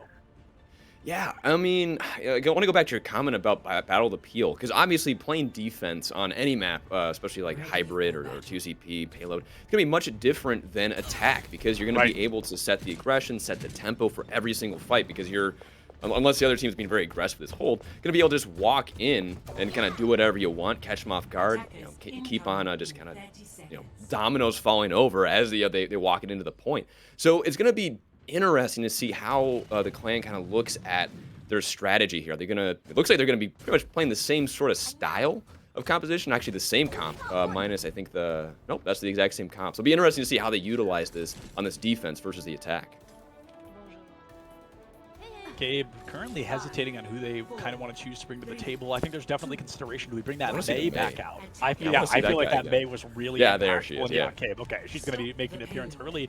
The Baby Clan, I've got to say, I'm fascinated to see they're not going for what I was calling the Havana hold earlier. I feel like teams at this caliber, at this level, tend to bring that out very often, but instead the Baby Clan's going to give up essentially the first corner for free. A lot of good space for Bay State, but what can they do with that space afterward? This is a collegiate team really trying to prove their worth here. This is a team that I consider one of the best collegiate programs in the country right now, and the Baby Clan is putting them to work. Yeah, I think Forgotten on Cassie right now is much better than, again, on the defense. Because, you're in a much better position to hide behind this Reinhardt and put damage in where it needs to. And Keo on Widow is going to be a very valid threat to keep in mind. And they're going to have to really make sure they play behind that Rein shield, and D.Va puts enough pressure on them. But this is looking good for Bay State. They're getting some great distance on this payload as they walk into the first point here with some great time on the clock. Yeah, they've got, only a minute off the clock at this point. The Baby Clan was just making it out of spawn. That really goes to show the effectiveness of that Havana hold. It's just really some great stall potential. It's all about burning every second down that you possibly can. Bay State now in a really shaky fight, a very mild spawn advantage, I'd say, in terms of defense, but I'm not sure Bay State's really going to walk away with this fight with a loss. We see Faded already 20% away from that Earth Shatter, and insanely impactful ultimate, especially with that newer change where it does, 250 damage if you're within like 5 meters. Something absurd like that. Faded definitely looking for that Shatter. I think that Shatter is the ultimate to seal the deal. That is the technical win condition for this first fight. Yeah, you can see him setting up, trying to get on the side of these tanks, and Deadeye comes in, doesn't get anyone as Cave does find Fake Jake. That could be a great opportunity for them, and 2 picks. Forgotten coming alive on this cast pick. Again, this is a much better pick on attack for them, I really think. And that's going to be the fight win there, I think. Yeah, the Shatter didn't make the waves I necessarily wanted, but it made enough space for the team to capitalize, and that's all that matters. Only half the time bank gone now. Bay State looking a little bit more like Bay State, putting themselves back on top of things, trying to find that second point. If they get to the second, at that point, I'll be pretty confident they can take the third and at least force extra rounds. But the Baby Clan, they are clearly an incredible team, so we're going to have to wait and see if they make any swaps, which they've already made a couple, and how well these swaps can really work out for them. And Bay State coming into that first point had a nice time make of 4 minutes and 20 seconds. So that's going to be, again, kind of similar to the Baby Clan's push into their own first point. So kind of even in terms of, how their success is on these pushes. But, man, Bay State's, they're kind of coming alive here. I'm liking what I'm seeing. Yeah, definitely. We've got to talk, again, Bay State's been playing in a collegiate tournament all day today. This could be a little bit of that fatigue finally wearing off. They could finally be warming up a little bit more, but it's Fake Jake taking out Abs early. Me kind of has to drop the beat in an attempt to keep the team alive, but the next elimination still may be against Bay State. The Baby Clan, Andrew, what a deep minefield, and it is a productive one, Hot Dog. Gabe is going to be taken out by that minefield. That single elimination is enough to really flip momentum back in favor of the Baby Clan. Yeah, really good job. Bay State, unfortunately, wasn't able to get a whole lot of value out of Mikan's barrier. I think only like 2 people got it. So, unfortunately, a little bit of a waste, I think, on that regard. But the Baby Clan was able to get some great usage out of that minefield. But they able to get another pick here. It's just so back and forth. These teams really are playing well into each other when they kind of, all focus up and make it happen. And I'm talking 2 picks. The Baby Clan, I think, are going to win this fight. It just feels like a battle royale at this point. We've got so many 1v1s happening. It's just who is coming out on top of them. Like you said, the Baby Clan, they've got the numbers like never before here on second point Havana. It was really just neck and neck, back and forth, and Faded dumping in that Earth Shatter. I'm not particularly fond of the choice, but if it works out even half decent, which it looks like it may be for Bay State, then it's absolutely worth it at the end of the day. Andrew takes out Mikan, who already has another beat, by the way. I want to highlight that a little bit. That was about a minute, and there's a full another beat online. A huge opportunity for Bay State to succeed, perhaps in the next fight. I think the Baby Clan is finally going to be winning this one. Yeah, I like that little stare down between Faded and Andrew. Just like we're here. We know what's gonna happen. Just let it happen. Just die, Faded. Reset though coming in, Forgotten coming in again on that Deadeye on Cassidy. Bay State are looking strong here. They do swap actually to the ball, which I think is a good pick. The Reinhardt's having a hard time just kind of not being knocked around, so being able to kind of lean into the mobility is a good idea. But as we saw in Lijiang, they really need to use that effectively and actually get value out of this mobility. They need to be able to peel, stay alive. And the heels are going to have like a little bit of a hard time getting on them with so much movement on the ball.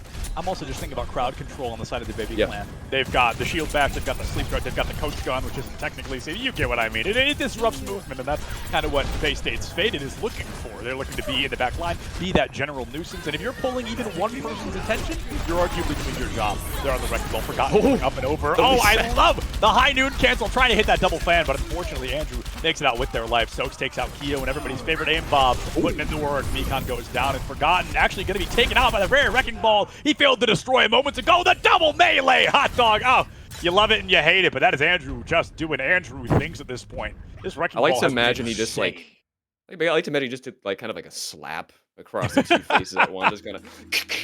You know, I always like to think that to Hammond imagine. does the slapping, not the ball. I like to think that Hammond hits the melee. Probably could. Yeah, you know what? I like that. You know, I'm going to lean into that. That's my personal canon, is that Hammond himself hits the melees, not the actual wrecking ball.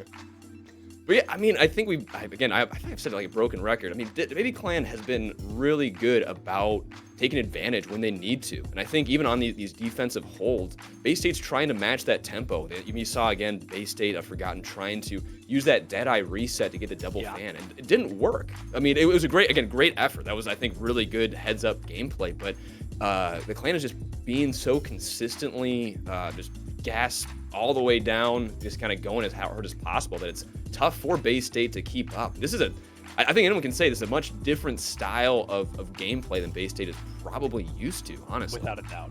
Without a doubt. And it's so fascinating because Bay State, almost every fight we've seen, it comes down to a single elimination that really flips the fight on its head. We're seeing essentially the escort version of 99 to 99 in every single fight. And we see Bay State incredibly close, but close is only counting in hand, horse, and grenade shoes. So it's super important that Bay State finds themselves on top of these fights. And adaptability seems to be the name of the game for the Baby Clan. They have changed heroes. Everybody except Andrew, I think, has played more than one hero. And they have been so consistent with whoever they're playing. Bay State tries to adapt, they try to change and address the changes the Baby Clan is making, but they seem to fall short every time. It's really becoming the Baby Clan just finding themselves one step ahead, 10% ahead, and that 10% has gone so far for them. Yeah, I like that caveat about Andrew. He has absolutely rocked the ball. Just since minute one, man. He's been a menace. And that's a good pick, Forgotten. Instead of rocking the hit scan and giving it off to Cave, they seem to have swapped roles. Two great picks in the DPS. And now, I think Bay State, that's absolutely what you needed. They're going to walk it in. And I think, theoretically, unless the Baby Clan can really just touch point and really stall it out, I think they got ball ready. I mean, this could be point 2 for Bay State. This is a big could, Hot Dog. This is a huge could. It depends. Is the Baby Clan going to go for that full recontest? They're going to have to. Yeah, they're going to. And they have to, right? They're not going to give that point up for free, and already Forgotten has been taken out. This is a devastating moment. That wrecking ball, Andrew, he's so hard to kill, and he's so hard to prevent from finding kills. The Mad Lad puts down 3 in a single fight, and that should all but confirm a 2-0 victory for the Baby Clan here today. Andrew taking out Abs in the final moment, and I scratched the name to Baby Clan. I think you call it Andrew Clan at this point, because this kid just absolute menace on the wrecking ball, wear and tear against Bay State the entire series, and arguably the sole reason that they just won that last fight. Man, yeah, I mean, we've got a ball specialist, even kind of even from day one all the way up to now. If you're good at ball, I mean, you've got so much sustainability, so much self-peel, so much mobility, so much everything. You can really change the tide of any fight if you get in the right spot. And those minefields, I mean, I don't think there was a minefield that wasn't somewhat effective, either getting a pick or just again making it so the resources couldn't get to the front line, which kind of resulted in that fight win. Yeah, Andrew absolutely just kind of did what he just rolled and did what he wanted. It was fun to watch. Yeah, without a doubt. And something that Andrew did that I really want to kind of put focus to, that I feel a lot of people may not have noticed, was this weird kind of using Minefield exclusively to demolish the opposing Rhine shield. Yeah.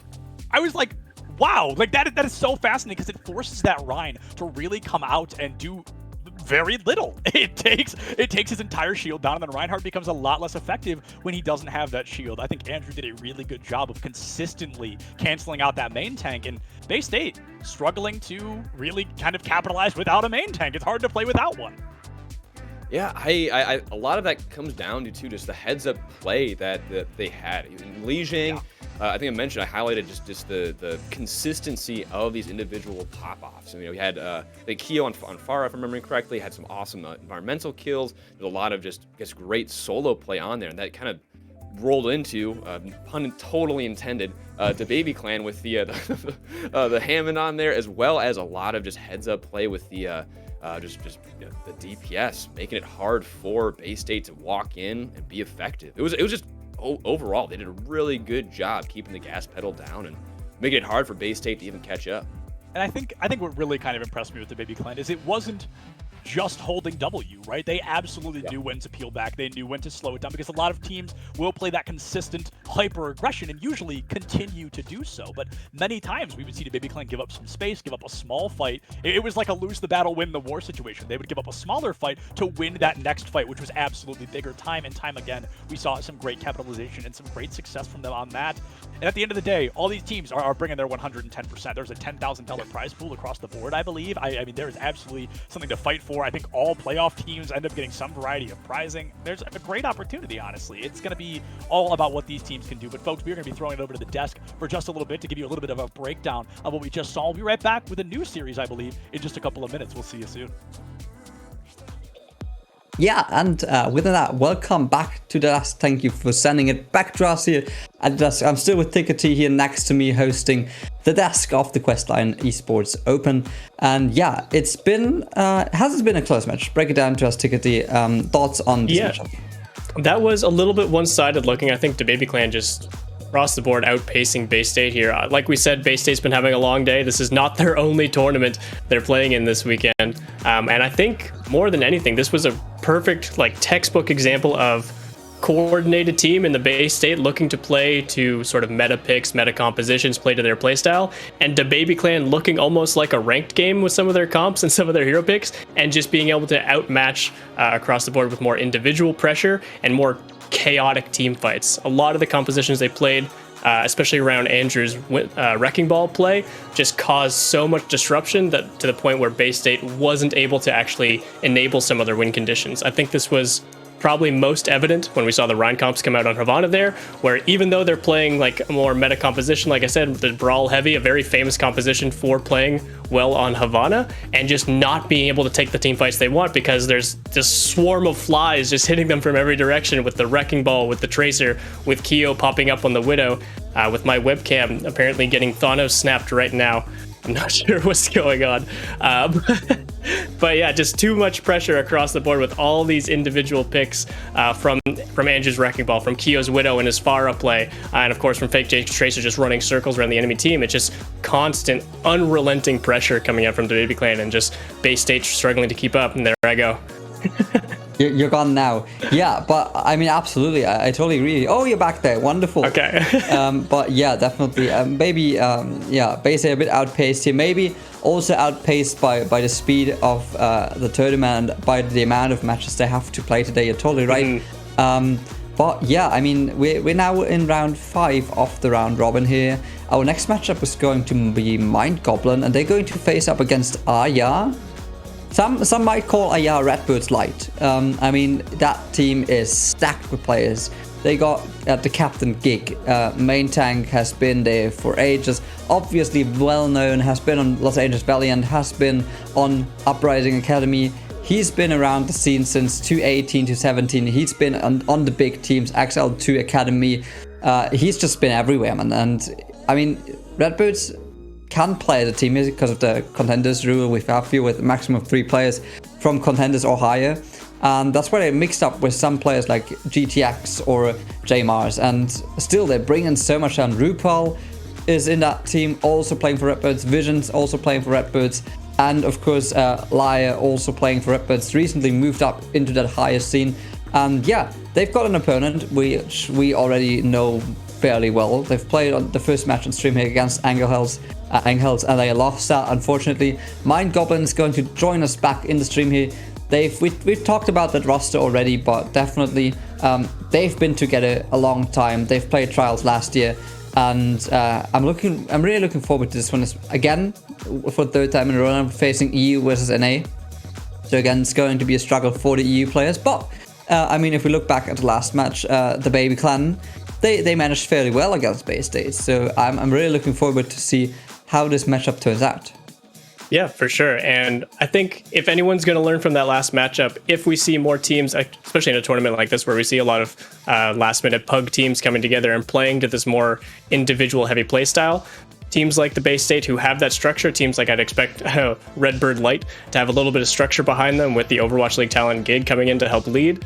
I'd imagine they'll have a lot of structure behind them, a lot of set plans and things like that. They just need to make sure that against that much overwhelming pressure, they're able to take the pace at their own level, be able to slow the game down when they need to, be able to match the threats as they come up and not end up overextended. What we saw a lot with the Bay State is even when they were able to find a rush or find a dive, they'd be exposing too much as they did so and then weren't able to stabilize. There were a lot of those fights, for example, on Lijiang, where we saw big EMP plays come out from Bay State and they'd find 1, 2, 3 kills even, but then because the Baby Clan, because this current meta of just individual playmaking from DPS doesn't rely too much on team pressure, they're able to just bounce back and find individual playmaking moments. I'm expecting a lot of that coming up in this next match. I'm expecting all the talent from Redbirds to shine. I'm expecting all this EU talent to shine in the same way, just like we saw previously today.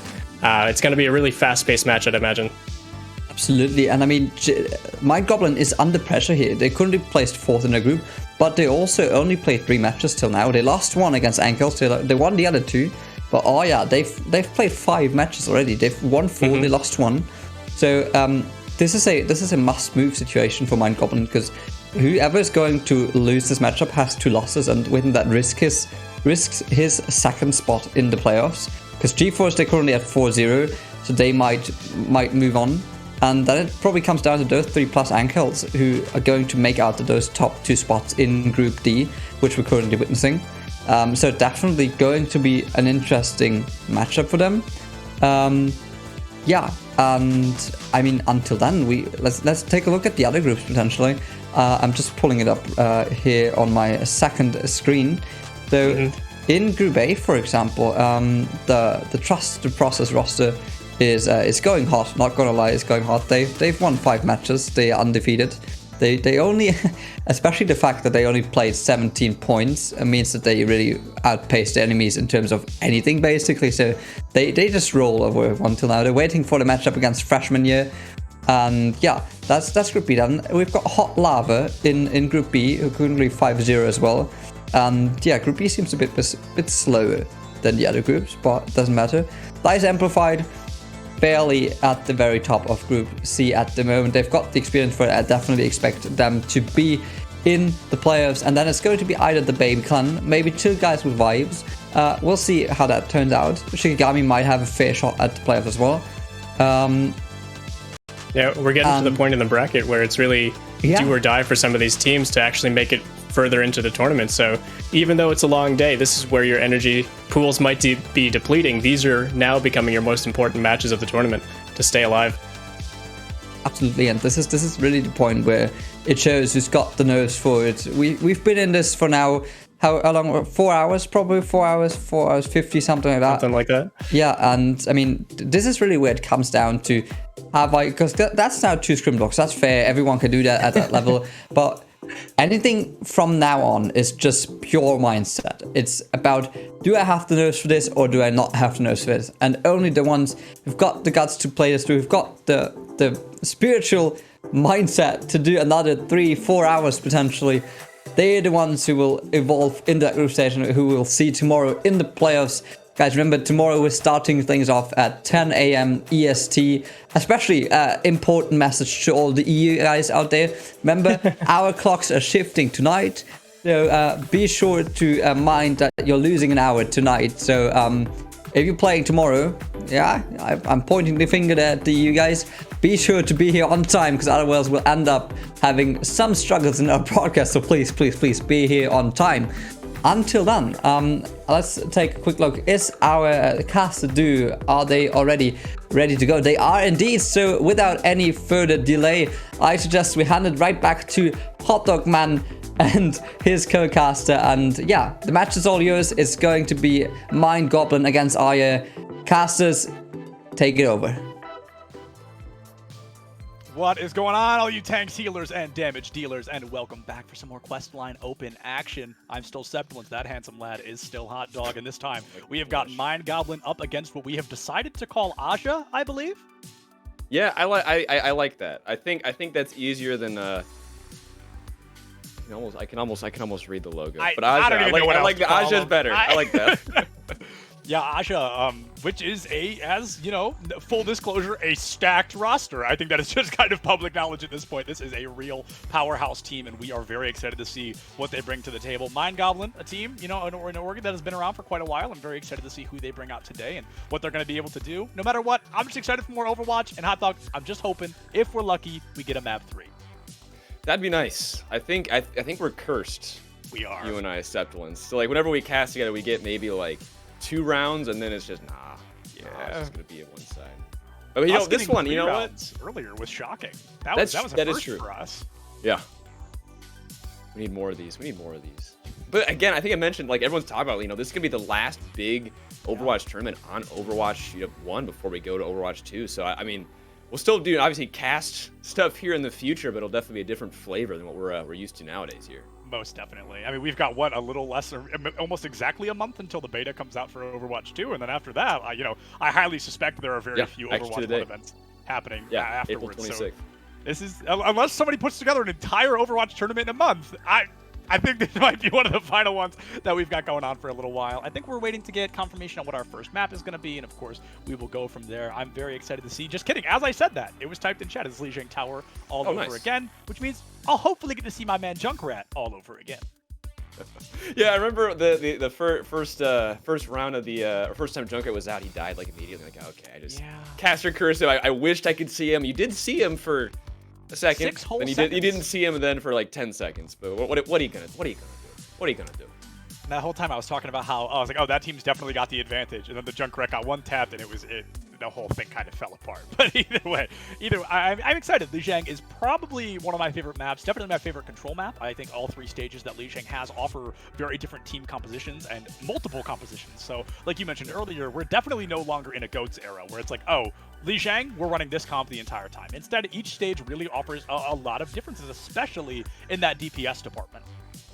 Yeah, and even kind of talking about just the 2 teams and how 2 different strategies can kind of look. I mean, last map we saw one team able to be very aggressive consistently, you know, really push the envelope. Other teams a little bit more subdued, trying to find small advantages, walking in when they're able to. So I mean, even again between the different compositions, there's so many different ways to look at the pace and tempo of the game. So it'll be interesting, really, to kind of see as the game starts, you know, which team will take the initiative, which team will be more aggressive and actually make the first move here on Lijiang. Do we know what map in Lijiang by any chance, perhaps? Not yet. All I have is Lijiang. I'm eager though. We got a 33% chance to guess. I was gonna say we could take shots in the dark if we want. I'm gonna say Control Center because that means I get to play Junkrat. I get to see Junkrat if it's Control Center. It's Night Market, Control Center, and then what's the other one? Gardens. I play Overwatch. I swear. I'm gonna say Gardens. I'm gonna say because we haven't seen Gardens yet, so I'm gonna guess Gardens. Now, the cool thing about this is because we guessed the other 2, it's absolutely going to be Night Market. That's just simply how this goes. That's just simply how things work around these parts. It's got to make me look bad, you know. Got to really just rub in the face that I apparently can't predict the future, which is I'm as disappointed as everyone else is, honestly. I really am. I'm trying to think. I'm like running through all the compositions in my head that we get to see on all these stages, and I'm trying to think: is there one hero that is a shoo-in, that is 100% going to be seen here? And I don't think so. Maybe Wrecking Ball, as Andrew. I was about to say if the baby was playing to be Wrecking Ball, but I think again that team aside, Wrecking Ball is still super strong because you're able to again run brawl comps on a lot of these maps. It doesn't work as effectively on some, obviously. But I feel like, Wrecking Ball is just in such a good spot when they're able to set up these engagements, be very chaotic in the background. It's just a hard play style to play into unless you're really kind of on the ball. Again, that was a pun also intended, with peeling for the backline, being able to have as much crowd control as possible. So again, it's tough to say, but I think Wrecking Ball, I think it's probably a pretty good, pretty likely will show up here. Yeah, Wrecking Ball, a very strong, very well-loved hero, and it's not like he needs any more support than he already has, but I do feel like that his adaptive shields are not really talked about as much as they should be. That is, in my opinion, probably one of the strongest abilities in the game. I mean, it scales to how many enemies are around you, right? It's super important to know that. It also negates all ult damage while those adaptive shields are active. It's incredible. It's such a strong ability. And I think that ability alone is a huge part of the reason that Wrecking Ball is so powerful. Yeah, I mean, self-peel is a thing, and it's something that I think a lot of people forget, being able to stay alive by yourself, not having to rely on resources from the rest of your team. I mean, it frees up so much for everyone else. A lot of things that I think you'll notice in high-level Overwatch is not always is it about getting the picks. Obviously, that's a great. If you can get a kill, that's worth its weight in gold. But if you're also able to make it so the main tank isn't able to get the healing they need, where you can just walk in, kind of do whatever you want, push them around, take the space you want. I mean, that's pretty good too. I'm definitely keeping an eye on these sims here. Who actually wants to play Symmetra? Looks like we're at least going to be seeing Vision really bringing the sim out. Kandi must be as well, though they definitely would have swapped already. We've got a complete and total mirror matchup across the board here. Hot Dog Theomatic with that first blood. Vision going down early, which means that microwave doesn't even get plugged in. There's nobody to unplug it because that sim, she is down early. J-Mars not far behind, and all of a sudden, Aja, they're down in a 6v4. Liar takes out SXJ, but I'm afraid the damage has already been done. We're going to need a real miracle here from Gig, who is, of course, a powerhouse Reinhardt player. He's already got a shatter, and that is the miracle they needed. Aja, they play it slow. They back it up when they need to, and this still may be their fight to win. GTX finds two. J-Mars finding another one. It looks like Aja, they play slow, calm, cool, and collected, and it works great at the end of the day. Yeah, they are, again, both opting for a more brawl-centered team comp. Both teams having the sim able to, again, just ramp up, have a bunch of just beams, putting damage on the other Reinhardt shield. That can be very hard to walk into. So as soon as you get set up on the point too, I mean, I feel like Mind Goblin's gonna have a little bit of an uphill battle getting back on this point here. No doubt, no doubt. With Gig already halfway through another Earth Shatter. I mean, this dude is farming it like there's three. GTX finding that first elimination onto Theomatic. Your shield is gone. Mind Goblin's uphill battle just became even higher. I mean, it's going to be Gig finding an elimination onto SXJ. We see a couple of ultimates coming out from Mind Goblin, but, I mean, Aja right now, they don't even need ultimates to win these fights. They're just kicking butt. Gig, I mean, Gig is just, he already has a shatter. He is 2 for what Mind Goblin's Theomatic has had, so that's hard to walk in. That's investing it in. I don't know if he got anyone, but he got 2. That's aggressive. Yeah, he got 2 with his Earth Shatter, but Theomatic immediately got up and dropped 3 of his own with an Earth Shatter, giving Mind Goblin the first real advantage they've had, I believe, since that initial fight, which, to be fair, they lost that initial fight, so it's going to be a tough situation for them to turn around. Theomatic now charging in deep into the back line. It's going to be that elimination coming through. And actually, something I just realized, Hot Dog, is we were both wrong. It was Night Market as the starting stage. That just hit me. Amazing. Oh, what are the odds? Market. What are the odds? Oh, Night Market. We just can't get enough of you. If it's Control Center next, I'm going to lose my mind. I'll be so happy, though, honestly, personally. I'll be stoked. But right now, I'm not sure we're going to be seeing a lot of hero swaps and a tried and true combination. These are, probably some of the higher tier tournaments. We know Aja, they're being called Redbird Light. This is a team with a very similar caliber. Redbird considered one of the greatest collegiate programs in the US right now. And it looks like Aja is really trying to live up to that caliber. But Mind Goblin, they took point. They've had point. They're going to get about 30%. But Aja already going to be able to take it back. They're kissing 70. Yeah, and it was a really good just job walking in. Gig did fall as the fight started, so a little bit tough to walk to do much of anything without a main tank, but they still played really well. GTX made the space they needed and able to get the picks that were necessary to get points on the board. Now it's looking like potentially, if Aja wins this next fight and they're able to kind of keep this Symmetra, these turrets up, make it hard to walk in, this could be the last fight for this first round. I think it's really going to rely either on Gig or on J-Mars because they can get kills the fastest, and it's going to be really important. If they can find a one-tap, a single elim, they can really flip the fight on its head. But if Mind Goblin comes in and they drop that Photon Barrier from Kandi here, that could be a huge opening. They can negate at least one of the two, the Rhine or that Doom. And there it is. It's going to be right through the middle of the stage, right through the middle of the point. Jamar is playing it slow, calm, cool, and collected, and misses all 6. That's an unfortunate ultimate one they're going to want back, but GTX is going to be there to clean it up. The photon barrier comes to a close, and all of a sudden, Gig caught between a rock and a hard place. Liar gone, GTX gone in a fight that was actually not in favor of Mind Goblin is the one they're finally going to turn around. Vision up and ready. Odin is going to be the opportunity to come through, but it's Gig and RuPaul trying to save the day. This is a final stand if I have ever seen one, and Aja, they are seconds away from being able to clutch it out. The overtime ticks down, and just like that, that fight was insanely back and forth. Yeah, I mean, right now, I mean, it's 1-0 after Night Market. I mean, that's tough. That is tough because I feel like Mind Goblin had a lot of great opportunities. That last fight, right? If they were able to, again, focus fire, be a little bit more aggressive, find the target they need, like, again, not to kind of go back to the last map, but to Baby, I mean, be able to find the one target to put pressure on. That's when I think, you know, they just need to, you know, get a little bit better at. Find the target, put the pressure on where it needs to be, and just walk in. Because I feel like they could have won that last fight, honestly. I think there was a million timelines right there. So many small things could have happened to really flip that fight on its head. It was so unbelievably neck and neck. Very similar, like you said, to that last series. Every fight felt so unbelievably close. And as we jump right back into things here, we've got the Symmetra only on one side. SXJ now swapping onto the Mei, which I think can go a really long way today. It's going to be Mind Goblin going in deep, trying to find the aggression, but Gig, this kid, you've got to get him off this Reiner. It's going to spell disaster for you. You've got to try to negate him as early as possible, and I think that's what the wall is all about. That's why they went to the Mei. They really want to force him out, because when there's a Mei on the opposing team, this Reinhardt, he just gets to play big rectangle simulator. He really does not get to do much else. As I say that, though, Gig is just farming. He's 75% already. SXJ was not there to catch him out. A double stun does come through, but Gig is the first one to fall, and that is the first domino against Aja. We see Vision does pick up Theomatic, now it's a 5v5, not a shield in sight. Mind Goblin has a huge opportunity to clutch this Melon's Amp Matrix, though, unfortunately just not going to do enough. It is, again, so back and forth, but Aja absolutely finding themselves on top of this engagement. I want to talk about just that situational awareness that that Aja really has. I mean, if you saw, I mean, that Mei was just trying her darndest to freeze, and literally Liar was able to jump ahead, just make it hard for them to land a headshot or even try to get a good freeze down.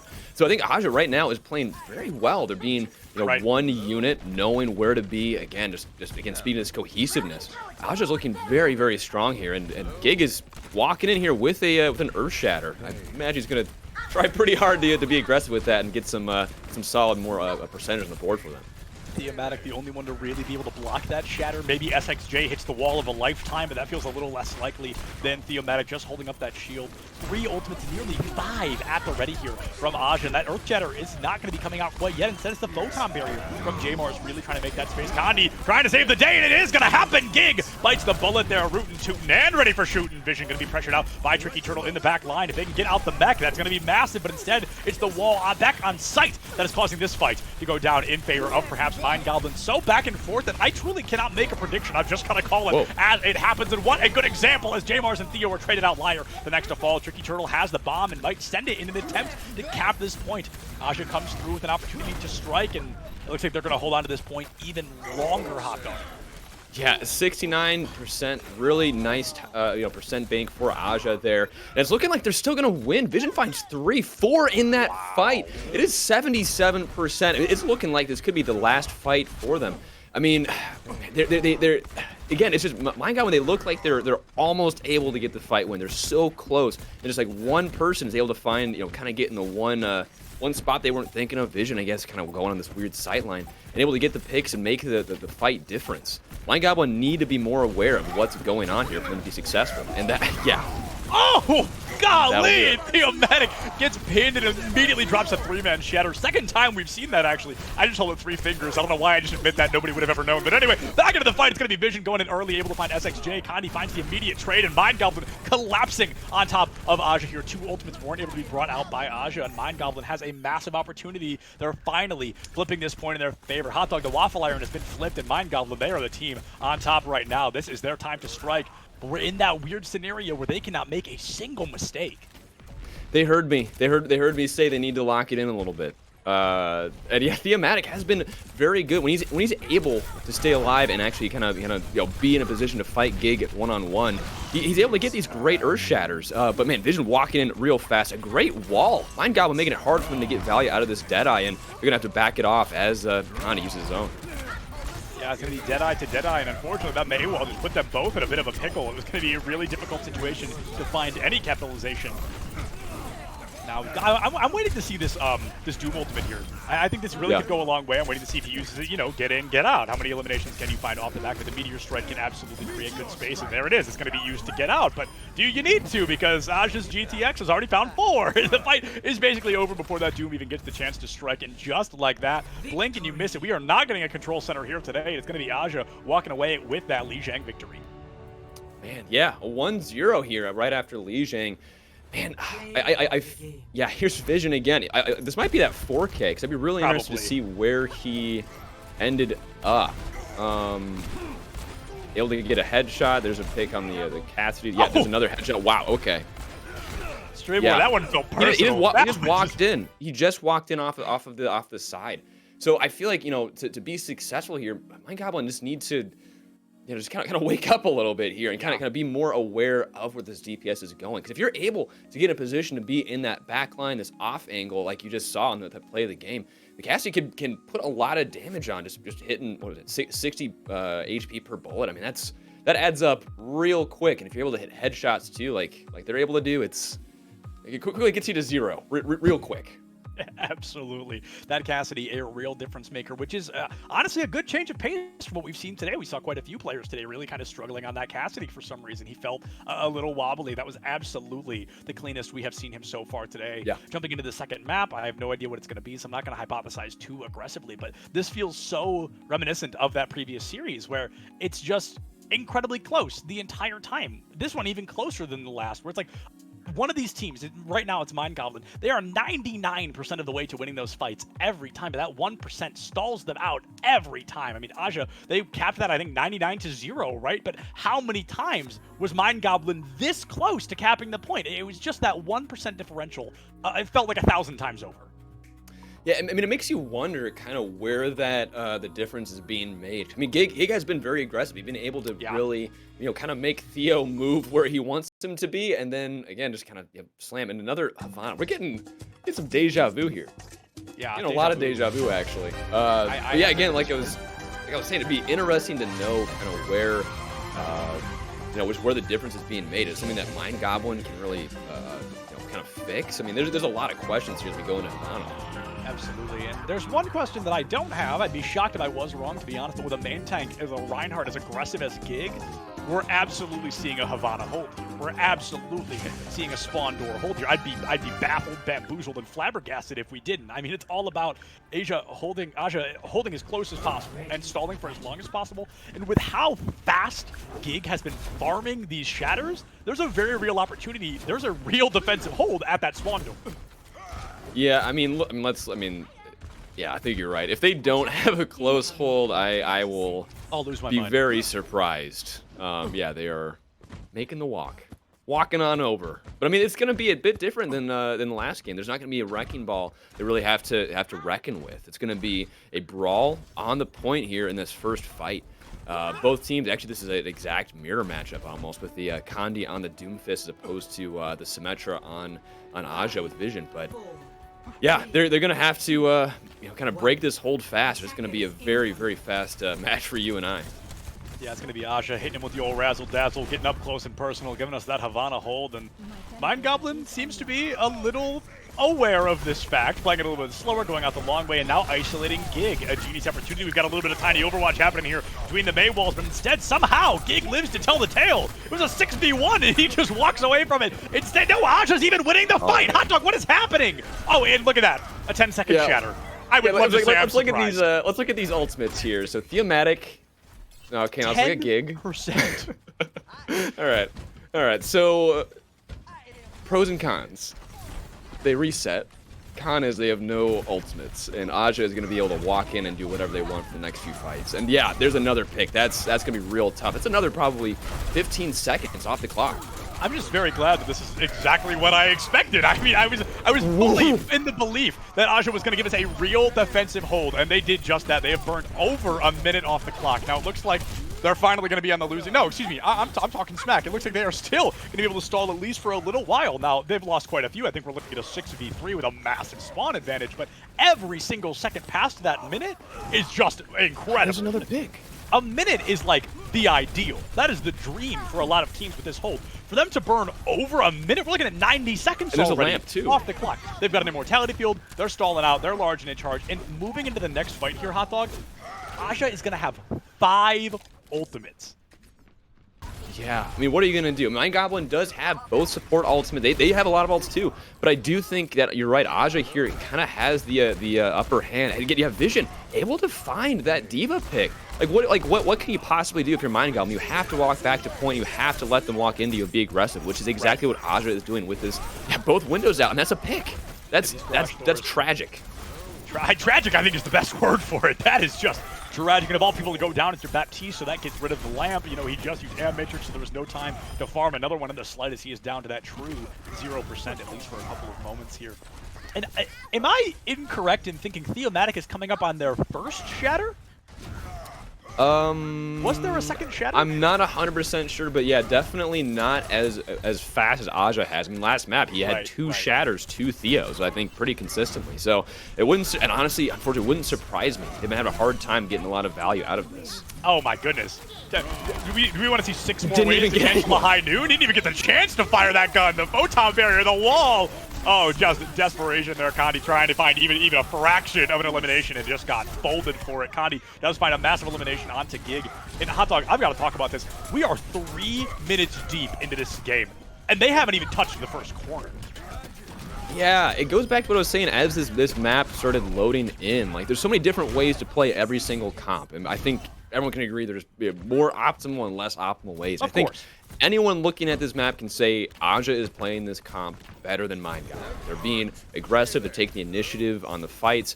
I mean, it's just, plus too, like, you can look at, like, Mei. I mean, it hasn't been, like, a crazy, huge, like, Mei plays, you know, crazy big blizzards, but these walls have been so hard for Mind Goblin to address, and yeah, it's a great dive there, but I'm not sure it's going to matter. Mind Goblin, another pick! What are you going to, okay, maybe they're coming back. They might have won this fight here. I think they've got this one. They've been looking a little bit discombobulated out and through Havana, but I really liked Tricky Turtle's dive there. I think they were fully aware that they were not going to kill the Baptiste because they knew there's the lamp, there's the Mei, but they pulled focus of 4 people from Aja because they attacked the Baptiste, and that was the exact window Mind Goblin needed. Luckily enough, we are going to get to see a little bit more Havana. Yeah. I was right there with you, Hot Dog. I was going to need a baby aspirin. My heart rate was getting a little high there. I thought this was going to be before it even began, and it still looks like Mind Goblin is going to try to keep the wheels a-moving. GTX, the bomb is going to go off, and Streamore biting the bullet. SXJ trying to farm, trying to really get up close and personal, trying to get these eliminations out early, because the more elims you find now, the more time you buy your team. Yeah, I will say, you know, good awareness by Mind Goblin here. I mean, they're not, like as they were pushing into the first point, so I take it back, bad awareness by Mind Goblin. Before that, they had a really good job making it so Aja didn't actually touch the point. But yeah, I mean, again, like Mind Goblin, I feel like they're just, discombobulated. There's some moments of brilliance, able to get some picks. And maybe a aggressive Deadeye doesn't get anyone. They're just not able to set people up where they need to be as effective as Aja's been able to do. I said they were able to get vision. That might be what they need, but still, I think Aja's gonna be able to find a way to make this a fight win for them. Yeah, Aja's got a pretty subpar spawn advantage right now. I feel like they're a little bit closer to the fight than Mind Goblin is. And Mind Goblin, they are throwing everything out with the kitchen sink here. They just used every ultimate they had and still lost the fight here, Hot Dog. That is devastating. They've gone for a complete and total economic reset, and Gig just, here he is, hanging out in your back line per the usual. Not usually with Reinhardt, but with Gig, apparently. This dude is loving to live in the back line. Liar now finding a double kill of their own, and that wraps it up. We're down to 60 seconds. Mind Goblin not even close to an ultimate other than that beat drop. Yeah, definitely not as nice of a timing as last map with the 4:20 on the clock as the two teams, but you know, having a minute on the clock still gives you an opportunity to get it to that second point. This is a map where you can have a lot of momentum build and fall, so if they can get a good foothold here on this point, this fight here, that could be huge. But having a really good block, I thought that was a shoo-in. What a block indeed. Oh, J-Bars eat too. Tosses his Blizzard right into that TM. That's going to be eaten away, and now Aja, 2 ultimates down the drain. They have been really relying on their ultimates to flip fights when they needed them most. Now the Shatter and the Blizzard absolutely no value. But yeah, couldn't have said it better. It is just amazing to see that it didn't matter. Vision gets plugged in, the microwave is full charge, and that's all it took. Mind Goblin, they can fold like some lawn chairs after the 4th of July on that one. 15 seconds left, and they've got a couple ults to work with, but Aja's clearly proven they can win without ultimates. Yeah, I mean, honestly, a lot of these fights just feel like they're a dollar short, day late on a lot of these engagements and just ultimate and just cooldown abilities. They have great ideas, and like you said before, 99% of the way there, they're there. But that's a big shadow. That could be it for this fight, and maybe make it so it just doesn't end immediately. A great Blizzard. That could be it. That could hopefully get the advantage they need to get it to the second point. And an amazing defense matrix there from GTX to completely negate any long-distance projectile damage that was approaching the frozen Lucio. Actually got Liar out of the fight because of that defense matrix. A very intelligent play. Vision takes out 3 before they finally get put to rest, and unfortunately, Mind Goblin just does not have the answer for what feels like the unstoppable team that is Aja. Just such a masterclass on this Havana defense. And Vision is seeing exactly where they need to be to take the most effect out of their picks. I mean, that Symmetra, able to go just slightly off to the side to kind of ramp up that beam and just have level 3 beam just eat up everyone that he looks at. I mean, I don't know, man. I don't know, man. I don't know about this one. I think Mind Goblin might be a little bit behind the 8 ball here with his defense. Hopefully, though. Hopefully we can get maybe see a little bit more action here, make it so it's a tied game, but it'll be a bit of a job, bit of a gig. Finally break our curse. That would be really cool. If they could do that for please. us.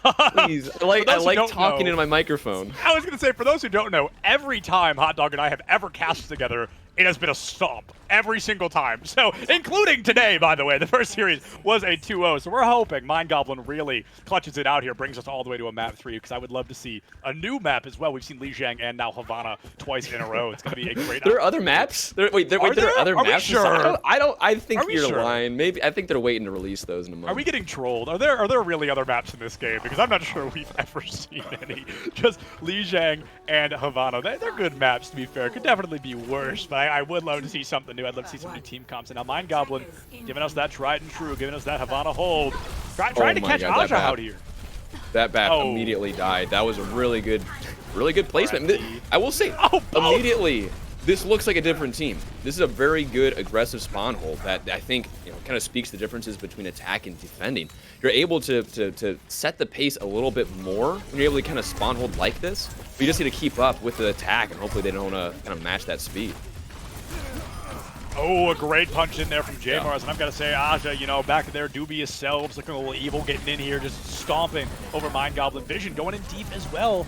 It's just this Sim Doom lineup. I mean, don't get me wrong, the tank line on Aja has been arguably kind of the linchpin for this team, but J-Mars and Vision, I feel we have not given them enough praise. These two have been going bonkers.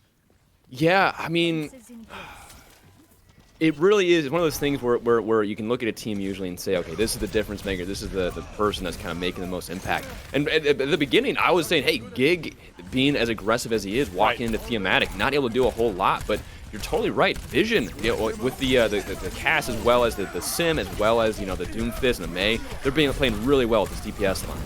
Oh man, Gig just getting away with it again. He takes out Condi so early. That gives such a massive advantage. We see a double shatter come out from Thematic, and it's going to be able to find Gig, but I'm not sure the follow-up is where they want it to be. SXJ also committing the Blizzard. This is a massive attempt. This is arguably Mind Goblin's last attempt. If they lose this fight on the first point, then they're probably going to get full held right here on first. But if they can get in, if they can keep this momentum moving and cap that first point, there's a very real chance that they can win this and take us to a map 3. They're engaging still with this Diva Bomb. Finds one, GTX. Being the difference maker not difference maker, they just kind of making it harder for them to keep up, like Mind Goblin, and a huge shatter as well. Like, what are you gonna do? Like, what can you do here? They're just getting knocked around, unfortunately. Gig just gets away with so much. It's incredible. The dude just holds W and left click and farms a shatter every fight. It is truly, like I said, I feel he is kind of the most important Jenga piece here. If he disappears, then the tower really begins to crumble, but as long as Gig is alive, it seems to be an unstoppable team. I mean, 2 picks on the board, able to kind of equalize with that pick on the main tank. Mind Goblin might be able to make something happen. J-Mars pulling the emergency ripcord here to get out.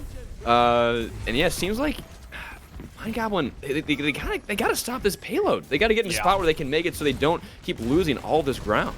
this is what I was worried about. And I actually said it backwards earlier. I meant to say if they stopped right there, it was winnable. But if that first cap did come through, that's where I thought Mind Goblin was unfortunately going to lose it. And we might not even see a full contest here. We're already down to 2 meters. We've got a photon barrier directly on the card. This is a great opportunity for Aja to get away with a lot. SXJ has to commit. It's going to be Theomatic committing as well, forcing out the beat from Liar. So a huge winnable opportunity. Kind of need the backline caught out now by SXJ. It's going to be all about vision. Can they stay alive? Can they find the double, the triple, the quadruple, as they have so many times before? JMR is coming in, finding Tricky Turtle directly out of mech, and Mind Goblin, like dominoes, beginning to fall here. So close, but close, unfortunately, only counting in hand-horsing grenade shoes is going to be a really devastating opportunity for them. Vision comes through with these turrets, and now it is up to SXJ to stall for as long as humanly possible. Unfortunately, I'm not sure it's going to be a whole lot, and Aja takes the series 2-0 against Mind Goblin. Man, I feel like Aja just had a better understanding kind of tempo, knowing how to get the main tank to be enabled. Again, even the DPS being more aware of where to be consistently. Mind Goblin just watch how fast he farms this shatter, because it's right here. That's just gross, man.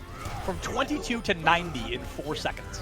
That's just gross. That is gross. Absurd. Someone check his gamer chair. I think he's got a better gamer chair than I do. He's clearly got a better one than me. That's for sure. Kid's a maniac. We've known that. Gig is just absurd. I truly think without him, Aja would not be able to play the playstyle they just brought to the table. I think they played a comp very similar to, this could work in any rank. It's called keep your main tank alive. And that's what Aja did, and it just worked so unbelievably well. Every fight they won was almost off the back of Gig every time, because he would just go in and get away with it every single time. And I think that, it speaks again, like I always talk about situational awareness, knowing when to stop and when to walk in. But yeah, the backline was awesome. RuPaul, really solid Baptiste. It's one of those characters that unless you're kind of also doing a lot of damage and stuff, it can be tough to notice the impact sometimes. But the amount of just healing, a lot of resources they put into the front line to keep Gig alive, it was really, really solidly done, making it hard for them to die. It was impossible for Gig to die because there's just so much focus on keeping him alive to get in the position to get those 10-second earth shatters. Like, that's just tough. Having a support line like that, it's a tough mountain to climb, to put it mild.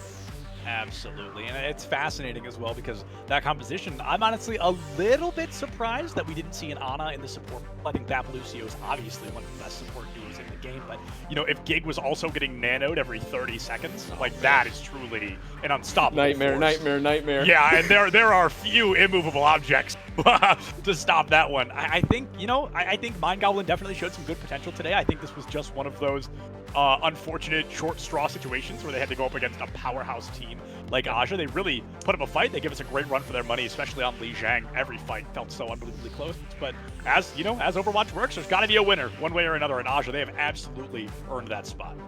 Absolutely. Yeah, it was fun Overwatch, and it stinks once again to have a fairly dominant finish.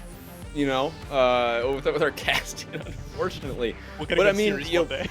Yeah, well, one day we'll go like 5 map series. We'll go long. But yeah, it's been a pleasure casting with you, man. Awesome games. There's gonna be more today as well. I think tomorrow there should be some as well. So there's plenty more Overwatch to watch here. Yeah, I think there's today, I think there's tomorrow, and then I think there's next weekend as well. I think there's a whole lot of the Questline Open left for all of y'all, but that does bring Hot Dog and I's time to a close, unfortunately. That's a little bit sad. That's actually a lot of it sad. I'm gonna take that back. I'm pretty sad that we're already done, but it has been an absolute pleasure. Thank you everybody so much for joining us. Thank you to everybody in chat for hanging out with us. Thank you to the teams for coming out and playing and giving us some real high octane, top quality Overwatch. We love each and every one of you so very much. Check your posture, drink some water, and don't forget to love each other. We'll see y'all later, but enjoy the rest of the day. We'll be watching with you, and we'll see you soon.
Yeah, and after a short break, we're all of a sudden with 3 guys here. So Gig from Aya joining us for a quick interview here before we head right into the next match. So happy to have you here on the broadcast, Ticket T Gig. Yeah, so let's go do a short throwback into that matchup. So Mind Goblin, definitely a team to take care of, but you ended up having quite fast match against them.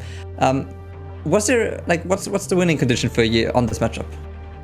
Well, we knew that like all the very difficult teams were out of the way, so pretty much if we just play our game, do our thing, bada boom, bada bing, easy win. So we kind of had fun in the match. We're just hanging out.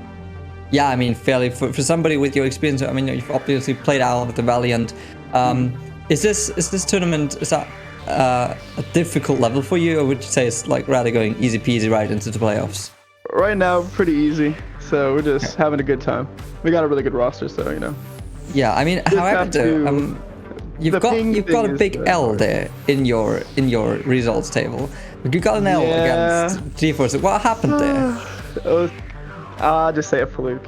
It was a fluke. One, we're higher SR, but we didn't record our SR correctly, so they got first map pick, so they went their best map, and then it's early in the morning, warming up. You know, it happens.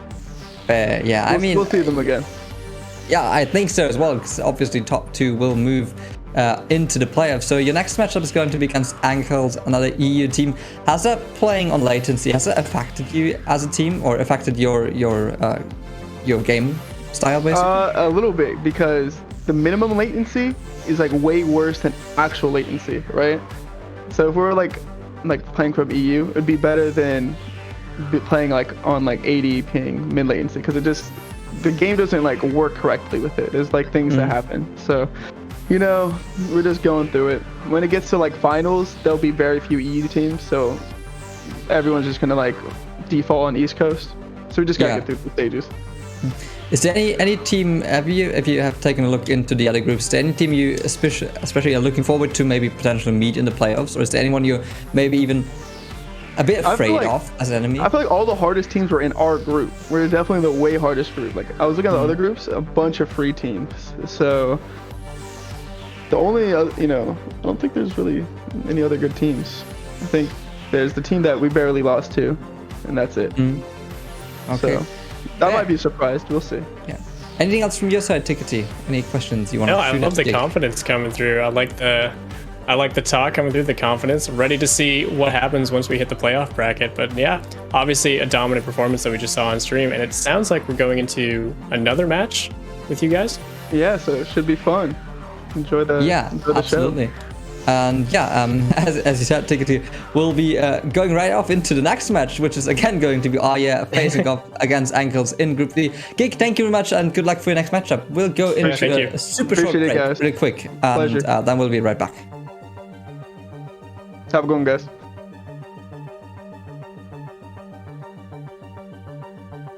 All right, there goes Gig. Okay, are we going into a break, or are we just running right through it? Okay, I mean, if we just stick to it. Yeah, we can just keep going for sure. So yeah, definitely good to hear from Gig. Love to hear that confidence. I do think Mind Goblin might have shot themselves in the foot a little bit in that matchup, going to the Havana, going to obviously Aya's strength with the Ryan composition favored there. But hearing from Gib, it doesn't seem like they're afraid of any other teams, any other play styles or anything like that. I would personally be curious to see how their matchup goes against a really well-coordinated Wrecking Ball team. We saw some teams like we saw previous matchups where against Ryan compositions, they're able to just outpace them and play keep away from the Ryan, basically. So we'll see what kind of adaptations come through if some team manages to challenge the Gig Reinhardt, or if the main tank difference is just too strong. Absolutely, and I mean, Aya definitely a team I see going to playoffs. I see them going top 3, top 2 eventually. Might even be like, I'm gonna make a call here. I think the finals is going to be between Trusted Process and Aya. That's what I'm going for. But that's the only prediction I'm gonna make for the playoffs. For now, though, let's take a look at the next matchup we're going to witness. Two teams well known to this broadcast already. It's going to be Ankles facing up against Aya to complete that triangle between Mind Goblin and those two teams. Definitely an interesting matchup, because that matchup will show whether Ankel still has chances for the playoffs, because they are currently playing against GeForce, and GeForce undefeated. Ankel's lost, didn't lose a single game either. So the loser of this one, of the GeForce Ankel's one, is going to be tied up with Arya. So it basically decides who's still got chances for the playoffs and who hasn't. So probably, maybe not the strongest one, but one of the most interesting ones on there's this more on the line broadcast. Absolutely. More is a funny word. It's everything on the line here. It's all or nothing for those teams now. It's the last 2 matches of the day for some of them. And yeah, it all comes down to this basically. Either it's like go home or go big basically, right? And obviously coming off a win here. We'll have to wait whether Ankels takes that match against GeForce or if they don't. And until then, definitely this will be the one to watch. This will be prime time NA. Got loaded talent on both sides, and I'm super hyped to see what this broadcast got for us here. And yeah, until then, I don't know how far those teams are. Let me quickly take a look. I wouldn't want to cut down any dreams or anything, but after watching that last matchup, it's hard to put any doubt on Gig and the rest of I's roster. Not just Gig, obviously, but the entire team looking incredibly well coordinated, incredibly proficient at the individual level, and just across the board playing at a whole another level compared to their matchup there. So like I said, expecting for them to keep up that momentum. Gig's in high spirits, obviously, and looking forward to wrapping up another W coming into this next matchup. So we'll see what Angels can bring to the table to maybe throw them off balance. Absolutely. I'm just texting the POC of Angels at the moment. Let's see how far they actually are in that matchup. Maybe they're done already. We don't know yet. So I suggest we go into a quick break again, and we'll be right back with you as soon as we have any info on when that next matchup is going to start.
Yeah, after a minimalistic break, we're back at the desk here. We've got Tickety, we've got Lord next to me, and yeah, as said before the break, next match is going to be a banger. We got Aya versus Ankles. It's basically the pre-decider of Group D, and I'm so much looking forward to this one, and I don't think there's too much time to waste.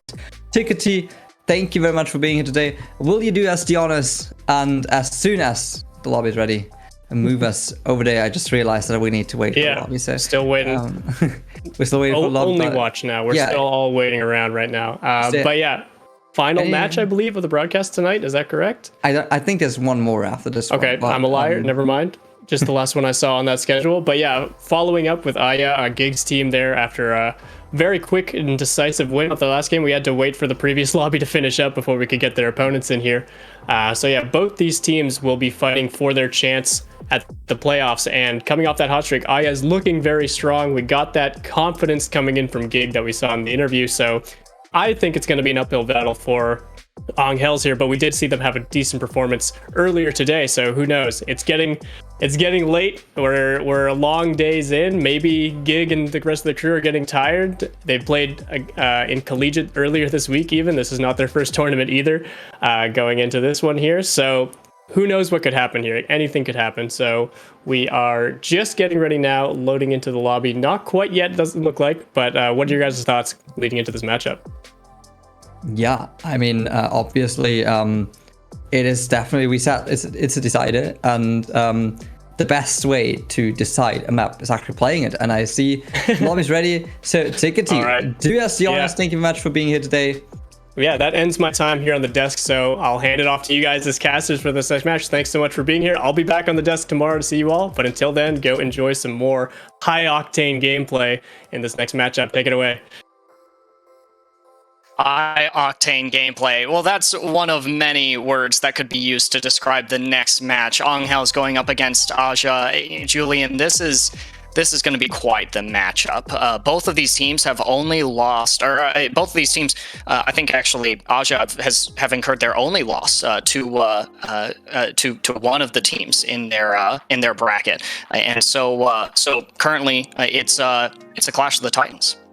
Absolutely, and you said it before, Aya, they only lost to GeForce, and guess who to whom Angles lost?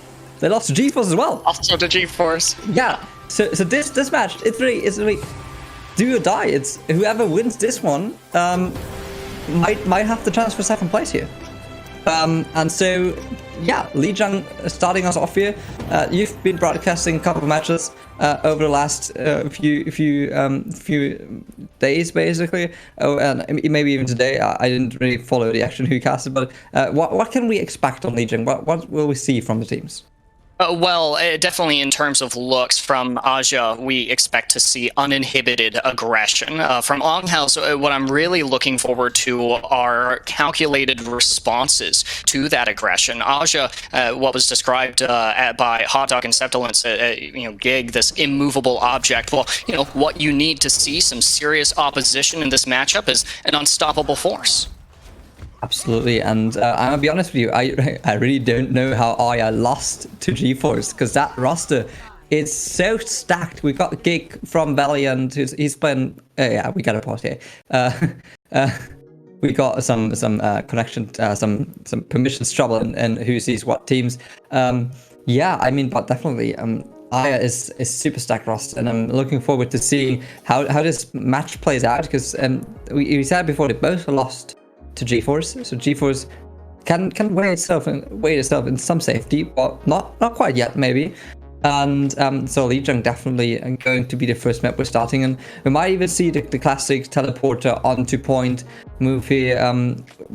The matter differs a lot between EU and NA. We've got the classic solo DPS does all the different moves, and we'll see Aya starting off with the Doomfist here, while Angels has decided to go with the main. Yeah, but you gotta watch out. Those dual teleporters are already up, and a Mei wall is going to occlude Aja's progress on this objective. It's not gonna block off Vision from already doing immense amounts of damage, and look at that first blood already shed on the side of Aja. They're gonna get a quick capture of this objective, and also buy some time for them to push up and occupy the space that Angels are going to want to play in. Yeah, absolutely. They did quick work of Angels there. They have been shredded into pieces, and yeah, you said it before. Once that symmetric charger is up, it's doing hell of a damage, and that's just what happened to Angels here. So they lose the first fight, and first percentage game goes to Pure Irish taking down the Doomfist off. This is the chance to engage with them now. That's a great pick right off the bat. It means that Angels are going to be able to play a little bit closer together, already dealing tons of damage onto Gig. It elicits the immortality field from Rupal as well. Vision is out of the lineup, and that's Aja's worst nightmare. And now it's just going to be Gig free swinging on the objective, understanding that they're in a potentially losable situation here. Angels losing members of their own, however. Look at GTX on the off angle, picking up a couple of final blows, and Pure Irish, they're going to touch the objective, gets connected to that sound barrier deployed by the Angels. Investments have been made, but it doesn't get the payoff that they're quite looking for. Yeah, absolutely, and you see what kind of difference maker Gig has just been in that fight with Doomfist, with the right hand swinging in there and basically getting all the picks all you needed to hold that point. Angels, they didn't even get a chance to flip the point there. So further percentages going the way of Aya, and we see a lot of alt banks up on both fights. Aya having 6 alts almost ready to go for this next fight. Yeah, a whole deluge of ultimates here from Aja, starting off with the Photon Barrier. It's going to help Aja weather the storm here from the Angels. It's going to be quickly dissipated. However, you saw Apple's Amplification Matrix used to dismantle that wall on the point. It's a delayed engagement here. Angels want to figure out how they're going to approach, especially without that Baptiste, and that's Gig's opportunity to push in. There's the DPS capitalizing on the space, the blue deployed in a last-ditch effort to see if there's a swing potential in this fight. And look at that, Gig going down to the remake kill. You'll love to see it if you play Diva. With a couple of more picks rolling in, Angels might be able to get some agency here on the objective, but there's still some more bodies to fight through. Liar is on the objective. It's going to keep Vision and GTX up. GTX with their own dose of lethality to offer into this potential last fight. Look at that, the overtime wick is burning away, and there's no opposition from Angels. Yeah, absolutely clean swipe there for Aya. And I mean, you see, Gig has just been so good. They need to find creative ways to kill him. So the only way to kill a Gig is basically do the mecha remak there. And that's the only time Gig actually fell in that match. And you just see the overwhelming power, which with those Redbirds players is bringing into this matchup. And yeah, this is the way we expected this to go for now. But let's see if Angels can do a difference here in Gardens. Well, you know, I like Lijiang Tower because it's a great control point map. It's a really good opportunity for both of these teams to really size each other up, and you know, it's not always down to the compositional differences here. It's down to who runs what they're the style that they're playing a little bit better. And there's the teleports coming up on both sides. Aja buys themselves a little bit of space with that Mei wall. Angels were unable to use their own teleporter, so they're taking this arrowing walk across the bridge. And why, that's terrifying! Liar picks up 3! What an incredible use of the ability there. This Lucio is going mayhem all over Angels. They've just been resetted in the worst way thinkable on this map. Booped off the Lucio there. And again, first percentage points go the way of Aya. And that's the kind of aggro support gameplay that we expect from Aja, enabled by the rest of their team. And now the Angels, they have to question, you know, how do they set themselves up for this next fight? Already breaking out on the objective. Another environmental elimination for Liar. That's 4 now just this round. Timo looking to make a play, goes for the pin. It's going to fall critically low and out of the fight as well. Quick resolution here established for Aja. This is terrifyingly one-sided at the moment. I'm going to be fully honest with you. The way that Aya is performing on this map is just it's taking me away. Not gonna lie, like there's no answer to it from Angel's side at the moment. They need to find a way to break through that Mei is a matter way here, because currently it's not really looking good for Angels. Yeah, it's also, again, it's the support gameplay. Rupal and Liar are absolute beast. And, it's just part of the nature of this map. You don't get to see quite as much from Gay as you would like, but here's the opportunity to shine the presence of an amplification matrix. The Angels have to find a way to navigate around that. For now, it's a total disengagement. Liar microwave just a little bit there, able to inch out of that. And there's the rotation. Amplification matrix totally blocked off there by a well-placed Maywall from J-Mars, who does have a Blizzard walked out. Pure Irish, there's a lot to mitigate here. And as the Photon Barrier comes up, there's mitigation on the side of Asha. Blizzard deployed by Pack. It might swing this fight here, but the wall is going to buy a little bit more time for Aja to see if they can stabilize. You do have Liar Sound Barrier online as well. Dual self-destructs on the objective. Which one gets value? None of them for now, but GTX doesn't need the self-destruct to find the final blows. Another stabilization here for Aja. Yeah, absolutely. You can see the value that Jamas is bringing on that May here, as we see the last engage of Ankles now coming in to trying to make something of this. They get the first pick here. Timo takes down the May of Aya, but is this going to be enough for them? As we see the chatter coming in. Oh, double environmental kill again on the other side of Dong, taking down Lucian the Diva of Aya. This is a chance. It's the first time that we see Ankles getting some percentages on this objective. Yeah, and it's a welcome change as well to see Angels really taking a fight on their terms as opposed to playing into the expectations that Aja sets there. That's what I wanted to see from the Angels, is just the opportunities for the supports in particular to play as aggressively as they'd like, help to match the violence that Aja is capable of dishing out. There's a quick teleport leading into a quick fight. Gig drops the Shatter, slams down 3, and Avo is out. That's half of your damage dispatch, but Pack is still in the lineup, leading up towards that Meteor Strike, an elimination from Dong Poon, who's picked up 3 now in terms of environmental kills. But the fight is still raging on. Photon Barrier coming up on the objective, but the damage has to be done now by the remaining forces of Aja, fighting to regain control of this objective and call it a map win here on Lijiang Tower. Watch out though, that Sim gun is really high charged. There's 2 picks here for Angels. They're going to be able to stabilize off this. Yeah, they look like different change there. Totally different way to approach this, but now it could actually be over already, as Oya is taking over some control here on this open space before the point, but it seems like Ankles are able to stabilize off this, although Pure Irish has to say goodbye for now and will be resetted into the spawn. Now fight on the point again, as it's going to the way of Aya. Doomfist taking down Timo here, Reinhardt out of the play, and this looks like it could already be over for Ankles here as they go into last fight territory for themselves. But yeah, doing switch here, overtime is ticking down. No chance for the Diva to touch here, and it's going to be Aya taking Lijiang Tower. In decisive fashion as well. We really did not see any moment really where Aja was down in these fights. There were brief lapses there where maybe they were contending in a fight. Oh, that triple, that's beautiful. Look at the rollout as well.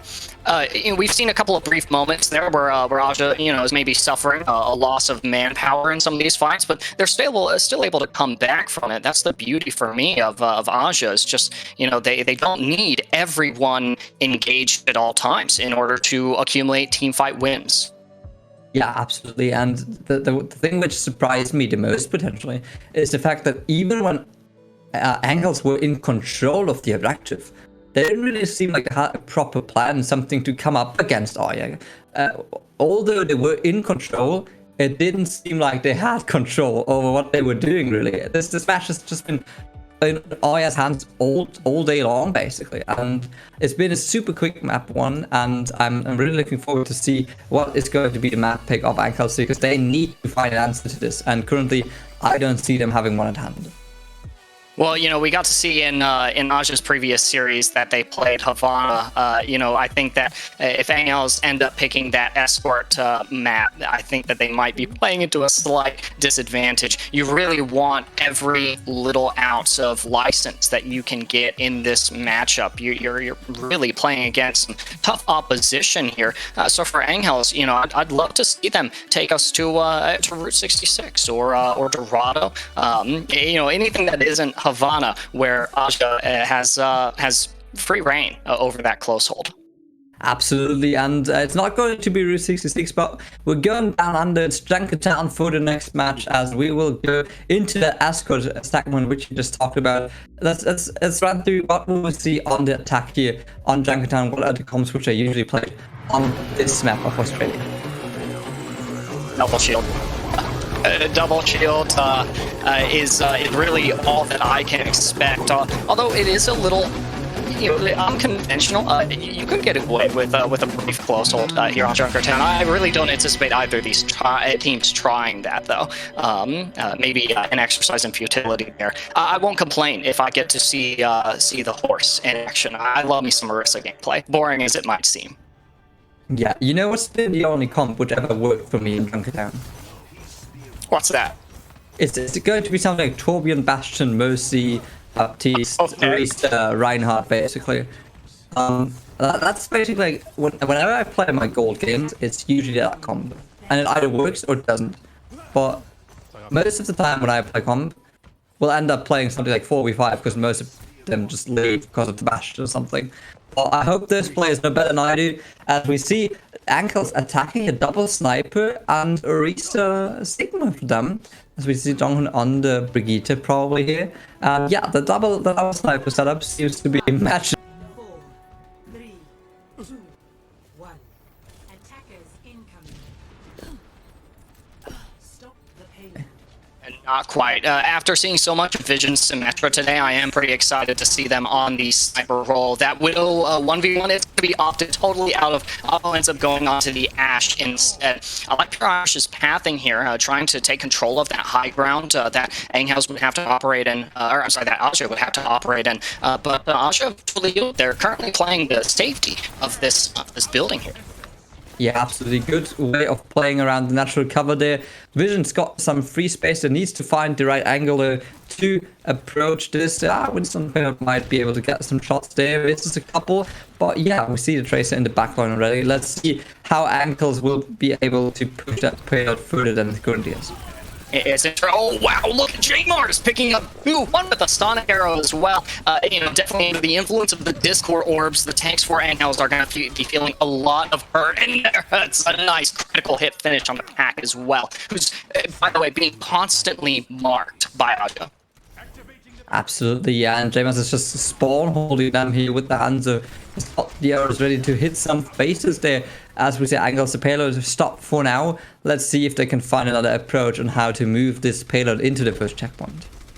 Pack is going to have to play really smart here, really good blink management and knowing which targets to engage on, but there's so much distance to cross, and they've already lost that engagement against J-Mars. Avo and Apples caught out just a little bit, have to get topped off before re-engaging here, and these Sonics, these recons from J-Mars are just absolutely massive, and there you go, Pack is once again marked. All of Aja knows that they're in the back lines, and they're not close enough to a pulse bomb to really justify going on to as many targets, but that's a nice pick to secure. Both of the supports gone now for Asia. Pack is now free to engage upon Vision. Who wins this? It's going to be Pack every single time. And the card is going to be able to advance here, and possibly a first point cap as well. Absolutely, a good play. A nice pull from Timo there on the Orisa, who makes sure that both supports of Aya are in the right position to be taken down by Pack and by Evo. And yeah, first point going the way of Angles, but they're already getting picked off again here. They must take down Pure Irish. No off-tank for Ankles.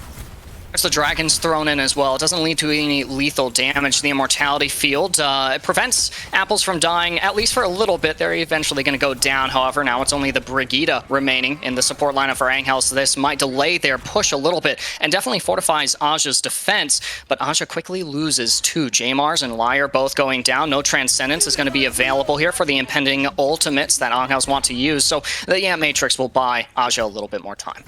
Yeah, Vision though has a really good angle there. Make sure he doesn't get caught by the pull from the Orisa there. Good job by him there. So he's got 3 shots at the backline here. Baptiste got to be careful. Gets here the dynamite. So he might have to be a bit lower than... he might have to pull his hat a bit low there. As we see Angles trying to approach that high ground there. Doesn't really stand a chance there against the Bonga of the Orisa. Off Geek here is doing a great job on the main position role till now. Yeah, really interesting. Angels are just kind of perpetually slowed down by the damage amp ults that are being utilized by Aja. Now it's the rally coming in response to a Gravitic Flux. Rupel ends up collapsing in the chaos here as the mid-fight really breaks out. The Transcendence is going to find its commitment from Liar, and Apples is able to find that final blow onto J-Mars. That's a lot of damage gone for Aja. Pack is a little bit more free to engage onto anyone they like, but it's really just card progress that they're interested in.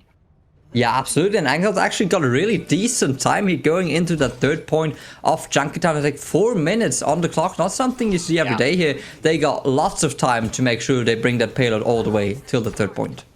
It's absolutely what they need as well. After that, after the stop that was Lijiang Tower, there's some wind in their sails. A little bit of momentum to work with is going to be thwarted by an early pickoff onto Avo. Angels are undaunted, however. They deploy the supercharger, but is quickly dispatched, and Aja is quick to clean up. Yeah, absolutely great combination play from Gig and Vision as they did a brilliant job combining their abilities. Their wonderful clean up from the defending team as Ankles will have to take a different approach in this coming from this one. And there's this next fight is really just going to be pretty dry here from both sides. It's going to be a battle really of the amp matrices here. Rupel's going to be coming up on that very shortly, and that could easily wear down this time bank, which has already been reduced from that 4 minutes to now 3. I think that the slow tentative engagements here for the Angels, it's not a bad direction, but you definitely want to see them pick up the pace against Aja. Yeah, and they definitely need to if they want to stand a chance against this really solid defense. I really like the engage they're taking now, the double-sided, but still, Aya is just tearing them into pieces as Jamal on the Genji is taking them down one by one. Another reset into the spawn. I really like that switch away from the double sniper to the Genji here on the side of Aya. They're doing a great job of adapting to the pace which Angels are bringing to this attack, and now it seems like they're stuck at this point where they need to move the payload away and right on track again onto third point. Yeah, they're playing into some ultimates. Slight disadvantage here for the Angels. Might be looking to start off this fight with Gravitic Flux, but you've got that blade online from J-Mars. It is going to be drawn from its sheath. Flux committed by Pure Irish, and Pack ends up securing J-Mars before they're able to find any lethal damage. There's a Flux from GTX. It does get Avo, and Superchargers are gone now for Gig. Still, Aja's holding their own, and the rally is not going to prevent Donghun's death in this fight. We mentioned close holds once or twice leading into this map. This is a close hold right here. Yeah, absolutely. And Ankles, they have to come up with something here. The time is running against them, and they lost half of the time by coming into this fourth point already. And now they need to find a way to entrance this point. They need to find a way to bring Aya away from that. And Pack might just have the answer to it right here. He gets 2 kills, DPS line taken down off. Oh yeah, and he got the dragon now. That's a nice positioning. Maybe gets another pick off here. Yeah, Avo taking down Rupel. That's the opening they needed, and this will bring the payload back into rolling progress. Yeah, absolutely, and at a really good time as well as the time bank bleeds away into that 1 minute left. Liar's going to be coming up on the rally, but it's Vision's Bob that is going to be the point presence that the double shield comp for Aja really needs to make sure that there's a serious delay on this payload. Buys GTX enough time to get up to that next Gravitic Flux as well. It looks like the Angels set the pace for that first fight, but now they're going to have to play into the win conditions of Aja. That's GTX on the high ground, is pushed back by Donghun. Bob on the high ground here is going to get that brig for the Angels. Apples is still equipped with the Amp Matrix, though. They are going to deploy it in their position, help keep the rest of the attackers sustained on the point. But talking about sustain, it's Liar's rally, keeping the defenses bolstered. Collective health pool steadily rising here for the defense. Going to be whittled down by the Supercharger, but Pack strikes back. 2 critical hit finishes onto both DPS. That's a diff for sure. Absolutely, and they actually get it in 16 seconds before the clock hits the overtime. What an amazing attack. Once they had the momentum back on their attack on the third point, they just rushed through it, and you saw how much difference that one fight made. They already got like 3/4 of that progress on the third point with just that one attack, and they just had to win that a bit longer fight in the end and end up getting 3 points on their attack. The real question for the Angels is, how much quicker is Aja going to be able to capture those same 3 objectives? That answer may be not very quickly at all. For the Angels, again, that slow, tempered pace in terms of the way that they were staged for those fights, it wasn't a bad direction, but they thrived whenever they were able to take those fights on their terms and really force Aja into positions where they thought that they could ultimate or use their ults and get some value, and ultimately didn't accumulate to those consecutive fight wins that we got to see from them on Lijiang Tower. For the Angels, they have to defend. Their defense has to be the cleanest Junkertown defense they've ever played. Yeah, and I mean, if one team is up for that, it's Angels, definitely, because they've got so much loaded talent, a lot of experience coming from the tank line, for example, Team of Pure Irish. They've been in contenders with Old and Bold and then later Rebrand and Progress together for the last year, so they definitely can make this happen here, as we see the double sniper coming out on the side of Arya again, while Angels decided for the Tracer might be a bit more flexible in the defense. Let's see how this attack turns out. It's just that poke war still. That shack is going to be the natural cover here that the Angels really want to play in. It's good to play in that position. You want to force Aja into off angles, looking to win DPS duels that then Avo or Pat can win or be enabled to succeed. GTX and Pure Irish are just locked in that 1v1, and for now it's just both teams really waiting for that opportunity to engage, with Teemo under the influence of the Discord orb. I was going to say that they have to back up, but they're going to go down. Yeah, absolutely. Teemo getting taken down here, but AVO is just winning the Widowmaker duel here against Vision, so this might be an opportunity to stop them a bit, but look how far the card has already gone. Lyra taking down AVO in the end, and that rotation that Angels did here on the high ground has not been the cleverest one, because they've given so much space to Arya. They've almost taken down the first point here, 2 minutes 50, but this might be the last shot for Angels to take that control back here, as we see more of them falling piece by piece, and now 5 minutes set on the clock for Arya as they take down first point. It's a little bit of a reflection into the map on or the Lijiang Tower game there, where you see the Angels are really investing, not just in terms of the amplification matrix, but also with Teemo onto the Wrecking Ball, as opposed to mirroring that double shield lineup, and it just doesn't get the payoff that they want. Absolutely, and we see that this card is simply not stopping. Arya is making meter by meter, basically. Angels is now trying to come back over that high ground there, but all instantly getting attacked by the orbs off the Zenyatta here. So let's see if they can even make it out of there.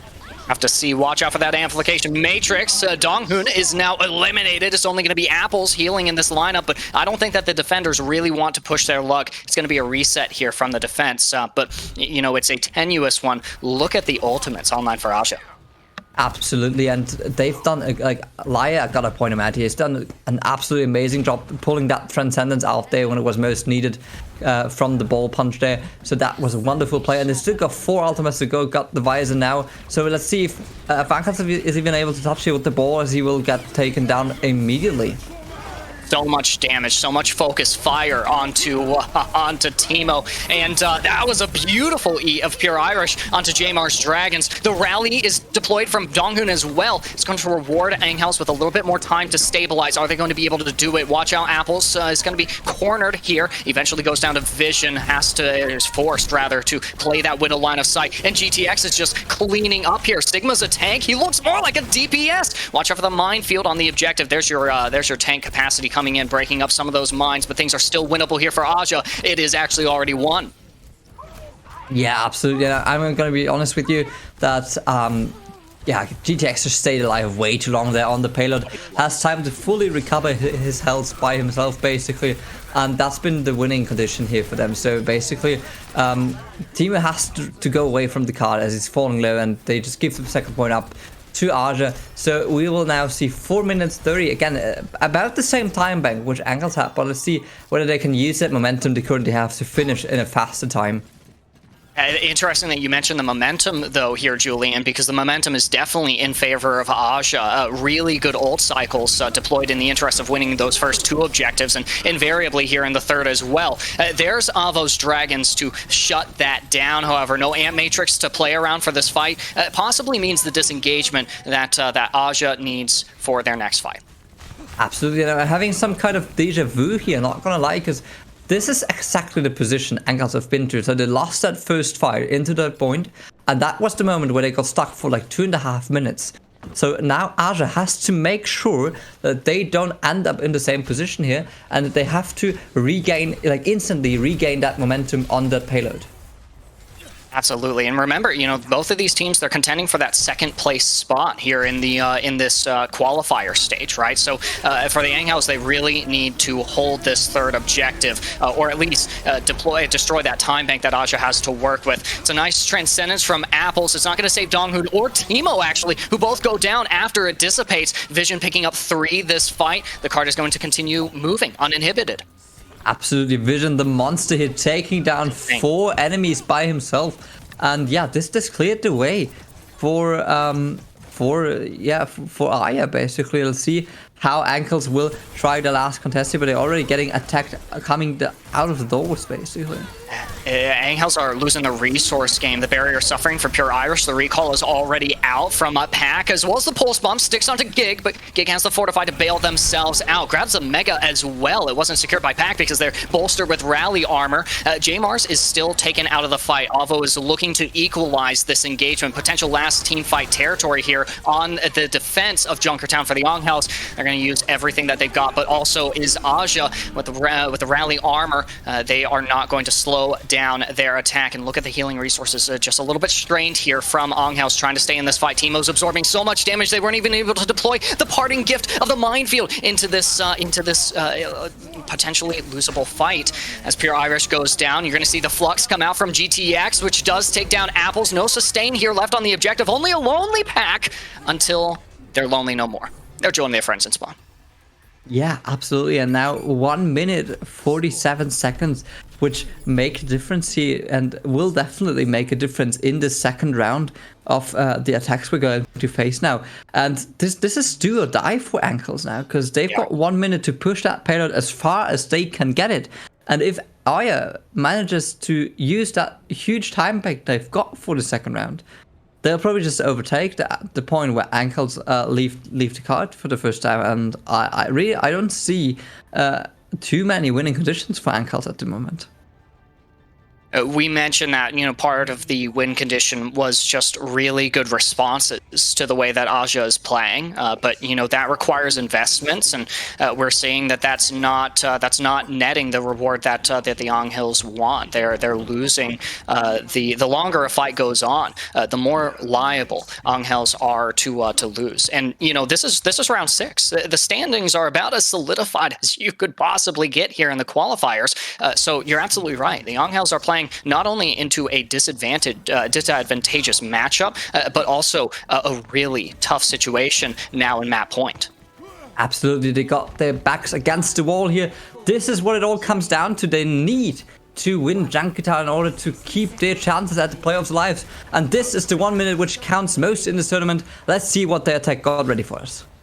Easy to say, hard to put in practice, but Teemo really needs to live. Avo, it's fine to lose Avo in that sniper matchup. Really, you just need your tanks to be able to create the space that the remaining DPS and supports can really operate in. Unfortunately, Apples is not going to be operating for another couple of seconds, being sent back to spawn by J-Mars. Yeah, absolutely. So first, solid defense, half of the timing already gone for Ankles. It is last fight territory, and that's not in a good way, because it's their attack round, so they need to make some ground on this attack, because otherwise their chances to win this map are going to get very, very slim. We mentioned earlier that, you know, Pack is constantly marked here by Aja, but so too is Teemo. You saw that that Liar was setting up a volley to connect onto them. The Discord is quick to follow up afterwards, and the lethal damage is ramped up onto Teemo, who is going to be respawning. Their presence in this last fight is going to be felt by Angels, but they need more. Pure Irish is already under the duress of the Discord, or Teemo goes down once again. Only 33% to Minefield. Is there just justification for the Wrecking Ball pick here on the attack, leaning into the comfort of the Wrecking Ball. It might not be viable here as tanks and supports are all eliminated from the objective. There's no point presence, no sustain here for the Onghels as they are going to get full held here on first point of Junkertown. Yeah, this really is a worst case scenario, basically. The ball will get taken down, overtime is going to tick down, and only 72 meters in the bank for Ankles. This is the worst possible outcome they could have had on that attack. Because now Arya has basically almost 3 minutes to make one good push happen. Because it will make some meters coming out of spawn, and then we'll just need one push to get around those two corners, and this is where the card is going to end. And I really don't see too many chances for Ankles to win this. 72 meters and 247. Those are not numbers that you really like. If you're the Onghels, if you're an Onghels fan, you know that is that's really daunting. And I've talked with other people before about time banks, and you know sometimes that minute 47 seconds it's nothing. And it's everything all at once. For Aja, you can make that same argument. It's nothing for them. Give them 30 seconds in the time bank, put a little bit of a handicap on them, and they'll still find veritable success. But give them all the time in the world, and they'll have free reign over the pace of the match. I don't see a different outcome here besides Aja really emerging triumphant here on Junkertown. It's going to take a little bit of a miracle from the Onghels. Yeah, and see, they're pushing the D.Va there. Well, not anymore though. But the D.Va, as it can't do footsteps, they're pushing it here because it can't sneak, and we're waiting for that close hold, which Ankles is approaching here. So we need to see how that turns out for the attack of Arya. Ooh, look at that. The teleporter is gone, and Teemo had taken it, leaving 3 remaining squishies here from the Onghels, just a little bit vulnerable. It's J-Mars who's going to be first blood of this round, however, and at least for now, the Onghels it will be able to wear down that time bank that Aja has to work with. Does the close hold continue succeeding? Yeah, and you see the small winning conditions Ankles has, they just increased by a bit, because now they've got the economy advantage here, as the teleporter is going to be going up there, and that's what we talk about, that advantage of the economy here. They got the shadow right here, and they win another fight. And this could snowball in the worst way possible for Arya. This could be a defensive snowball. You see, Aja's actually already been forced off of that double shield composition. They are totally mirroring that brawl comp, with really the only difference being J-Mars here on the Doomfist. But Doomfist rush comp, it's so much fun to just break apart the Onghels formation. Nice Mei Walt's not going to totally occlude the amplification matrix deployed by the attackers, and already a couple of assists off of it as well. The matrix from the Onghels just doesn't get the value they needed from it. Yeah, and now though, with the close hold, Ankles might actually have a chance for another fight here, because there have been no meters made for Arya since they've been close holders for the first 2 fights. So this is definitely a chance for a second fight here for Ankles. But look, Jamas already setting up there, trying to do a close hold. May spotted that though, takes down Jamas. This is what they need. This is what Ankles need now. This is the chance to get back into this fight. Gig has to do the defensive. He has to make some meters back into the side of them. But yes, yeah, Wolf coming down in Teemo. Quite aggressive defense is doing there.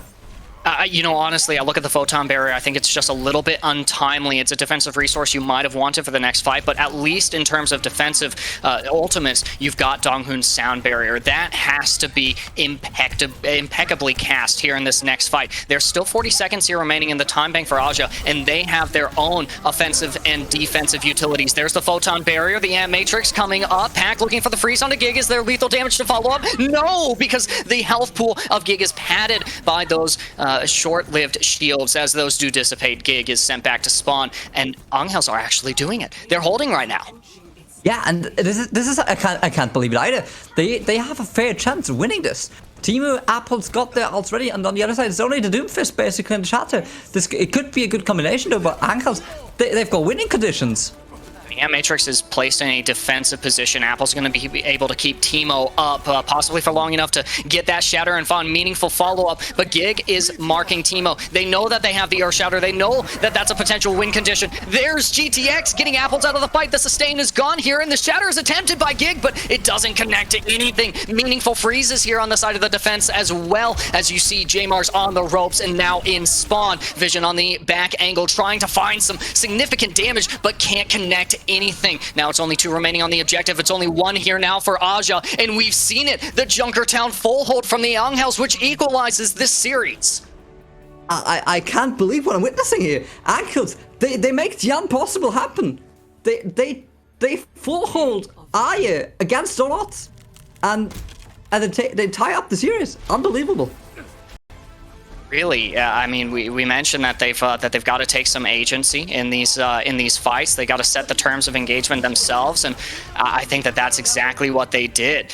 You look at compositions to enable you to do that, or strategies to make things like that happen, and I mean that was it. The close hold on Junkertown with a brawl style composition.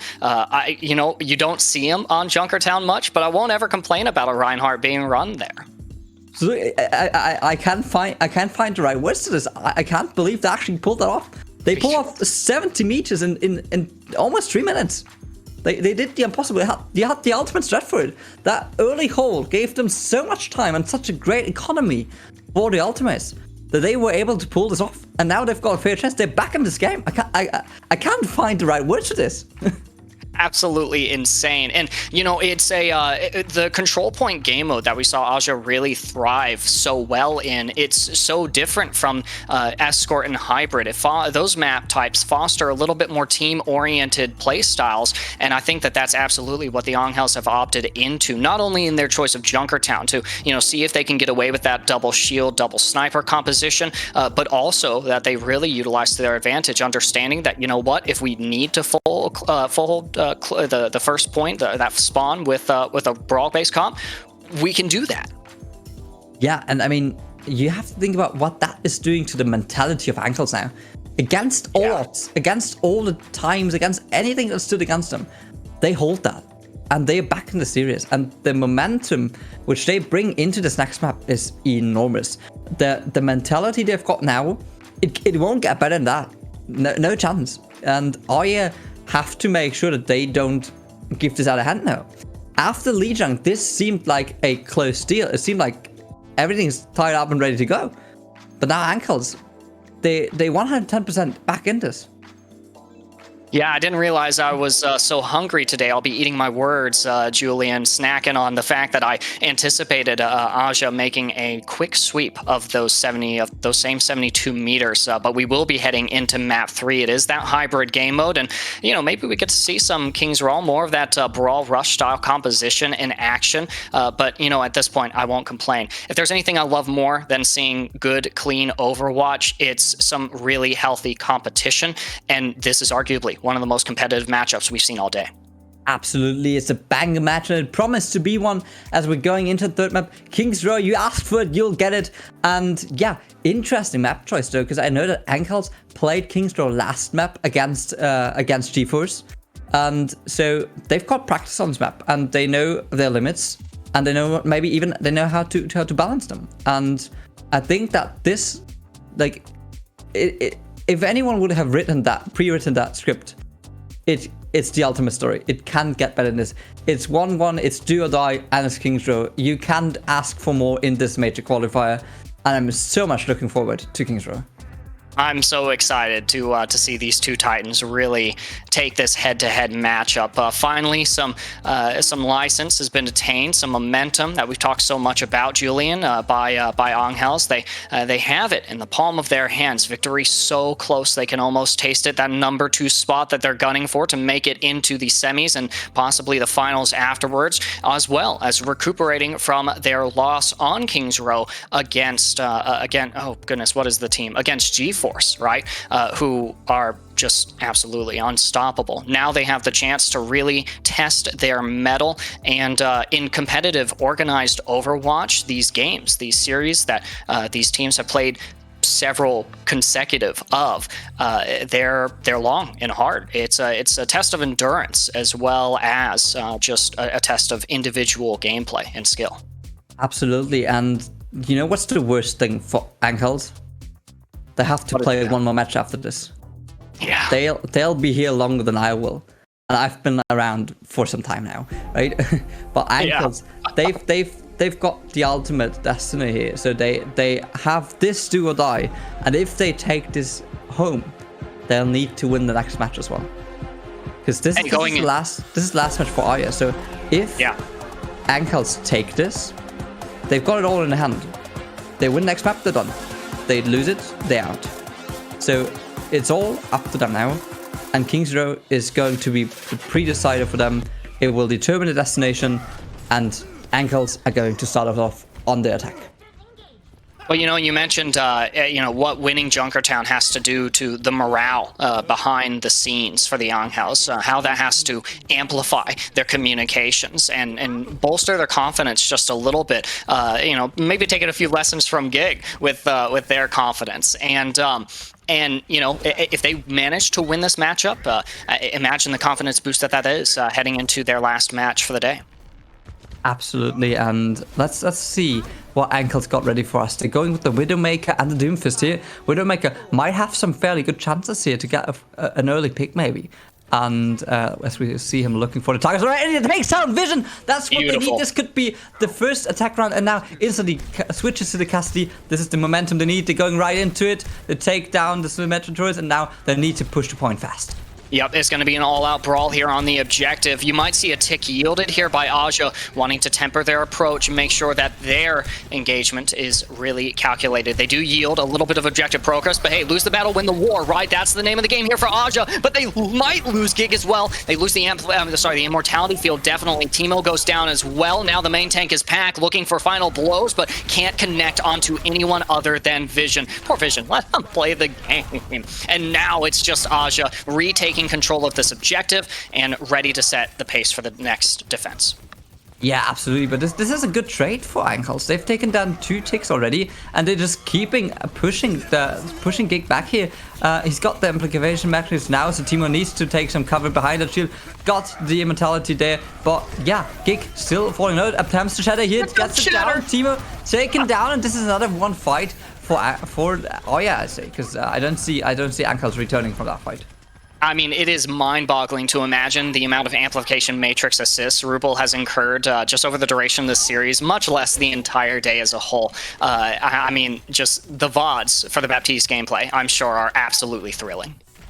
Absolutely, and now Ankles, they've got the McCree or the Cassidy all ready to go. They're trying to approach over the high ground. He will probably rotate around the point a bit and drop right on there. Yeah, actually going up the high ground, trying to take some positioning advantage away from Arya here as they are still down on the low ground, and now they're forcing them back a bit here. Fast rotation with the Cassidy classic move there as they have to hide and hold. This gives them the space they need, and now they've got 94%.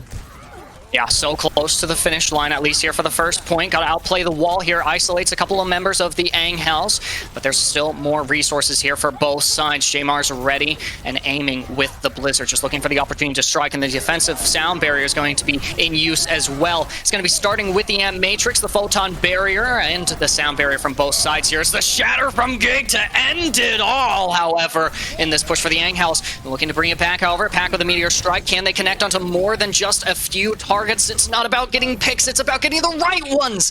And Aja, it manages to slip away. Yeah, but at least they got to force out the Diva Bomb from GTX there. So they might have another chance for a fast approach here, as Arya is not completed yet, but Wall comes in again and splits the team. Yeah, you've got an IM Matrix that is totally unusable here on the side of Angels. Apple's going to have to work to build that one up here in the next minute or so. Losing Pack means that's one of your engagement tools lost, and as well, Pure Irish getting demeched is a death sentence here for now. Yeah, and it's just back and forth for Ankles. They've got the momentum, they lose the momentum. Now Diva also getting stacked there, which will bring them down to 2 final fights here to take this first point. They only need that one tick though, but it's going to be a hard one.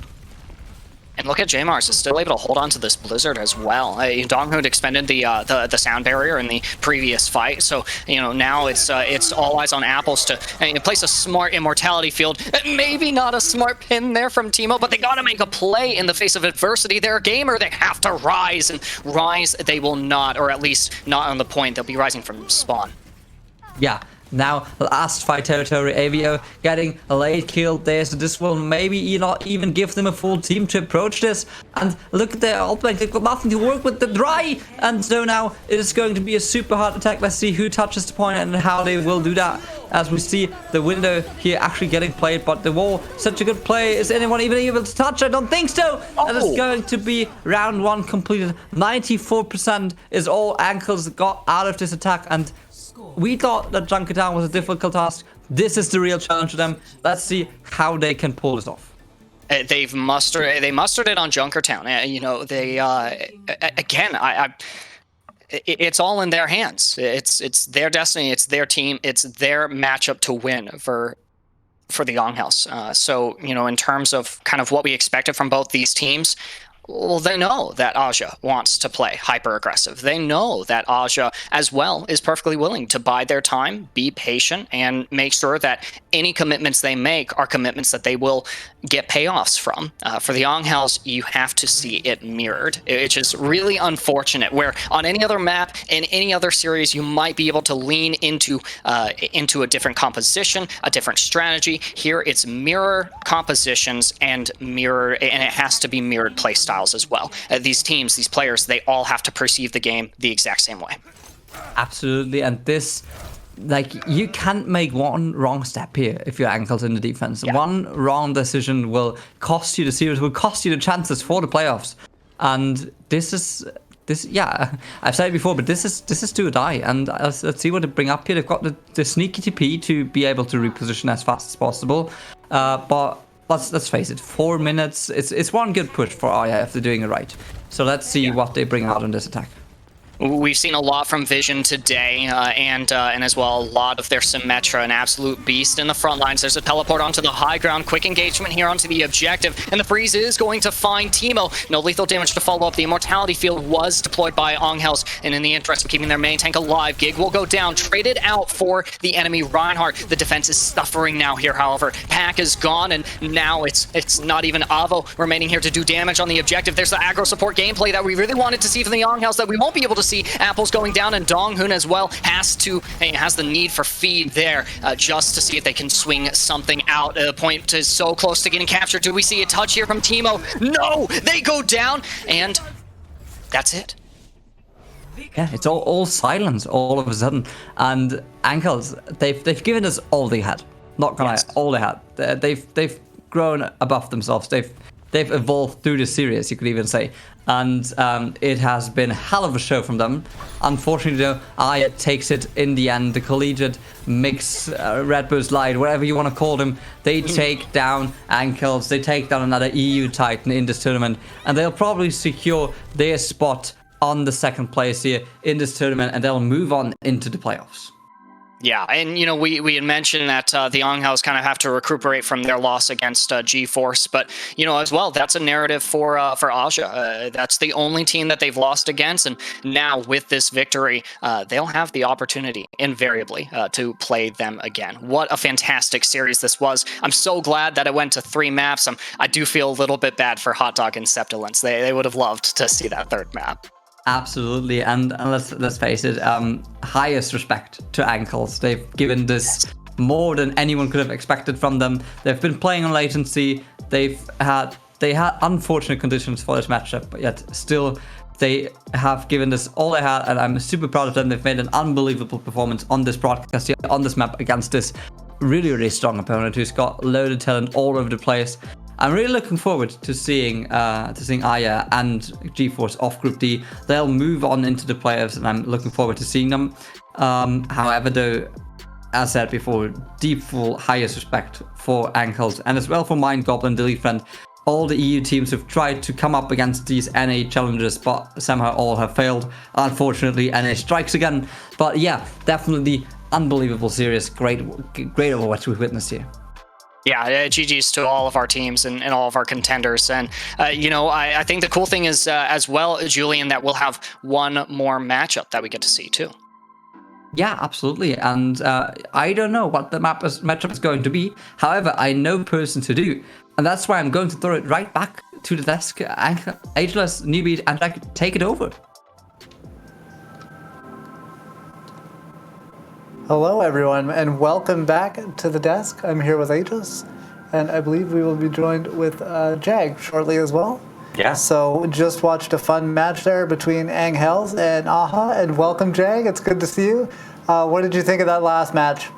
I think first of all, we got to give a lot of credit to Angels for being able to get to that map 3 to King's Row. It's not easy on Junkertown to go to extra rounds, get held pretty early on that first point, and then still be able to have a better hold. So a lot of props to them. I especially loved on their initial attacking round the kind of double shield hybrid they brought out. I thought it was really smart to have double shields on the cart and then have dive DPS go on to the snipers that was on the other side, kind of pressure them out, make them feel uncomfortable.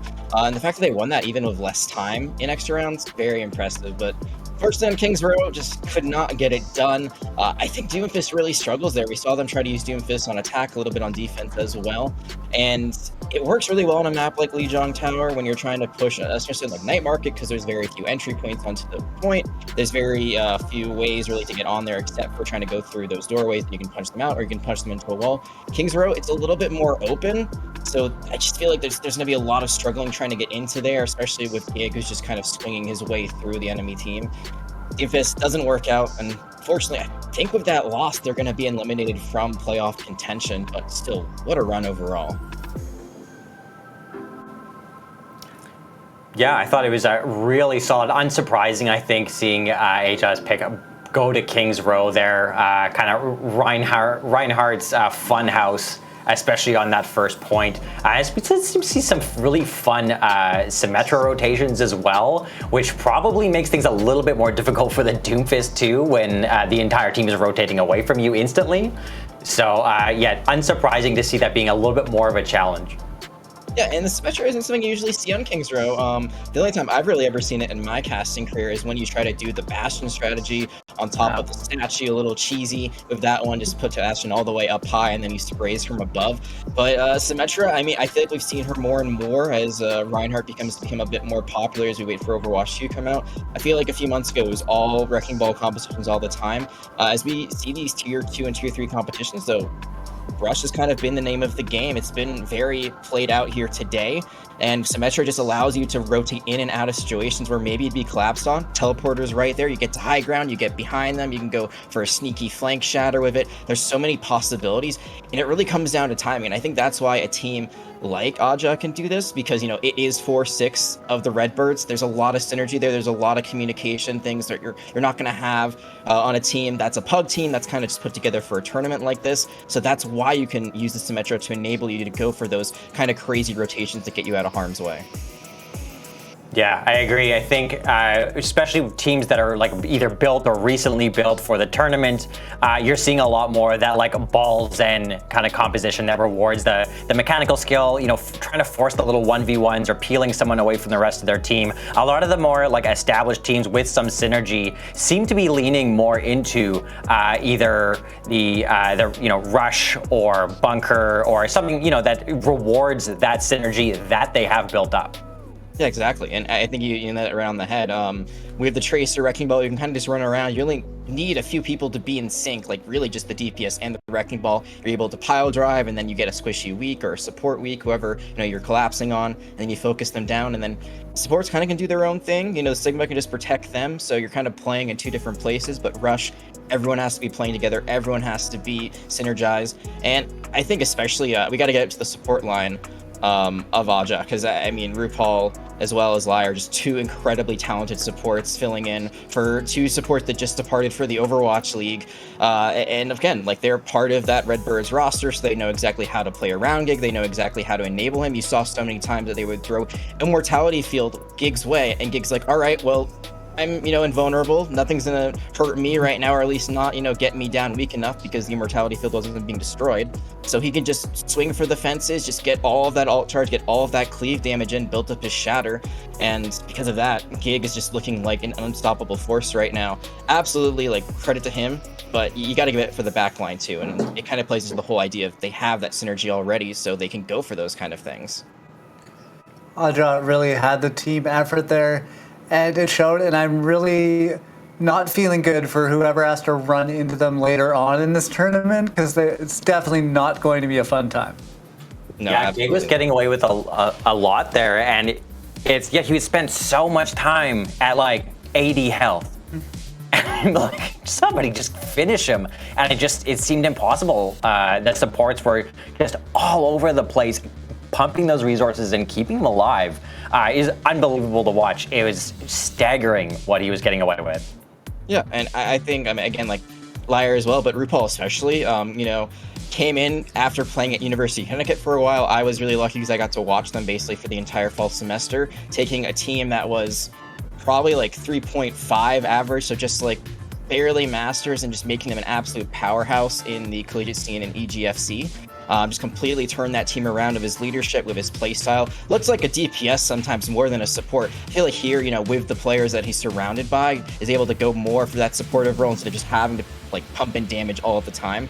But when you have a player like that can boost another team, I mean, bringing them to this roster, especially, this roster that has 2 less players than they're used to playing with, but still, they're still just doing all the things they need them to do. Baptiste, I feel like sometimes is seen as an easier character because there's so much sustain that you have. The immortality field, you got your extra heal ability, but just making it look like a DPS, it's not easy to do. And being able to enable someone like Gig who's just going in all the time, even better.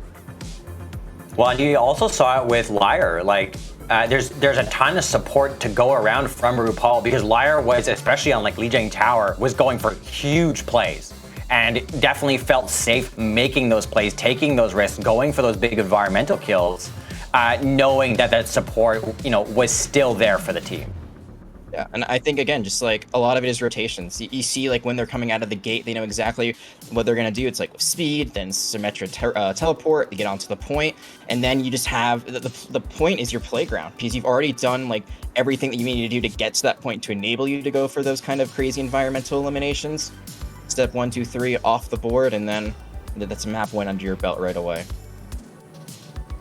And so with that, looking, at Aja and how strong they've been, if you look at Engels as well, how did you feel, their day went today? Obviously, like we said, we don't think they're going to make it moving on into the playoffs, but they still didn't look too bad. They definitely had some strong moments. Oh, absolutely. I mean, I think the fact that they were able to upset Mind Goblins is like a big win. I think that Mind Goblins was a team that everyone was very high on and expected to do very well. This was just, in my opinion, like the group of death. Like, this group D was just like absolutely like stacked, and it's really unfortunate that we had 4 teams at the top that honestly probably could have qualified if they were split up among other groups. Like, I'm thinking at like Angels and Mind Goblin in particular. Like, I feel like if you put them in Group A or Group B, I feel like they could at least get the 2nd seed and move on to playoffs. That's just kind of the way the cookie crumbles sometimes. You get a really stacked division, really stacked group, and just not able to cut it. I think one thing that I noticed, that they relied on the Brigitte a lot, especially. I mean, they won Junkertown, but I feel like they could have played a bit more effectively on Junkertown if they had swapped to a full kind of poke comp of Double Shield. They went for hybrid, and then they swapped to long-range DPS, and I feel like that's a big part of why that 3rd point took so long for them to try to actually cap that on Junkertown, which is why they had less time. On Lijiang Tower, it seems like their composition was just a little bit weaker.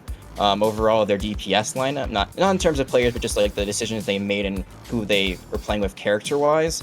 And then on King's Row, I already kind of talked about it, but that Doomfist pick, like, I feel like if they had gone with something else, maybe a Mei, maybe they try to mirror exactly what we saw from the other side from Aja, and could have given themselves a much better chance. I just don't think Doomfist works very well there.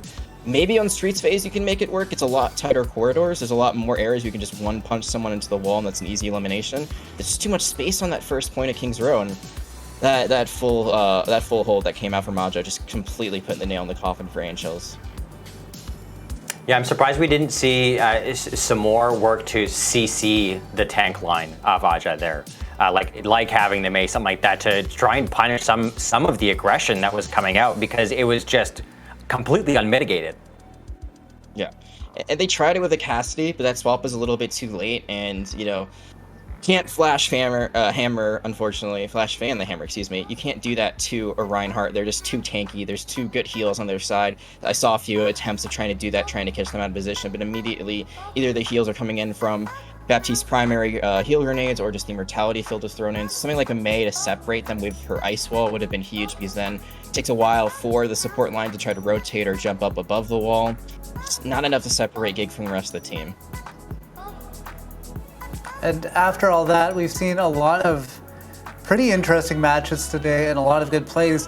Is there anything that's happened so far in this round robin that has surprised you at all? Yeah, I'm really surprised about Def Computer. I'm really sad about it too. That was a team I was kind of rooting for as an underdog. I had a lot of high hopes for them. I've been able to see them around the scene for a while. They did really well in the Barry Community Blast, coming in as a replacement and then upsetting Maryville. But today just could not find their footing, ended up going 1-6. And we were talking about this before we went live here with the desk. Maybe, once you drop those first few matches, it's kind of like, oh, well, there's really no chance for us. It's kind of like, well, we'll just throw in the towel now. 1-6 though, that is very, very different from what I expected. I really thought they might be able to clutch that second seed in their group. Very sad to see them go home this early. Yeah, and you said it, like, a win against Maryville is huge. That's such a big upset, and then to come off such a high like that and to have a bit of a rough day is really going to sting. Yeah, it's a hard, it's a hard day. It's a hard day's work. Some teams, they're playing in multiple tournaments right now, Bay State in particular I'm thinking of. But even without extra games, it's a gauntlet. Like, it's a lot here. But we got to think about what you're playing for. It's a $10,000 prize pool. That's a lot of money, especially, with not a lot of tournaments going on right now. You get guaranteed money if you make it into that top 8 playoffs. So there was a lot on the line here today, but sometimes it just doesn't go your way early on. Maybe you have those hard matchups early. Like, I think Hot Lava, especially in that Group B, was like kind of the team that I would want to avoid. I think that might have been one of the earlier matches they had. And from there, once like kind of that fire is put out, it's really hard to reignite it. And so with that, we do have some more matches coming up later on today. Is there anything you're looking forward to in the last match that we have? Coming up between Bay State and DICE?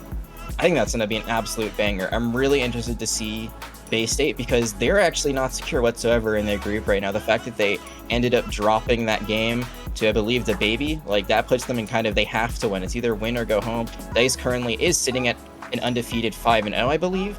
So DICE, they can drop this and they still have a pretty good chance of moving on. There's a lot at stake at Bay State for a team that I think was expected to go through. Obviously a very busy day for them, but right now it's clutch up time.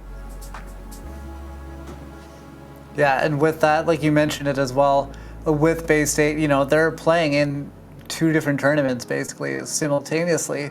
And especially with how many matches just in the Questline Open today, that has to be grueling. So as a player, what's going through your mind when you get this late on in the day?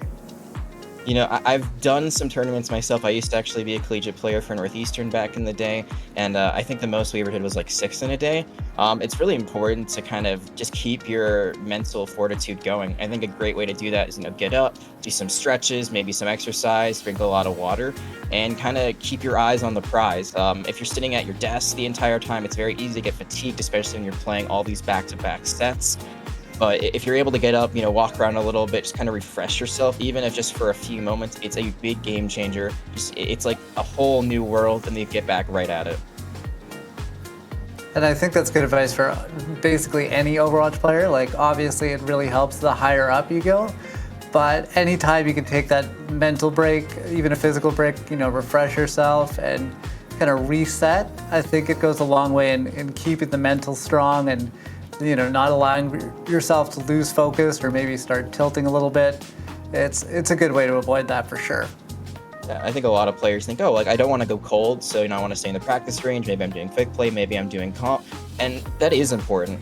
There is a very real possibility if you take too long of a break that maybe you'll come into a game a little bit less than ready mechanically, because sometimes it can take a little bit just to get back in the swing of things. But it's there's two parts to the story. You gotta have the mental aspect as well, not just like the mechanical skill in the game. You gotta have both. They gotta work together. They gotta be in harmony. Yeah. With that, Aegis, do you have anything else to add, or? No, I'm just looking forward to this match. Yeah, and speaking of that match, we are going to see Dice Amplify take on Bay State in just a little bit, so stay tuned. We're going to take a quick break while those teams get ready, and we'll be back shortly.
Hello, folks. We are back at the Questline Open. I'm Newbie here with Aegis, and once again, we're joined by Jag on the desk, and we are getting ready for a match between DICE and Bay State. And Jag, what are you looking forward to in this upcoming match?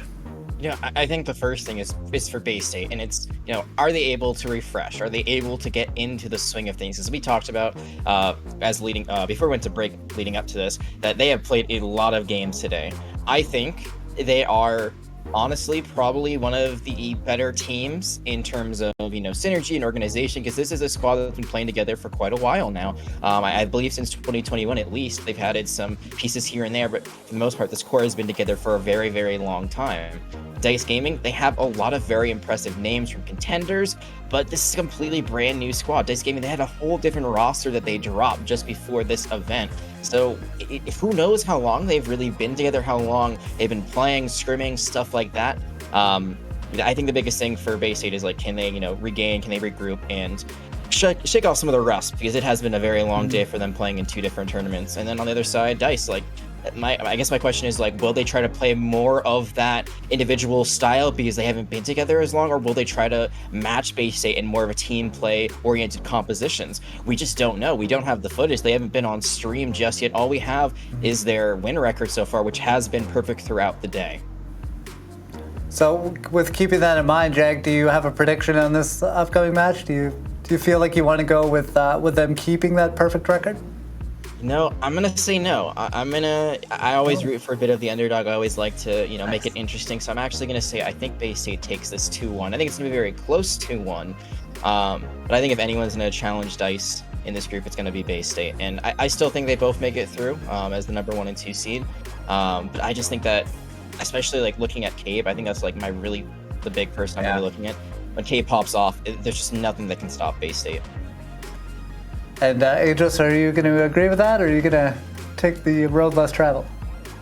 No, I'm going to agree with that. I think Bay State's going to take this. They've had a lot of games today, like we talked about, but they're going to be coming in hot. This is a lot of Overwatch for one day. It's probably going to feel like their keyboards are just an extension of their hands at this point. They're probably at games 8 or something of the day. So, and they're not been easy games either. Their other tournament they're in is the collegiate tournament. Right.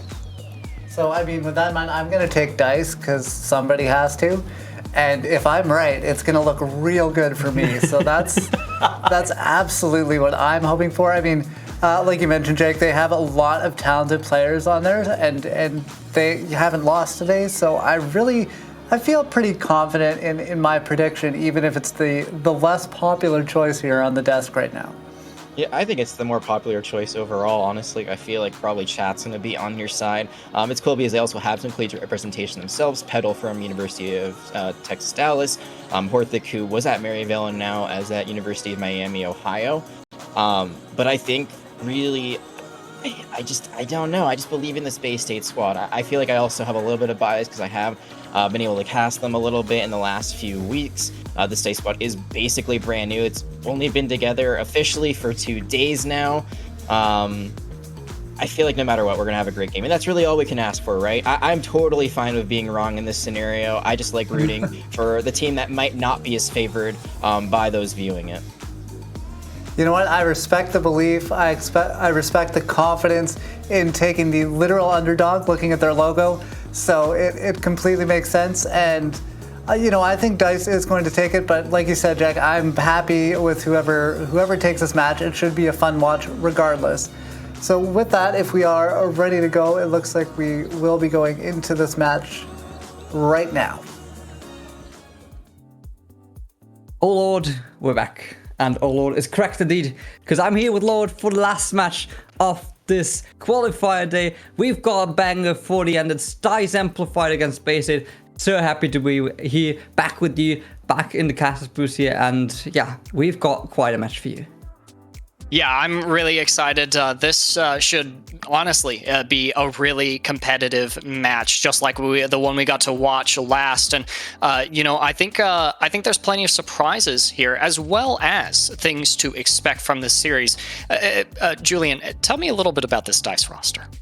Yeah, the DICE roster recently announced unbelievable amount of talent in there. We've got infected, young player, 15 years old.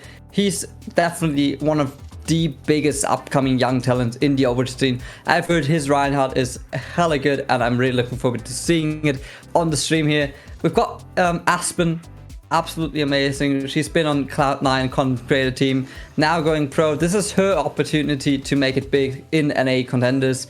Looking forward to seeing her as well. Moser, obviously, so much great talent on that DICE roster. And then on the other side, you've got to look at Bay State as well. They've had a unbelievably long day. They've played the collegiate major aside. They've played this matchup aside. They have probably been here longer than I have been, and that's something to accomplish. So definitely, well, let's look at the roster as well. They've got Abs coming over from the UK, doing collegiate in America now. They've got Infernal. He's been on Noble before. A lot of talent on both sides. It's going to be super interesting to see how how exhausting that day has been for both teams. I mean, after all, before we started, we're now 7 hours in, and this is going to be exhausting for both teams. Bay State even longer. They've done the collegiate aside, so there's nothing wrong with being tired now or having your late night genes kick in now. I'm looking forward to seeing either one of them. And yeah, this is definitely, it's a loaded match. It's a loaded match. Yeah, I know. I mean, I don't know about you, Julian, but I get tired after 7 competitive games, much less 7 hours of competitive gaming. And you know, this kind of Overwatch gameplay, it's an entirely different tier from what you're going to see in your solo queue ranked experience. And what a pleasure to see it here in the booth happen firsthand, especially on a map like Nepal. Very excited to see this control map played. Absolutely, and Nepal is going to kick us off here in this first 2 matchup, the last one of the qualifier. Last seats now up for grab here to qualify for the major, which will start off tomorrow. First round winners bracket, the first round losers bracket will be broadcasted tomorrow starting 10 p.m. EST, and we got right into the first map here, as this is, I think it's Sanctum. Probably not. I don't really know the map spot. Yeah, Bay State starting us off, Symmetra and Sombra, while DICE Gaming chooses Yash and the Symmetra. So we'll see the TP into the point early, and let's see how this first fight turns out. Well, you know, we got to see Neb pop off in an earlier series this afternoon, thinking they still have the juice heading into this first fight. It's that total chaos comp against this kind of poke dive style that DICE is looking to accomplish things on for Bay State. It's just a matter of making sure that they have a little bit of space that they can operate in and plenty of angles to really find that disruption. It's going to be Elva finding some early damage here as the point is unlocking. Bay State accruing a little bit of progress in that endeavor, but the interest of DICE is not in seizing that objective, it's to capitalize on the team fight, and that's a great payoff. Abs and Ned both going down. Even if Bay State were to cap that first point, they wouldn't maintain control. Absolutely. So DICE Gaming, DICE Amplified, they rebranded, I think, taking the first percentage points here on the first map of Nepal, and yeah, that Ashe Tracer seems to work for them. Yeah, absolutely. It's so much damage to fight through, and plenty of engagement tools as well. Infected and Horthic, as well as Cabe and Faded, are all going to be players to look at here in terms of making sure that the coordination, you know, in a Rhine-based composition, you look at your Rhine and Lucio. In these comps, you look at your Tracer and your Wrecking Ball, as well as a little bit of Sombra. Depresso, unfortunately, has to disengage, but they did find some good damage. A meaningful hack there opens up the fight here for Bay State to really take their presence on the objective. Kave looking for that one clip onto Moser, who is caught out. Not going to sacrifice the Transcendence in the interest of living. I think they knew it was a lost fight. Absolutely, and now the beta has that point control. They've got a super flexible combination here, because they've got the Sombra and the Tracer, and this just gives you the flexibility of playing on so many different angles. Like, you know where the enemy is coming from, because you can cover all the potential angles where DICE Amplified might want to attack now, and you'll have the info you need in order to set up proper defense now. Yeah, it's really important, actually. Depresso and the Sombra is some really essential scouting information. It's so crucial in these high-level matchups, and it's really going to dictate the way that Bay State engages. And they're all poised to capitalize on a potential EMP, but with Bomb being thrown onto the objective, it's a little wrench in the plans. However, the EMP is meaningful, connects onto 3, including Frosted, who is quickly dispatched out of the lineup for Dice Amplify. Now it's Cape looking to capitalize on more space created. It's I don't think that Dice Amplify really want to push their luck here, but Alpha wants that next Bob for sure. Yeah, absolutely. And Alpha needs to charge that early. Rally comes up here. Maybe an interesting spot they're trying to collect the team here on the high ground. As Bay State, they've got a comfortable position there to defend because they can just wait for Dice to drop down to this point because they're the ones who need to make the first move here.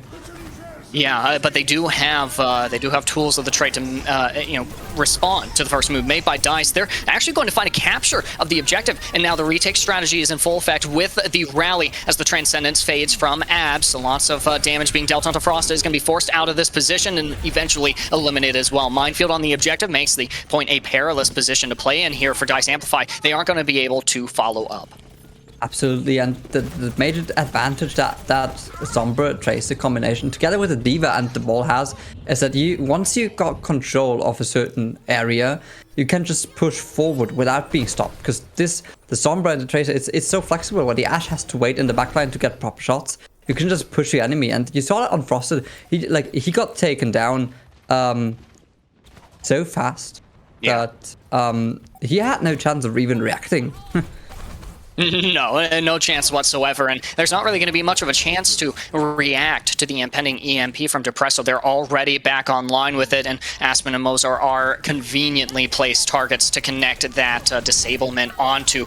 Cape still ends up going down here, but it's traded out for Elva. There's an EMP into the backlines, connects onto Mozar, but constant care from the backline only keeps them up for a little bit longer. Depresso looking for more hack uptime there onto Inferno, who does disrupt it. Things could go either way at this point, and both teams are going to sacrifice everything they've got in the interest of winning this fight. At least for Dice, that's the storyline here, because this is potential last fight territory. There's a self-destruct thrown over the wall, doesn't connect to anything. Infernal is going to get back in that mech, though, and is looking to wreak havoc upon the midline of Dice Amplify. A Bob on the objective is a compelling reason to not push that, though.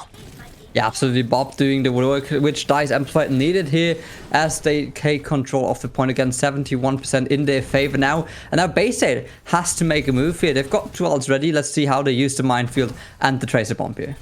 Coming up on support ults as well in case the fight ends up dragging on long enough. That would be ideal here for Bay State. They do commit the minefield there from Faded as well as the rally. Ooh, Cave found out on the off angle, had the pulse bomb ready, but the Transcendence has now been expended from Moser. It means that if there is a stick onto them, they won't be able to bail themselves out. However, Bay State so close to finding that recapture, and they succeed as well. 99% in the overtime. Wick is burning away. Abs procs the Transcendence to keep the D.Va in mech. Inferno will stay alive, at least for now. There's the EMP as well from Depresso. It hacks onto all of the members now approaching the objective, and Cabe is able to follow up. That's both supports gone for Bay State. It's only a matter of time until this round ends, but a nice stick from Horthak might bring it back here for Dice. It's a surge onto the objective for both sides. They have to maintain their presence here. Now it's Neb caught out in a corner and infected, and now a demeched Frosted spinning to winning here on the point. Not going to be able to spin for long.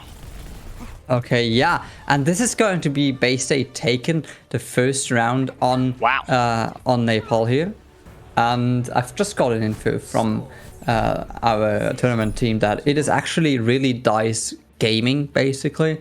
So Dice Amplified, Dice Gaming, however you want to call it, in the position they currently at, I don't want to be in because they've dropped the first round on Nepal, and now it's their job to win the second one, because either way, they'll end up being behind in the series, because that will mean that Bay State would take Nepal, would take first point in this map. Yeah, and you know, honestly, I'm not entirely sure how, you know, the tournament standings end up playing into this, but Bay State, who I think at this point, you know, they're not really going to be able to cap or to get into that top 2 of the group stage.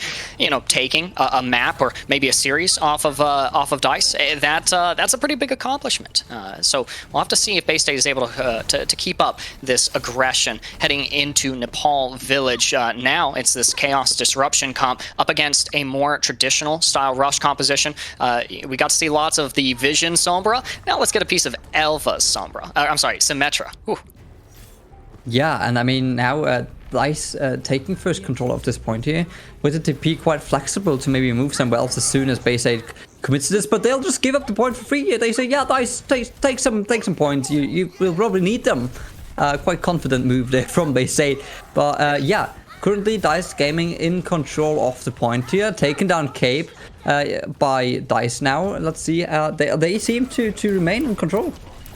Point control as well as a man advantage. That is definitely a luxury heading into Village. Already down a round, and well, it's there's an attempt to equalize there from Bay State. Lots of damage that Depresso is going to be able to dish out, but the tanks for Bay State are really struggling to find an opening to engage. And in the meantime, you're looking at the supports in the back line. They have to allocate their resources so specifically to make sure that everyone stays in the fight. There's Moser going down, however, no immortality field, no regen, but there is a sound barrier now for Bay State. Depresso is going to mirror the Lucio with the duplicate form, but they don't get the beat off. No, they're going to be taken out by Infected on the Reinhardt. Tons of brawl onto that flight DPS. Ultimately, Bay State will still cap.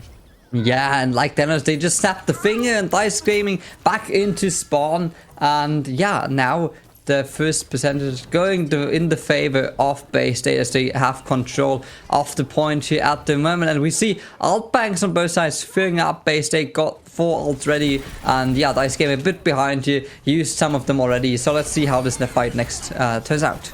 Oh, well, there's the minefield into the position that Dice is playing in, as well as tons of follow-up damage there too. The Amp Matrix from Moser just unable to be utilized as the fight ends really quickly for Bay State.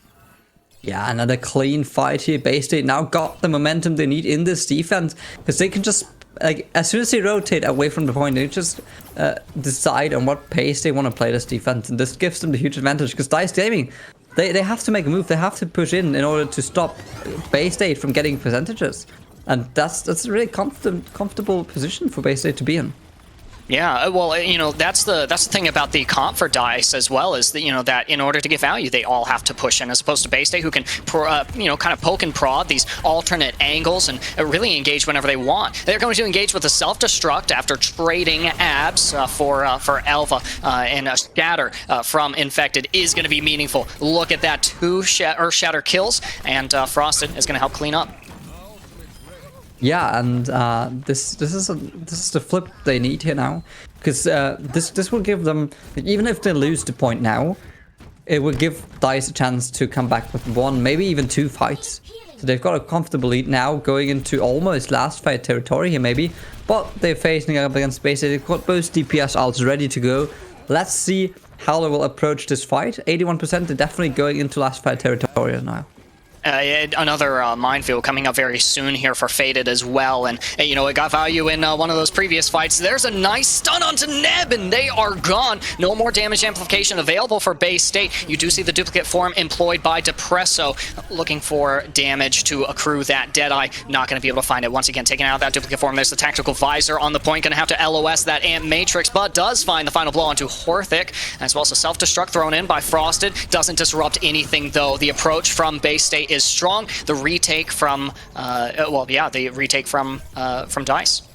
Yeah, absolutely. And Dice Gaming, they put 3 full ults into this, so the economy is now weak, although it's still stronger than the one for Bay State, because they've only got the Diva Bomb almost ready, and then they've got the Transcendence from Apps, which can definitely be a game changer here. So let's see how they pull off this last defense now, as we'll definitely go into last fight territory for Dice as well. They need to make the move here. They need that first pick with the Tracer Bomb here desperately. But no, Despresso! He takes down the Tracer of Dice. This could be the game changer they need. Let's see if they can make advantage of that. But in fact, that he takes down Depresso as a revenge for his fallen Tracer. Let's see how this plays out. Diva Bomb goes down, no pick though. But the Cassidy will end up dying eventually. And now, Infected with the Shatter might be able to turn this around, and see Stick goes through, and this is a turning point. However, against all odds, Dice, they make this happen. They manage to cap the point.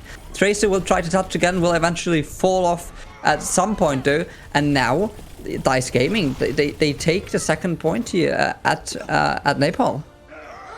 This is cutting it really close, Julian. Honestly, too close for the comfort of Bay State, who felt in control over the latter half of that round, and as well for Dice Gaming, who really no expenses spared in the interest of retaking these objectives and engaging into these fights.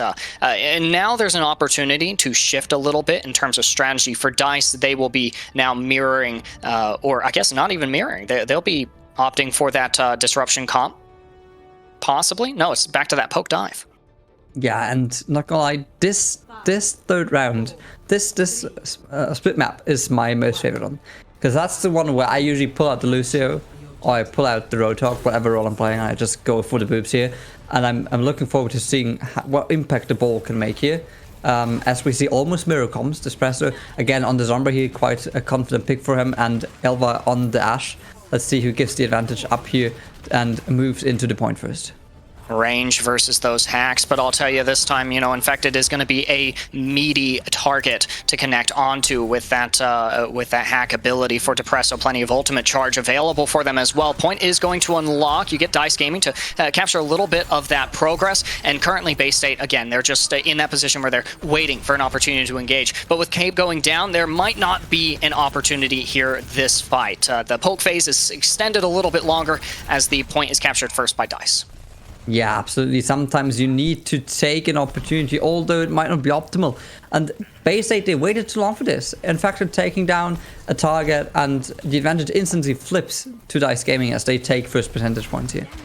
Yeah, that's some pretty meaningful progress here as well. Dice wants to win every fight in this round as possible, and take as much control of the objective as possible. Still waiting on to come up on a couple of ultimates, really, for both sides here. So it's a continued kind of dry poke fight here, breaking out as Bay State, again, looks for the position where they can do something meaningful from. But Inferno's going to be slowed down a little bit with a Dynamite. A nice coach gun is going to knock Faded out of the angle, and the wait continues.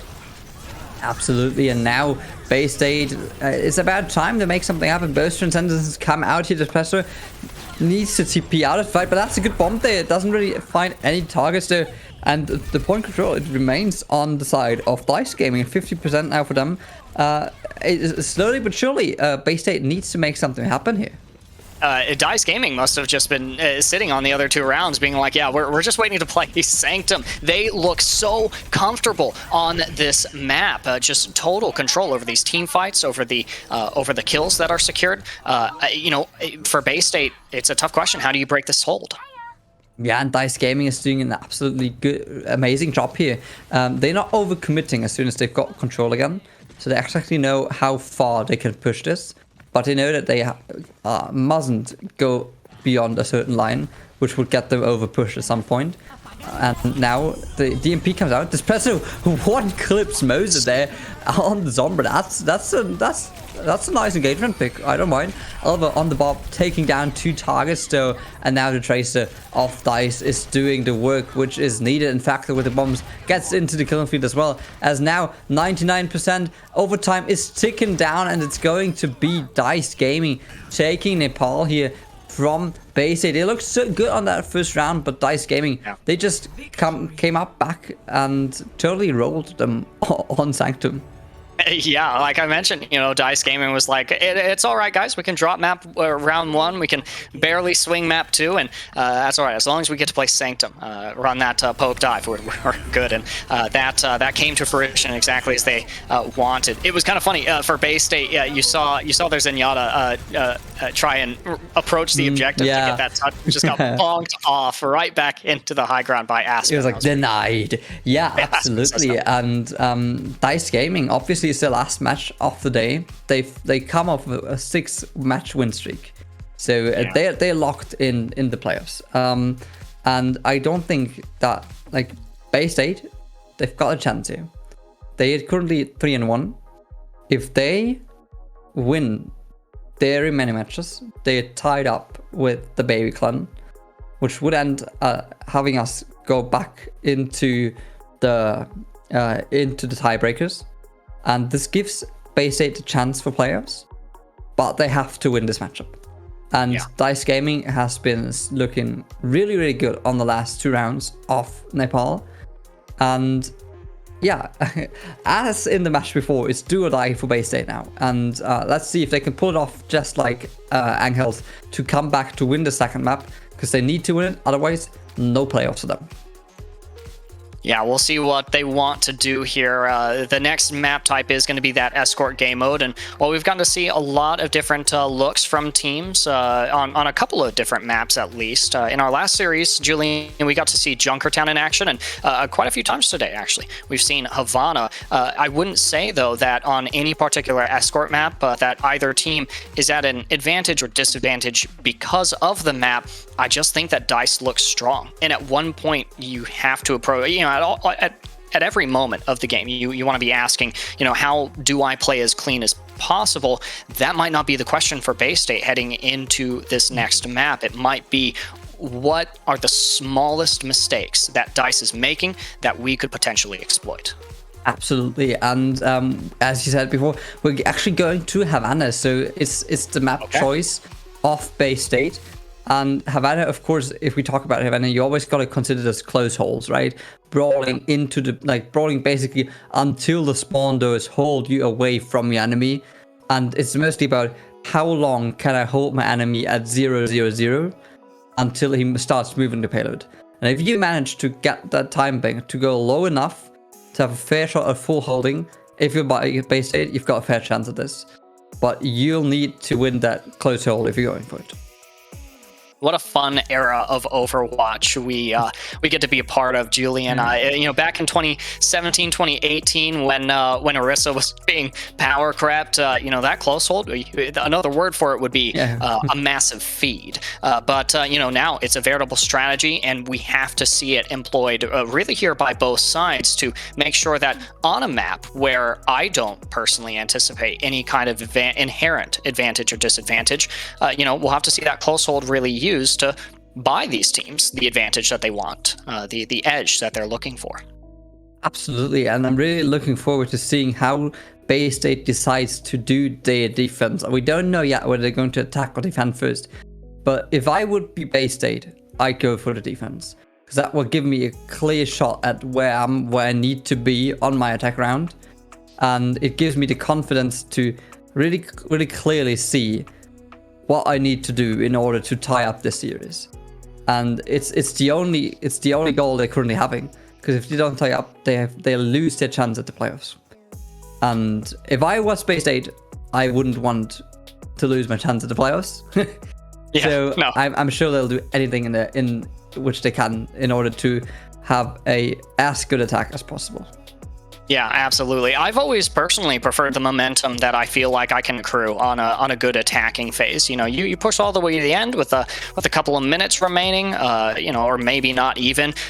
You're generally feeling just a little bit less stoppable. But on that note, DICE Gaming, there's a lot of reasons that they should. Don't fall asleep on me, Julian. There's a lot of reasons that they should feel unstoppable in this matchup. It's the end of a long journey of Overwatch this afternoon, and they're looking to continue that win streak. What better matchup could they possibly ask for? True, yeah. And I mean, DICE Gaming got the shot at a perfect playoff here, right? A perfect qualifier. If they win this, they win 7 out of 7. The only other team at the moment who did that is Trust the Process in Group A, and Hot Lava in Group B has the opportunity for it. Let's see if they can pull it through. We don't know that yet, but that's definitely possible. But DICE Gaming, they've got the chance for it. Oh wait, and GeForce actually also won all the matches. So in all 4 groups, there has been a team who's been undefeated going into the playoffs. But DICE Gaming needs to keep that series going for Group C, because otherwise they'll let me down, and I don't want that. Yeah. So now Havana, we've talked about it. We'll probably see the close defense here, which would mean something like Reinhardt, May, probably the McCree, and of course the Baptiste. And we're seeing exactly that from Bay State in the attack. While DICE Gaming, they decide to not go with the close hold, and so that means that DICE Gaming will try the double sniper. that means they will hold at first corner. Yeah, interesting. Dice is not opting for the close hold. It almost looks as if Bay State is prepped for it. Once they walk out, they'll see what the defensive formation looks like, and already you see dramatic changes in the lineup, going more to that sniper double shield comp. It was briefly on the Genji there. I would have loved to see it, but I won't complain about Widow game. Yeah, so double, it's a mirror basically, of course. As Hanzo is getting, in fact taking down apps here off Bay State, so that will delay the push off Bay State a bit here until the point where Dice Gaming has to drop from the first high ground. Sniper duel, of course, giving us a lot of opportunities to look at talents in the hits against action here, trying to take that duel between your enemy Widowmaker and Hanzo.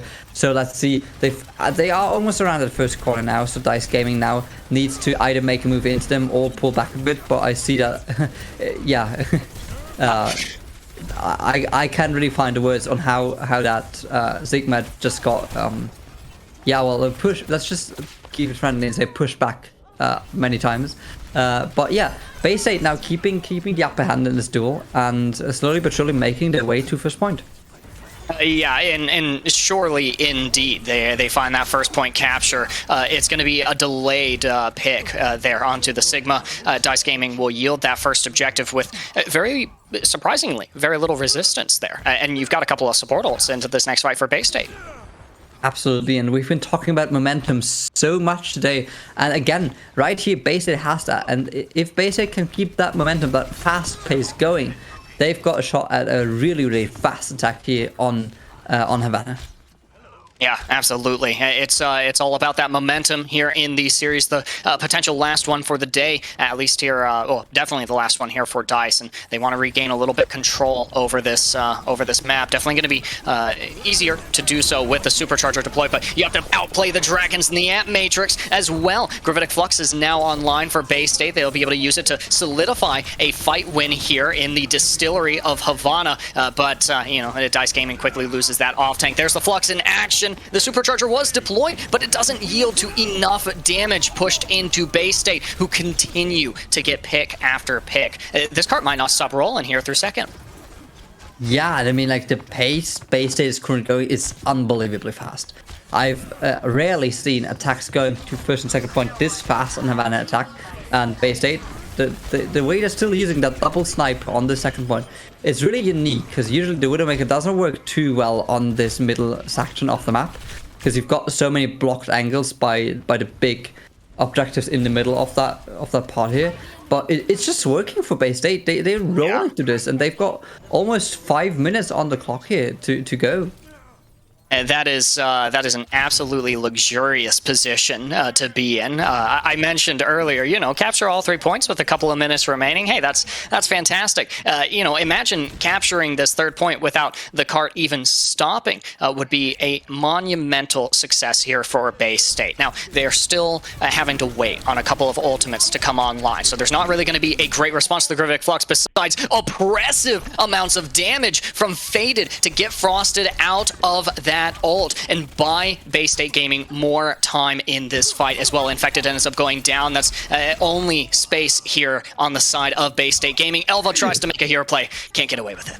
I was like, let's go in and get a rock into the face there. So now Bay State unstoppable, and let's face it, now that they're into that third section again, the Widowmaker is working again, and that's exactly what they need now, because they've got the Widowmaker advantage here, taking a lot of space away from the defense of Dice Gaming. They can go up to the high grounds, they can show their face in that middle section of that inner part of that castle, and it really limits the opportunities to approach this cart here. They just have to wait for Bay State to walk through the door, but it could even be too late, because the dice players are just falling like pieces in the wind, and I don't see any way to play this attack better than Bay State is currently doing.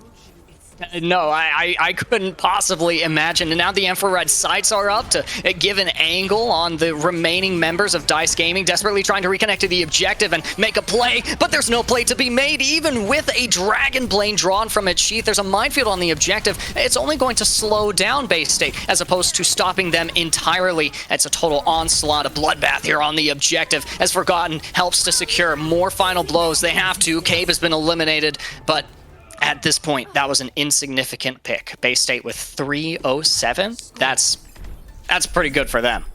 Yeah, I've never witnessed a fast attack on this one. I'm totally honest with you. I have never seen 3 minutes on Havana attack. And the pace Bay State put in this attack is unbelievable. They lost, like they were slowed down at the first fight because they lost one of the players from a hit scan of the DICE Gaming defense. But that's basically the only time that card stopped.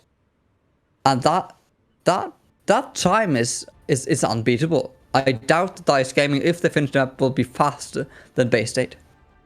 I think it'd be, honestly, and I'm not putting DICE Gaming down at all. I couldn't imagine playing as well as these guys. But I honestly think that that's too much to expect from them on their attack. However, I absolutely do expect them to capture that third objective. This is the last match of the day. There's no reason to not be competitive at this point. They'll have to fight through a close hold here first from Bay State. And something I mentioned earlier, Julian, very briefly, was just, it's not about securing eliminations. It's about getting the right picks. And I think that that's how DICE has to approach this round.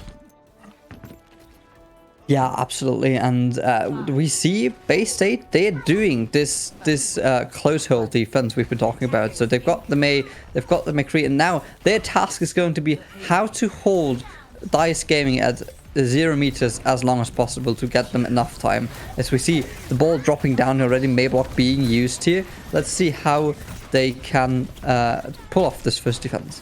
Yeah, it's definitely Faded is going to get that plenty of that Rhine v Ball Diva experience. Really, all they can do is hold their shield, but hey, that's an angle for Forgotten to operate in. Still, losing 2 in this fight here for Bay State is pretty harrowing for their defense, and Moser getting crit hit after crit hit. This Zenyatta is insane here, helping to, that's just helping this fight win. That's so much engagement uptime there for Moser. Yeah, absolutely. So the close hold did not really work for Bay State. However, though, still 50 seconds taken off the clock, and just now the card gets rolling for DICE Gaming. So at least that gives them about a minute save time, and they can now just easily walk into that second defensive fight here. And they've probably got even 2 more fights to defend this first point on Havana. Yeah, and they're looking to purchase more fights as well if they can at least stabilize here. They have Forgotten's Deadeye to do so as well. It's not going to lock onto anyone. Almost gets that Echo. Does get frosted out of their mech as well. That's a lethal dose of damage for them. They're sent back to spawn as well as Elva. Even despite the Valkyrie from Aspen, this is a lost fight here for DICE. Yeah, Frosted seems to have forgotten to hide from that Cassidy High Noon Day, which was by incident played by Forgotten off Bay State, so that was a fight one. But as soon as I said that, Bay State losing man after man, and DICE taking this fight right back into their favor. 2 minutes on the clock still for them, and they'll move on a step closer to this first checkpoint. Shooting toes and breaking ankles. That's Moser's job in this formation here for DICE. And, honestly, Bay State, they resonated pretty well with the sentiment that I had just shared, that that was a fight win for them, and maybe got a little bit complacent there. Now they have to play that retake strategy, helped out by the Amplification Matrix and the Sound Barrier, which doesn't help Neb survive. A nuclear blast takes them down, and the duplicate is also expended here from Elva. There's no interest from DICE in losing this fight. Not able to build that duplicate shatter, though, so there's no Rhine here now for the attack, but there's plenty of picks. Absolutely. So now DICE Gaming securing that first checkpoint, but still 2 minutes less, 1 minute less than Bay State had on their attack. It's still a really a powerful start to Havana.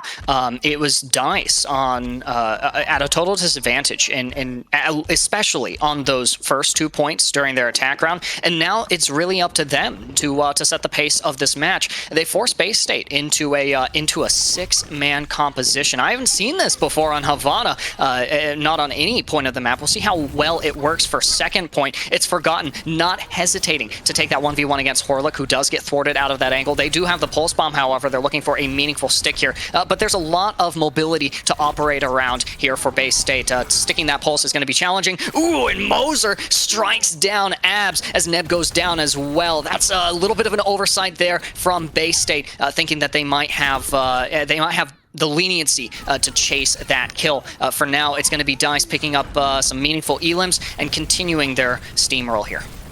Absolutely, and Moser, that man feels nothing than maybe his own and the other balls, because they make hell of damage to the enemy backline as he's giving all the important picks to Dice Gaming, which they need to move that card. But for now, Forgotten taking down the enemy tracer, winning that duel there. Now maybe the chance for Bay State to keep that card at the current location and maybe delay that push of Dice Gaming for a bit. Yeah, Transcendence isn't able to save Infected, but it does bail out Moser. And hey, that's all the damage that you really need. As well as Cape got eliminated there early. They're going to be reconnected now, especially with that mobility of the 6-man comp. This fight could go on forever. I think that we need to see DICE really reset and set up properly for their next engage. Absolutely, because if that fight goes on forever, it's definitely in the favor of Bay State, because it will just take time off the clock without any major process for Dice Gaming. And now the card seems to be stuck a bit here as we pull a really aggressive coalescence day from Apps, but it seems to work for Bay State as they win another fight here against Dice Gaming. And now only 1.5 minutes remain on the clock, so 2 minutes 30 already burned in that second point defense here by Dice Gaming. They're doing an absolutely amazing job gatekeeping Dice Gaming from keeping the card going to this second checkpoint. Yeah, gate kept and gaslit and everything here for Bay State, sitting on a whole slew of ultimates as well for the next fight. They're going to be able to weather the storm of the next engagement from DICE, despite the fact that, you know, DICE have a handful of powerful ultimates themselves. Will be coming up on the rally and the Transcendence here in a matter of time. It just depends on how long this next fight goes on. But like you had mentioned, Julian, the longer that goes on, the more at an advantage Bay State ends up being with that 6-man composition. They're sitting on an EMP as well, so if they say no playing the video game here, then you know, Cabe gets executive decision over this next fight here for Dice Gaming. There's the EMP, connects onto 3. Elva and Infected cannot use their ultimates, and Frosted cannot use the defense matrix. Forgotten finds the stick on Aspen, and there's your explosive damage dealt by Bay State, effectively ending this fight. Absolutely, and now only 30 seconds remain for Dice Gaming to do this attack, to push this card into second checkpoint in order to gain more time again.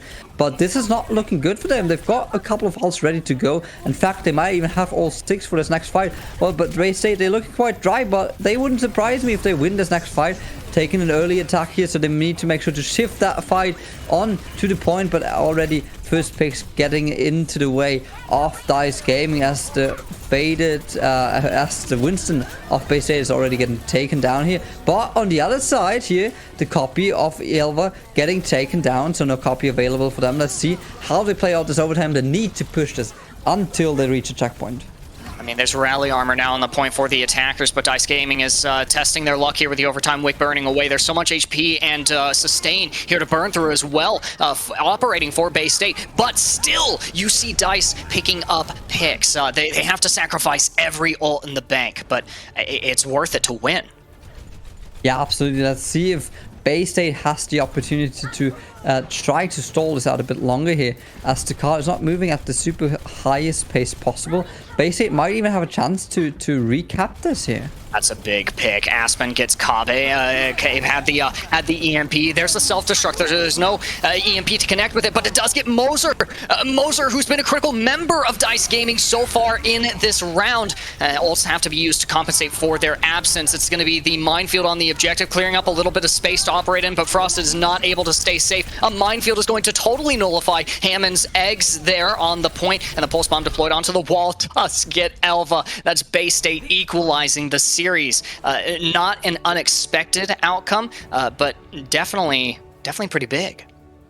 Yeah, absolutely, and game changer here definitely in the last fight. Infernal with the Diva Bomb taking down Moser. Well placed bomb in the backline of Dice Gaming, secures them, takes out the Zenyatta off Dice Gaming, which makes this an unequal fight at the very beginning already, and secures the win on this defense for base 8. I mean, they've made a unbelievable attack. We talked about it 3 minutes, haven't seen it till now. Tied up series, last matchup. Dice Gaming, base 8. Base 8 needs to win. Dice Gaming wants the perfect qualifier group. I've said it before, it couldn't get better than this, but I was wrong. It can get better. We get it twice in a row. It comes down to last map. Everything's on the line here for base 8. Well, you know, one thing that I had honestly kind of flippantly said when we started this series, Julian, was, you know, this matchup is bound to be just as competitive as some of the other ones that we've seen today. And, well, I'm glad to say that for once I've been proven right here heading into yet another map 3 for us. Julian, it's late over there. You said the first word on stream today. Yeah. But there's got to be some level of exhilaration from you. I mean, this is so exciting. It absolutely is, and it's about time that my late night vibes kick in here, and I'm getting that energy pump I need to cast this final up with you here, Lord. And oh Lord, I'm looking forward to it. I'm going to be honest with you. This is what it comes down to for base 8 and Dice Gaming. They are exhausted, same as base 8, same as I am. But yeah, we're going into the theme park, back to the theme park. I like to quote our duo, Ageless and Newbie from earlier. Blizzard World is definitely going to be a roller coaster of emotions for both teams in this theme park. And within that, I think that we're ready for this last map. Yeah, I'm definitely ready. There's to know that there's just a little bit more Overwatch action ahead absolutely warms my heart. And you and I have talked a lot about different players today, and you know, we've seen a lot of different teams as well. We mentioned, you know, that these games, it's a test of endurance. So the end is in sight for everyone, but you know, just like the adrenaline is kicking in for you to give you that extra boost of energy, it's definitely kicking in for all of these teams. Base State, they seem to have awoken on Havana, identified those win conditions, secured the right eliminations, built the momentum that is so important to stay competitive in these series. You know, I'm no longer able to anticipate the outcome between these two teams. Yeah, absolutely. We're going into last map, and there's no clear winner on this matchup. We'll just have to wait and see. And I'm so happy. I'm sitting first row with you here, and we're going to be the first ones to see who comes up ahead here and bringing this action to everyone who's still watching. 110 views from what I can currently see. It is absolutely amazing how long everyone has been around here, especially production, who's been here all day. Solomon, our desk master of emotions, has been here from the first minute on, and he still is. And it's so cool to see how many people are involved into this. And the final product we're having here is absolutely amazing. And I'm looking forward to. I'm getting a smiley there from the production. Wonderful to see that the feedback is still going. And yeah. We said it before, last map, last chance for Base State to get that ticket into the top 8, into the major playoffs here from the Questline Open, the potentially last major we'll ever see in Overwatch 1. And I've said that at the very beginning of this broadcast. How cool would that be to be like, hey, I won the last major which has ever been played in Overwatch 1. Like I said earlier, that's better than playing Owl. Like if I had the chance, like if Dallas Field were offered, I'd be like, well guys, no need. I won the last major ever been there. I've won a major in Overwatch 1 after Owl. The Owl is count like Owl playoffs, the monthly playoffs, they count as majors. But I won a major after that. I'm at the same level as Owl, but I won a way cooler major. Because let's face it, Questline Open, unbelievable tournament. So much talent here, and I should really stop talking as we're getting into Blizzard World. I've said it, roller coaster of emotions. I'm absolutely looking forward to it. Yeah, looking forward to casting it with you. as we'll go right into the map. I really, really like Blizzard World. It's you know, it's no King's Row for sure. Definitely not as beloved as that hybrid map. But man, if there's one thing that Blizzard World is really good for, it's for fostering so many different compositions, so many different strengths. So I really couldn't ask for a better potential final map. Crossing my fingers we don't get a draw here. It's been a long day. And Bay State and Dice Gaming are in the same boat. But you know, I'm very excited to see not at last, because we've gotten to see everything on display from all of our contenders today, but I'm very excited to see all 12 of the players in this game really get to stand out. Absolutely. You know what we call these maps in scrims? It's the whatever map, because you can play whatever you want to. Eventually, it will work out. Yeah. And however, still, both teams deciding to go with the same tank lineup and the same support lineup here. Again, though, Despresso now not on the Zomber, on the Ashe though. And Alva on the Ashe as well. So a mirror lineup here. Let's see who plays it out the better way.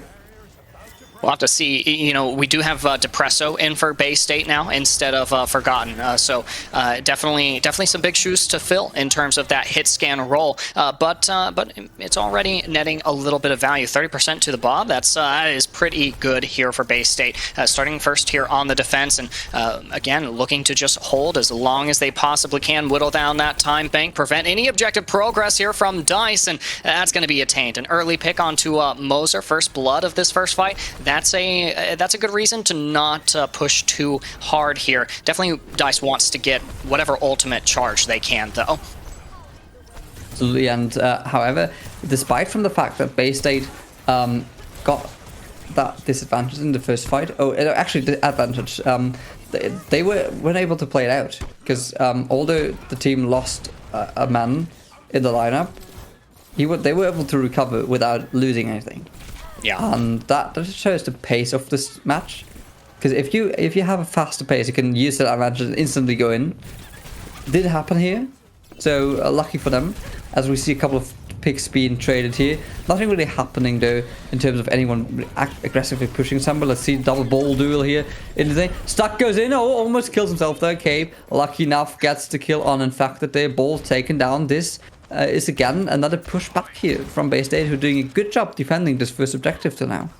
Yeah, and you know, I mentioned Dice wants to accrue whatever ultimate generation they can in that prolonged kind of poke war, but Bay State is emulating that same energy there. They're coming up on a whole handful of ultimates. The response here from the defenders, I think, is going to be quite apt. Abs is just sitting on standby with the Transcendence. Moser just lagging a little bit behind, but you know, what else would you expect? They haven't had as much engagement uptime here in this fight. Things are going to start off with the Gravitic Flux here from Infernal. Frosted as well had used theirs, and the Bob from Elva is getting quite a bit of value. Cape is already out of the lineup here. That's some of the damage gone, and not not quite the mirrored rally, but a timely one here from Bay State to help stabilize. It does force Moser to commit the Transcendence. Dice wants to stay in this fight and pick up any additional kills. They might have a hard time doing so, especially now that Elva is gone. Those Discord orbs from Abs are so precise and powerful as well. You do have a minefield on the objective here from Infected, but it's also mirrored there by Faded. The point is not a safe place to play here for either team, especially for Infernal, who ends up going down to Moser. There's Cave out of the lineup as well. Depresso 45 HP and a Dream here, but it's a fleeting one. Has to disengage from the objective. Maybe a little bit of progress yielded by Bay State. If they want to recontest, I think that they can. Yeah, absolutely. Let's see where they go for recontest here. Ball getting bumped away. The unbelievable drop there done by Aspen. A super good play there from her, as she makes sure that there's no chance for Faded to retouch that point. And now that Dice Gaming is on the roll here, they might be able to pull up some momentum here. Yeah, that's definitely what they need. 3 minutes on second point Blizzard World. It really is not enough. They wanted to capture that objective just a little bit earlier, but at the very least, Dice has a handful of ultimates once again coming up online. Look at Frosted leading the lobby in terms of Gravitic Flux generation. The rock gets blocked by the giant crystal on the high ground, but still, it's the supports who get to shine here on Dice Gaming. I love to see it, being a Zen and Brig enjoyer myself. You'll see Dice really picking up that pace. Absolutely, and now they've got that momentum going, and now especially they got the economy going, because they got to pull up like 2 or maybe even 3 ults that they'll be ready to go for next fight. They've got the Transcendence, which is an unbelievably important ult, especially in the hands of Moser, who's done an amazing job on that Zenyatta till now in this matchup. And yeah, we're going down to last fight before the second checkpoint, and yeah, let's see how Bayside wants to approach this defense. Well, you know, the at least on the attacking side, Horthic had expended that pulse bomb. Neb still ends up. Oh, there's both supports actually gone for Bay State. The stabilization here on the objective, it's totally unattainable now for the defense. They're just going to have to bank ultimates and prepare for third point. Now, 3 minutes heading into third point on Blizzard World. That's definitely a lot more luxurious here for DICE. Definitely, and Moser doing a great job here again. That shows how good that team communication is here as well, because his team sees the opportunity to push in here. He uses the Transcendence ult, and they can just run into the enemy. On that close damage, they do enough. They create enough space basically to freely get that second point, and that shows how well scrimming, like how well the communication in this team is going, and how often they must be scrimming in order to establish a communication at that level. Yeah, you know, definitely, and at this point, you know, the comms are definitely critical as well. It's a nice gravitic flux from Infernal as well to start off this fight. The minefield was employed as well by Faded, who ends up going down, but, you know, worthy trades. You buy back a little bit of space. However, Asma, the rally, looking to push forward. However, a pulse bomb sticks onto Cape. That's a little, I'm sorry, sticks from Cape onto Moser. A little unfortunate here for DICE Gaming. Despite the rally, they're not able to push in as aggressively as they'd like. Still not going to stop Horthic from chasing down their mirror matchup, and the Tracer is going to be infected, being taken out by Faded as well. Things are stabilizable here for the defense and winnable for the attack. Just depends on how these ults end up getting utilized. The stick from Horthic kills themselves. Unlucky. Yeah, absolutely, and you see how Horthic is, however, despite from killing himself there, is doing a great job on this Tracer. He's just being everywhere. He's using the blinks in time when he needs them, and he's doing what a Tracer is supposed to do. He's in your backline, he's out of your backline, he's back in, he's back out, he's back in, he's back out. And that just makes it so hard for Bay State to establish a solid defense, because you never know where the next attack is coming from. Yeah, oh, nice connections from Abs onto that rolling wrecking ball. Infected has to proc the adaptive shields, and I don't think has the warmth of the Mega to wrap around them for a re-engagement. You can see they're having to reconnect to the fight here in the presence of a Dynamite. However, Depresso, accruing that Bob ultimate charge, is going to throw it out onto the point before trying to coach gun the impending invaders off of this high ground, which wants to be utilized by Bay State here on their defense. Minefield as well, I think in response to the Transcendence, because as that 300 healing per second fades, it's going to make this objective a little less passable. Now it's DICE Gaming who's rotated into this little alcove, this hidden hallway. Did you know that this was on Blizzard World? Point 3 and Infernal. It's a perfect trap to set as well for follow-up on the Gravitic Flux. This is a fight win here for Bay State on their defense, and only 30 seconds remain in the time bank. Yeah, thanks for asking. I did, in fact, not know that was there. Sorry for the first time just now. Yeah, but yeah, absolutely. He Infernal uses that fairly well, makes use of it with the Gravitic Flux there, and playing around the natural cover works fairly well on that point. But now, yeah, they need to touch if they can even get it to you. But yeah, Contest comes in there. So now last chance for DICE Gaming to make something happen here. They want that third point, but it's going to be a hard fight if they want to cap it. That's a nice minefield onto the point. It does elicit the Transcendence out from Abs, and both sides are looking really healthy in the early fight here. However, Horthic and Cape traded out in the process. No team has their Tracer. The Wrecking Balls might have a harder time engaging, but not too hard. You know, the path to engage is quite clear onto the objective, and that's exactly where Ned and Depresso are. It's why they get caught out here. Neb is going to get staggered, and that is absolutely brutal here for Bay State on their defense. Absolutely, and now DICE Gaming, they got the momentum now. Bay State, if they can't respond, they're going to come piece by piece, and if they even make it to the card, it's going to be super hard to keep it holding until your team comes. Ooh, there's the bomb, though, to make things a little bit easier, and it is going to do lethal damage onto Infected Depresso. It was their parting gift, however, as they are dispatched by the Pulse Bomb, but that's okay. Bob is doing something. That's 3 picks for Depresso, well, for Bob's, Depresso's Bob there, and just like that, the point is evacuated by DICE Gaming. Whether they wanted to or not, they're sent back to spawn. Absolutely. So now only 2 checkpoints here captured by DICE Gaming. However, still they push the payload quite far, and this is something really positive about this. This eliminates the chance for a tie. Be still my heart. which means that there'll definitely be a winner on this map.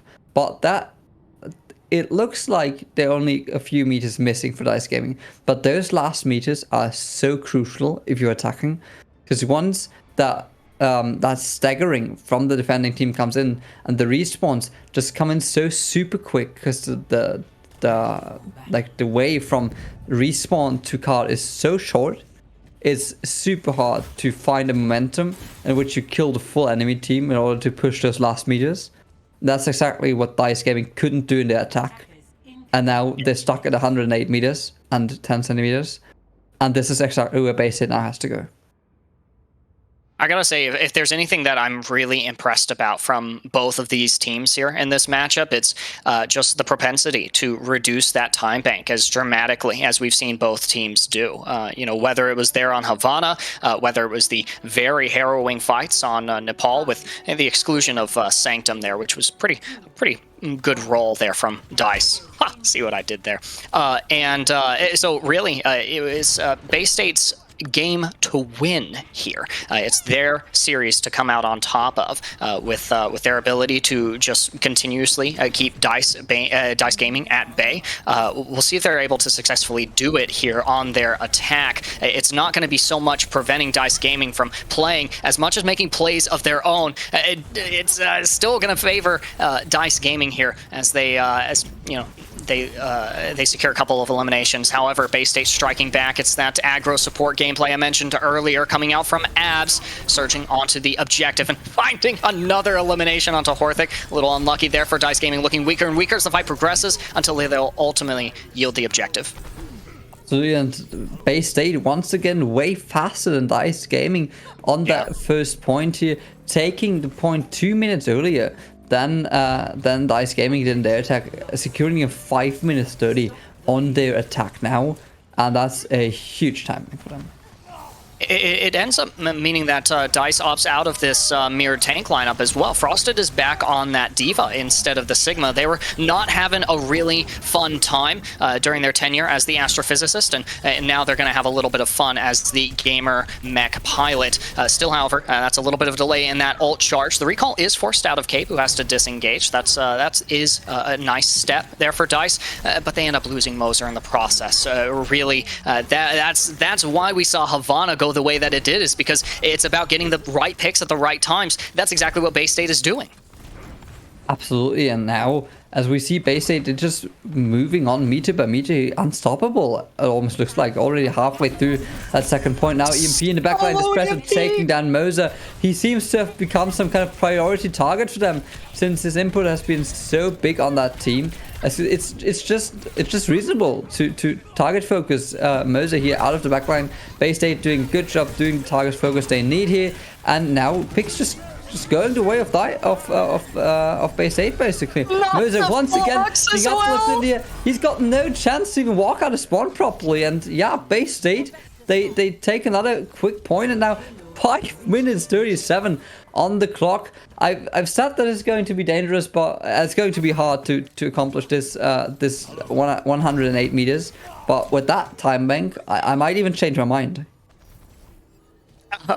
I'm sorry, Julian. Just as a Zen main, I can't keep watching this. Moser's just not having fun right now. Although there they go, taking agency back into their own hands, striking down Depresso. They say that's for the solo EMP, you hacker. And now Bay State is going to look a little bit weaker. They want Depresso so that they have a target to engage on. Still have the Discord orb available from Az, as well as both support ultimates online. There's no reason that cart shouldn't move around the second quarter. Almost a really nice hack and boop combo there from Faded onto Infected. But a hack on the Mega means that Faded has a lot of space to play in. There's a minefield, however, still deployed on the objective by Dice. It's going to slow down Bay State's attack, but again, they still have those support ults online. They just need abs to respawn here.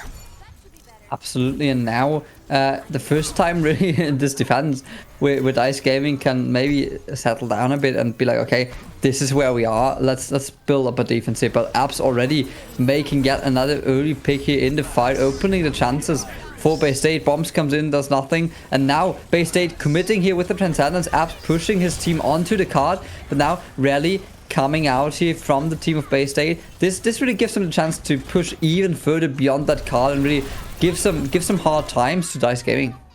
Oh, that's a pretty good EMP there from Bay State as well. It connects onto both tanks for Dice, and despite hemorrhaging a couple of members for Bay State, it's Dice Gaming that's being bled out a little bit deeper. The cuts are meaningful. Lacerations onto the formation of Dice Gaming puts this point into the golden box of victory. So close, 1.09 meters away from victory here for Bay State. They're going to use the Gerdic Flux to make sure that they win this, and Elva is out of the lineup as well. The mech is gone, and things are all but winnable here for Bay State unless the ceiling caves in. It's winnable for them. Minefield on the objective is going to secure the break here, but it doesn't matter. Bay State takes the series.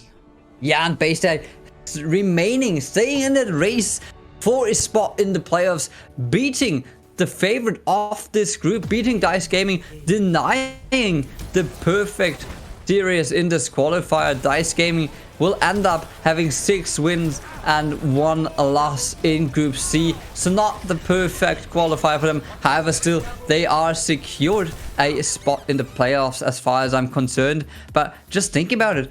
They might not even be. Because if the Baby Clan remains at second spot and at Bay State pulls through those wins, we've got 3 teams which are at 6-1. That could give us a hard time figuring out who moves into the playoffs. So Dice Amplified, Dice Gaming, they felt safe, but now that I'm looking at the group, they should fear Bay State, and they learned how hard Bay State can be to beat as an enemy just now as they lose to them 1-2, and whether Bay State makes it into the playoffs or not, we will find that out tomorrow. First round of the winners bracket happening tomorrow. Loser round 1 happening tomorrow as well. Really looking forward to the broadcast tomorrow. First match starts at 10 a.m. EST. I don't think we need to stress this any longer. I mean, it's been an absolute pleasure casting with you, Lord. I'm looking forward to doing it again. For this first day, thank you very much to anyone who's watched this. Be sure to follow the action on the Twitter accounts of the tournament, Questline Open. You can also look the results up on Wikipedia when you need to. Be sure to tune in tomorrow again. For now, thank you very much to the production. Thank you very much to all the teams participating. And if there's nothing more from your side, I think we're about done for today. We are done, Julian. It's been an absolute blast getting to watch these teams firsthand. Some of these players making a debut for me. I haven't gotten to see everyone in action so far. I'm so glad that I could be part of the action. Absolutely, and I promised it before. I've said the first word on this broadcast. I'm going to say the last one for today. Thank you very much for everyone who tuned in, and be sure to tune in tomorrow again to watch the playoffs kicking off 10 a.m. in the morning EST times. This channel again, Questline Open on Twitch. Thank you very much. Good night to everyone. See you tomorrow. Have a good one. Take the reins. Hello everyone, we are back. Newbie here with Aegis and the lovely Jag, as we just saw a very exciting match go down between Dice Gaming and Bay State, and oh my, what a finish at the end. And I gotta say, I look foolish. I took Dice Gaming, the predictions, and you know what? I was wrong. You guys were right. Well done. Gotta subscribe to the Church of Cabe. That man just popped off in that series, just looked incredible on Tracer. But overall, I think you could see some of the differences between the two teams that we had talked about kind of leading up to the matchup. And I don't want to take away from your thunder, Justin. I know we're going to get into that a little bit later, but I think the big thing is like, you know, the team style play versus individual style play. Team style play here won out. It absolutely did. You could see how that really worked out for them in the end, that extra synergy that was going through with the compositions that Bay State were running. And especially on the end there on Blizzard World, it really took them over the finish line. Yeah, you know, honestly, I was a bit surprised that they went back to the Sombra because I feel like it's very hit or miss. But it worked. I think we saw Depresso really step up, really knew who the hack targets were supposed to be. It seems like kind of all of Bay State was bullying Moser. Poor Moser at one point gets solo EMP, gets solo Gravitic Flux. But in general, just hacks were on point. EMP timing was pretty great. And I think that was something that they struggled a little bit on Nepal, which is a big part of why I think they ended up losing Nepal. But they're able to bring it back. They're able to get that reverse sweep in the best of 3 format. And overall, you know, just very coordinated once they did get those timings down with the hacks and EMPs. So congratulations to Bay State for that performance against Dice Gaming. It really was not necessarily do or die. They do still have some matches left, but they really wanted to pull out a win here, and it was good to see them do so. And welcome in, Julian. What did you think of that match? Oh yeah, absolutely amazing match. And in fact, Dice Gaming, of course, being denied the perfect qualifier series here, but it was actually a must win for Bay State, because if they want to move into the playoffs, they needed to win that matchup, because this now puts them into the position to be able to go 6-1 in Group C, same as the two other teams, which is Dice Amplifies and the Baby Clan did before. So in order to have a chance at the playoffs, they needed to win that matchup, and with them doing that, they've got a fair shot now. Although they need to play 2 more matches today. Absolutely exhausting day for them. They've played the collegiate major, they've played our qualifying matches. Highest respect to everyone on Bay State. They probably have the longest day from all of us. Yeah, absolutely. Sorry, I was going to say maybe second to you, Julian, here, because I know you've been here all day with us as well. No, I mean, it's been a full pleasure, and I'm looking forward to seeing all the matches tomorrow. I've said it on the together with Lord already. 10 p.m. EST, 10 a.m. EST is when the first matchup is going to start tomorrow, and we have quite a banger in that one, because that one, as far as I'm concerned, is going to be Trusted Process against Aya, which is basically the Red Bulls light roster. So absolute banger match coming in there tomorrow, first day. I said it before in the broadcast at the desk like about 4 hours ago. I think that matchup has a fair chance of being our final matchup, because those are the two teams which are definitely, probably from the skill set and from the experience the players have, probably the highest ranked ones in the whole tournament. But unfortunately, one of them will drop to loser bracket tomorrow, and I'm super hyped to see who that is. It really should be a fun one. And looking forward to tomorrow, Ageless. It's going to be a really interesting day. How do you think the first day here turned out at the Questline Open?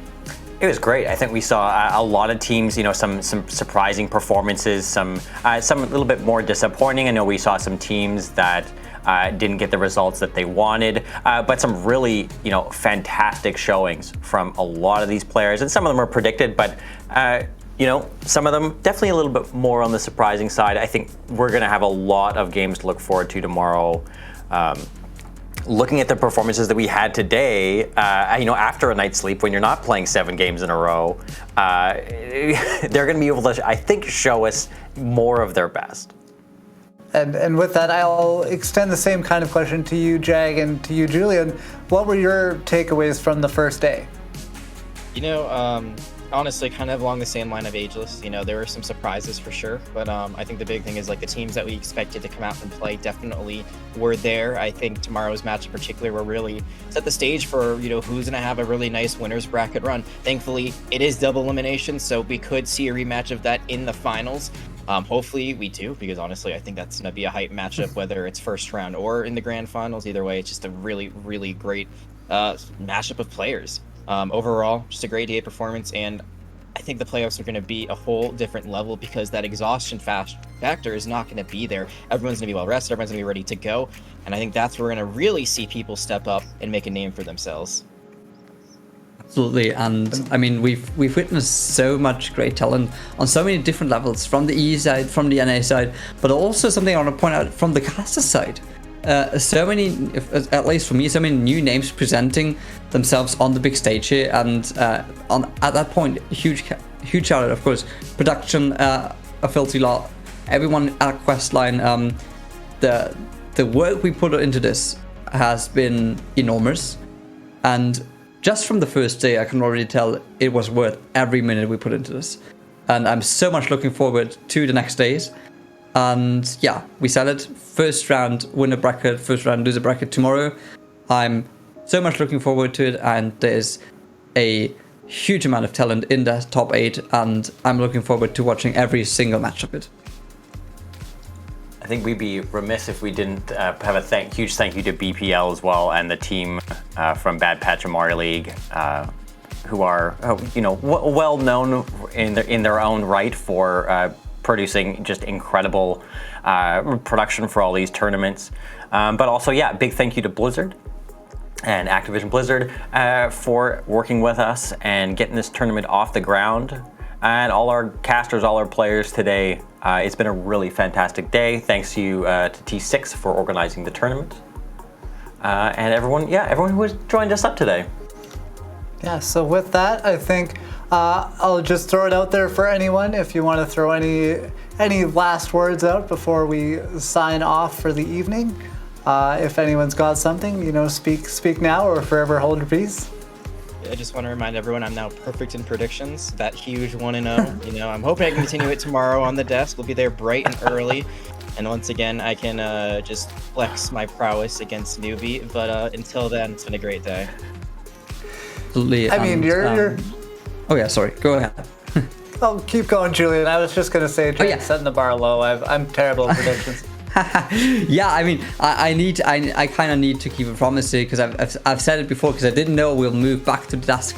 I said the first word today, so I feel like I need to wrap this up and say the last word as well.